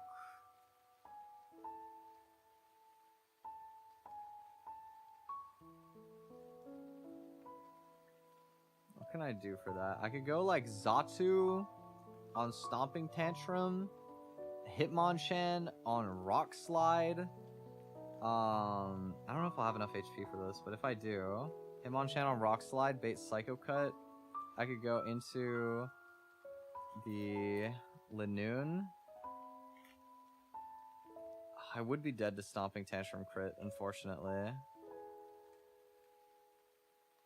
But that's probably a risk I gotta take on this box. I don't think I have much HP. Well, actually, is it though? Like, I could just go Eldegoss on Stomping Tantrum, and then Synthesis out heals the Soul Rock. And then I just 1v1 this with Eldegoss. Eldegoss gotta beat this too, and then it's Cuffant and what on Lunatone? I just need like one defense drop, right? Maybe I need two. Two for the kill with no chip, but with the Rock Smash chip, it should be good anyway. Okay. I think I have a line. It's not perfect, but I think that my box isn't perfect either, so we're gonna see what I can do. Man, what a weird line. I'm bringing Xatu. That's something I've definitely never done before.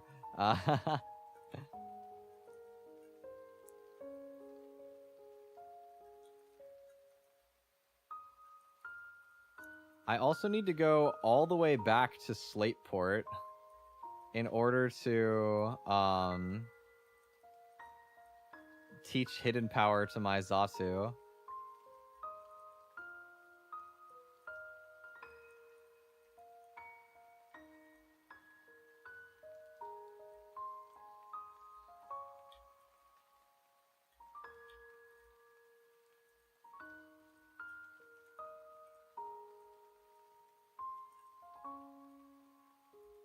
Alright, Grape. Here you go. Hidden Power fighting. Lock it in.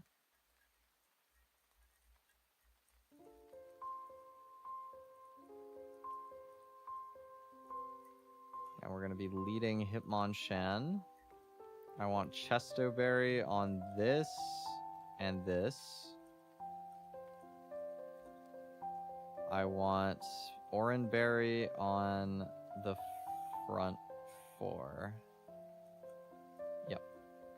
Or no, I need Cherryberry on Hitmonchan. Okay.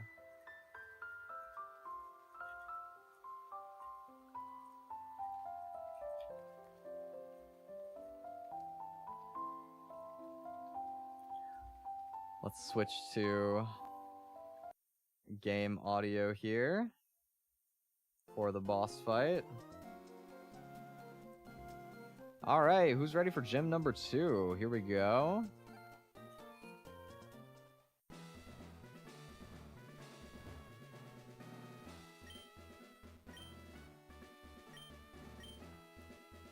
Roxanne, Roxanne. All she wanna do is party all night. All right, we got Roxanne. Leads with a Bisharp. We're going to lead with Hitmonchan. You would think it's so we can use a fighting move. It's actually not. We're here to click Fake Out, and that's literally it. This turn, we are baiting an Iron Head. The problem is we can't take that damage right now. I need to preserve this beautiful 6-7 out of 6-7 HP on my Hitmonchan. And so, we're going to switch in our Dreadnought here to tank the incoming Iron Head.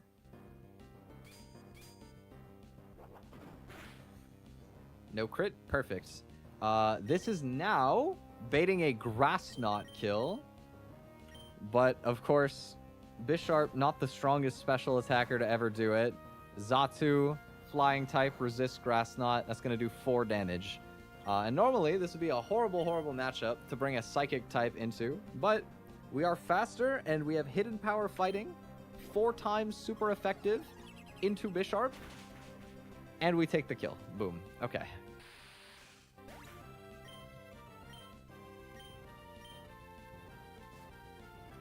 This baits Aurorus. This is the first point where things could go a little bit badly. There's a 50-50 whether it's going to go for a body slam or a power gem. We would love to see power gem. If it body slams, paralysis is annoying. So hopefully we don't see that. It is body slam. No paralysis, cool. This is now baiting an earth power. We can go into Hitmonchan on the earth power.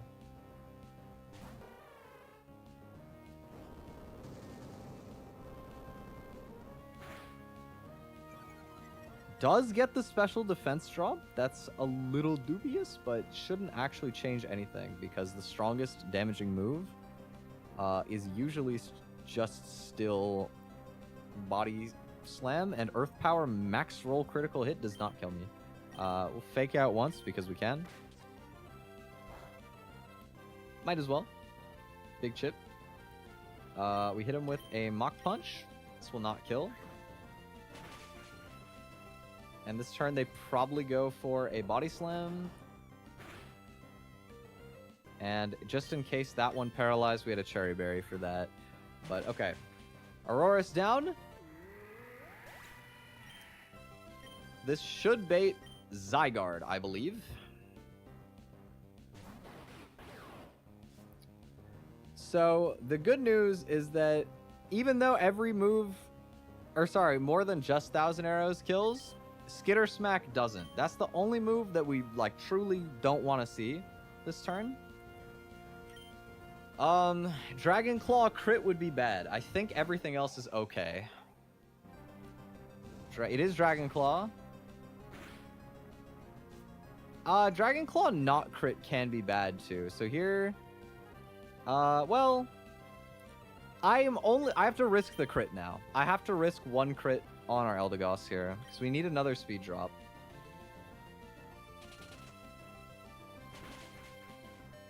No crit, huge. And we drop their speed a second time. We get a little bit of healing with our Oran Berry, and then a lot bit of healing with our Synthesis. And we're mostly back to a good HP range here. This is always Skitter Smack as the highest damaging move, or I guess it could be Dragon Claw, low odds. But now that we've dropped their speed by 2, we go into Dreadnought. And normally we'd be really scared of a Zygarde. You know, 1,000 arrows, extremely fast, easily kills Dreadnought. However, we are faster after the 2 speed drops, and we kill with Ice Fang. So just gonna throw out an extreme speed as like one last little Hail Mary. And we take the kill with Ice Fang. Legendary down, baby. And we get a little Oran Berry healing too. Yum. Big snack for Mozzarella. Chomp.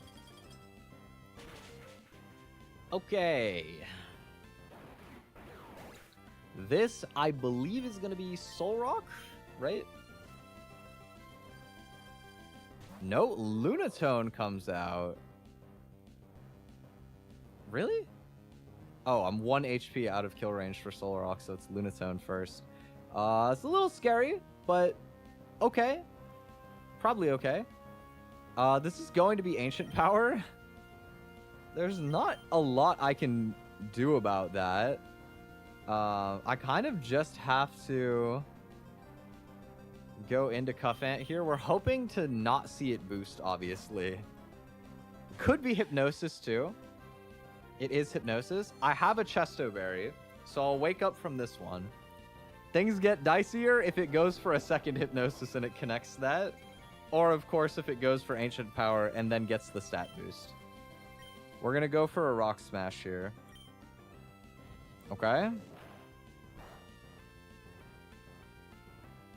No stat boost. Beautiful. So we get -1 defense on this. Ancient Power does not kill me if it doesn't crit. And I do need a little bit more damage, so we're gonna... hold on, actually. Do I want to, like, stay in with this? That's not the smart move, right?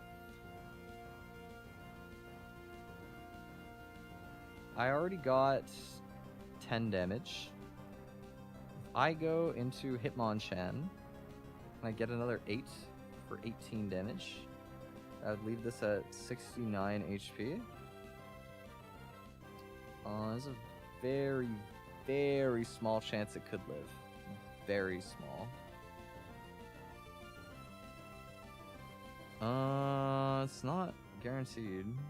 The odds are better for me to do this than to go for the, like, crit line, though. We're gonna go into Hitmonchan, I think. Right? Let me see. Ancient Power crits. Actually, Ancient Power crit still kills, so I don't really have any point in going into Hitmonchan. Never mind. We're gonna stay in, hopefully dodge crit, Rock Smash. They go for Hypnosis, okay. Well, that means that this turn, they are definitely going for Ancient Power. I still got a dodge crit. We're gonna go into Hitmonchan now, though.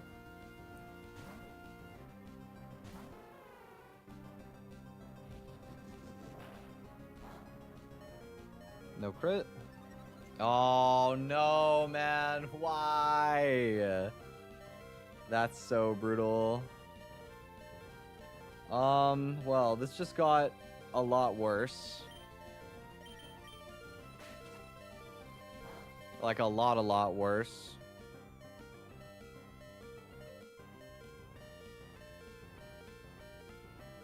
This just got so bad. How do I not wipe? I think we sack Cuffant here. I think we gotta let Cuffant go. We need a switch. We need a safe switch. Cuffant's gotta die. It was unfortunately random move there. I couldn't have switched in my dark type for sure. So, sorry, Peanut. We go into our Lanoon. This could, in theory, go for Hypnosis because it doesn't kill me right now. That would be really good for us. The problem is we're not killing anymore after the defense boost from the Ancient Power. I kind of need Night Slash to crit. I can't lie.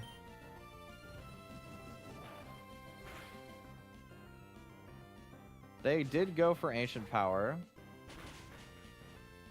We don't get the crit on Night Slash.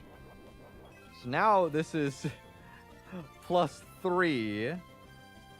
+3. I'm pretty sure I wipe. I'm pretty sure that I'm dead. Right? My only way to get speed control back is to sack Eldegoss, but if I sack Eldegoss, then I lose to Caracosta. So yeah, we wipe here. There's nothing I can do. There's nothing I could have done there, really. I didn't have good answers in my box for this fight. Nobody survives anything. Even my Xatu, like, it dies to Ancient Power, it dies to Icy Wind. It also dies to Stored Power. That's how strong Stored Power is right now. Stored Power is base 180 right now. It's literally stronger than, like, Hyper Beam. I guess maybe Mach Punch crit. Mach Punch crit actually would still kill this. It could potentially not be completely over.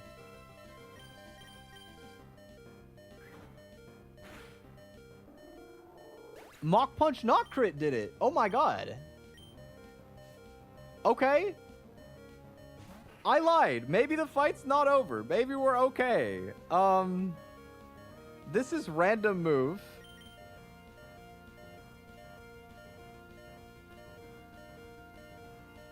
Best case scenario. Best case scenario, we end up getting Stomping Tantrum here. Scary. If he crits, we're dead. Okay. We gotta dodge a lot of crits, basically. We're going for Syntheses, and we out-heal it, but not if it crits me, though. Okay, Rock Slide's good.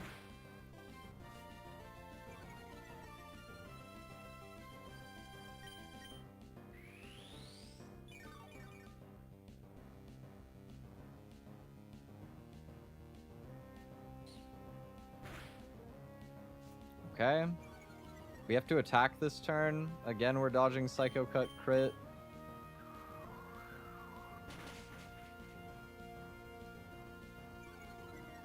Could just miss. Please miss. Ah. Okay.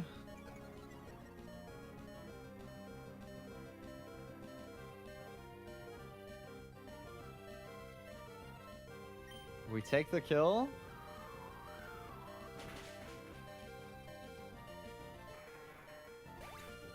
Last Mon, Caracosta.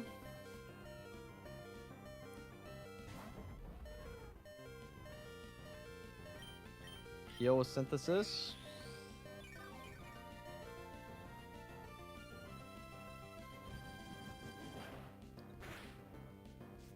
Okay, no boost there. We gotta heal again, because I'm still dead to crit.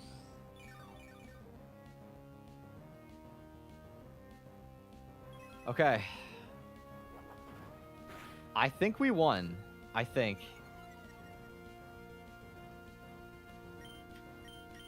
Pretty rough losses. Lanoon was really good. That's a really sad loss. Cuffant, I mean, it's not like amazing, but it still is pretty useful later. Like, it's not a good Pokemon to be losing either. So very unfortunate on that front. But we did beat Roxanne here. We are still alive. Oh man. That really spun out of control.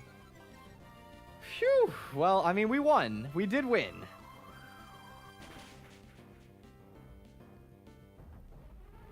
We are kind of so back. I mean, the losses are kind of sad.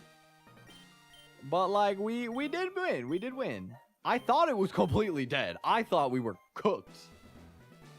But, Curry clutched up. We got 3 deaths. Curry with the 3. But that's okay. Let's switch music again. Let's do Glitch City. We did beat Roxanne. Oh my god. R.I.P. Guinness.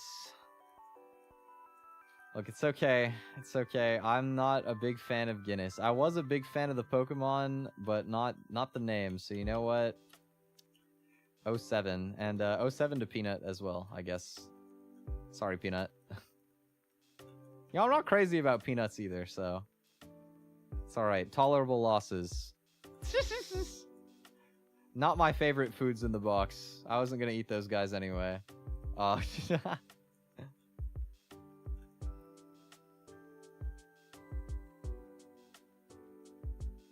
Get some new moves.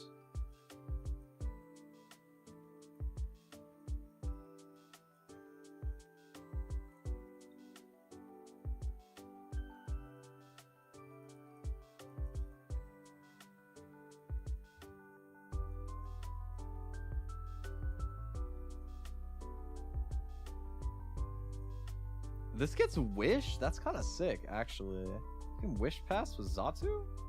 Okay. That's pretty cool. I've never gotten a Xatu far enough to know that.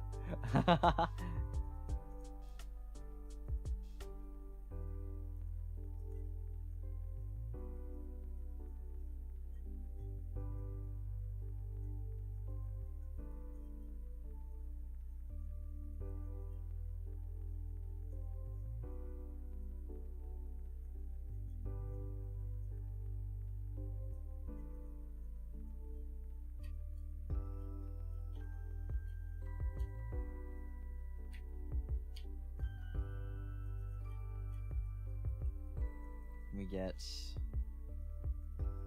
Kiwi. Look, Penguin Run is always really hard early game anyway.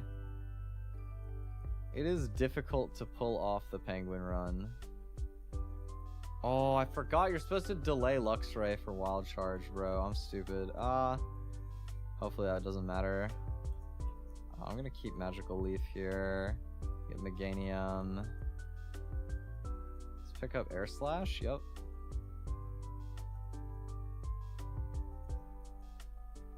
And then Coconut gets Crunch, and we immediately drop it for Protect. Yes, of course. Alright, well, Run's alive. There's some good, there's some bad. But ultimately, Run is still alive.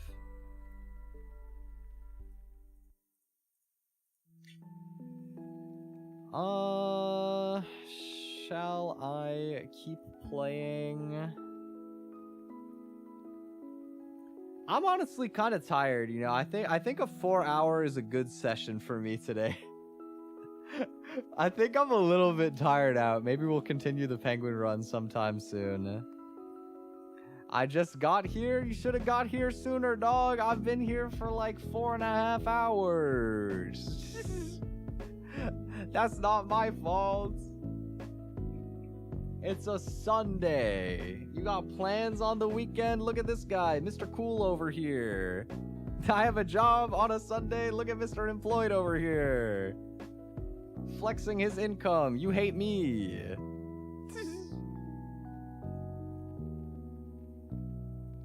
I'm sorry. I haven't eaten today, bro. I'm hungry. Allow me some food, man.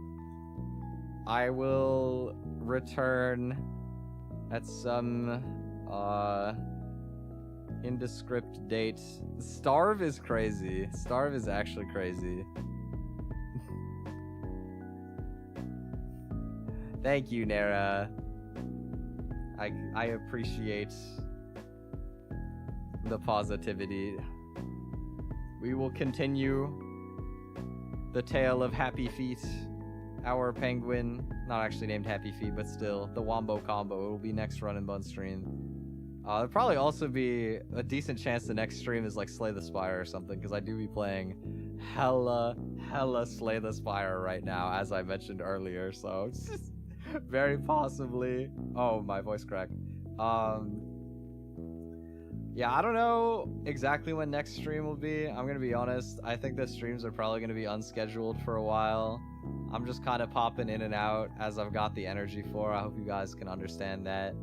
I'm hoping that in a couple months from now I have some stuff that'll be a little bit more situated for me, and I can have more energy to be back on like regular stuff and do more music and whatnot. But I think I'm gonna be in a bit of a chill era for a bit, so I'll always be updating in the Discord. If you want to be notified when I will just sort of sporadically be around, be in the Discord, get your pings. But anyway, thank you guys for watching. I hope you have a wonderful rest of your day or evening, and I will see you later. Bye-bye. Take care.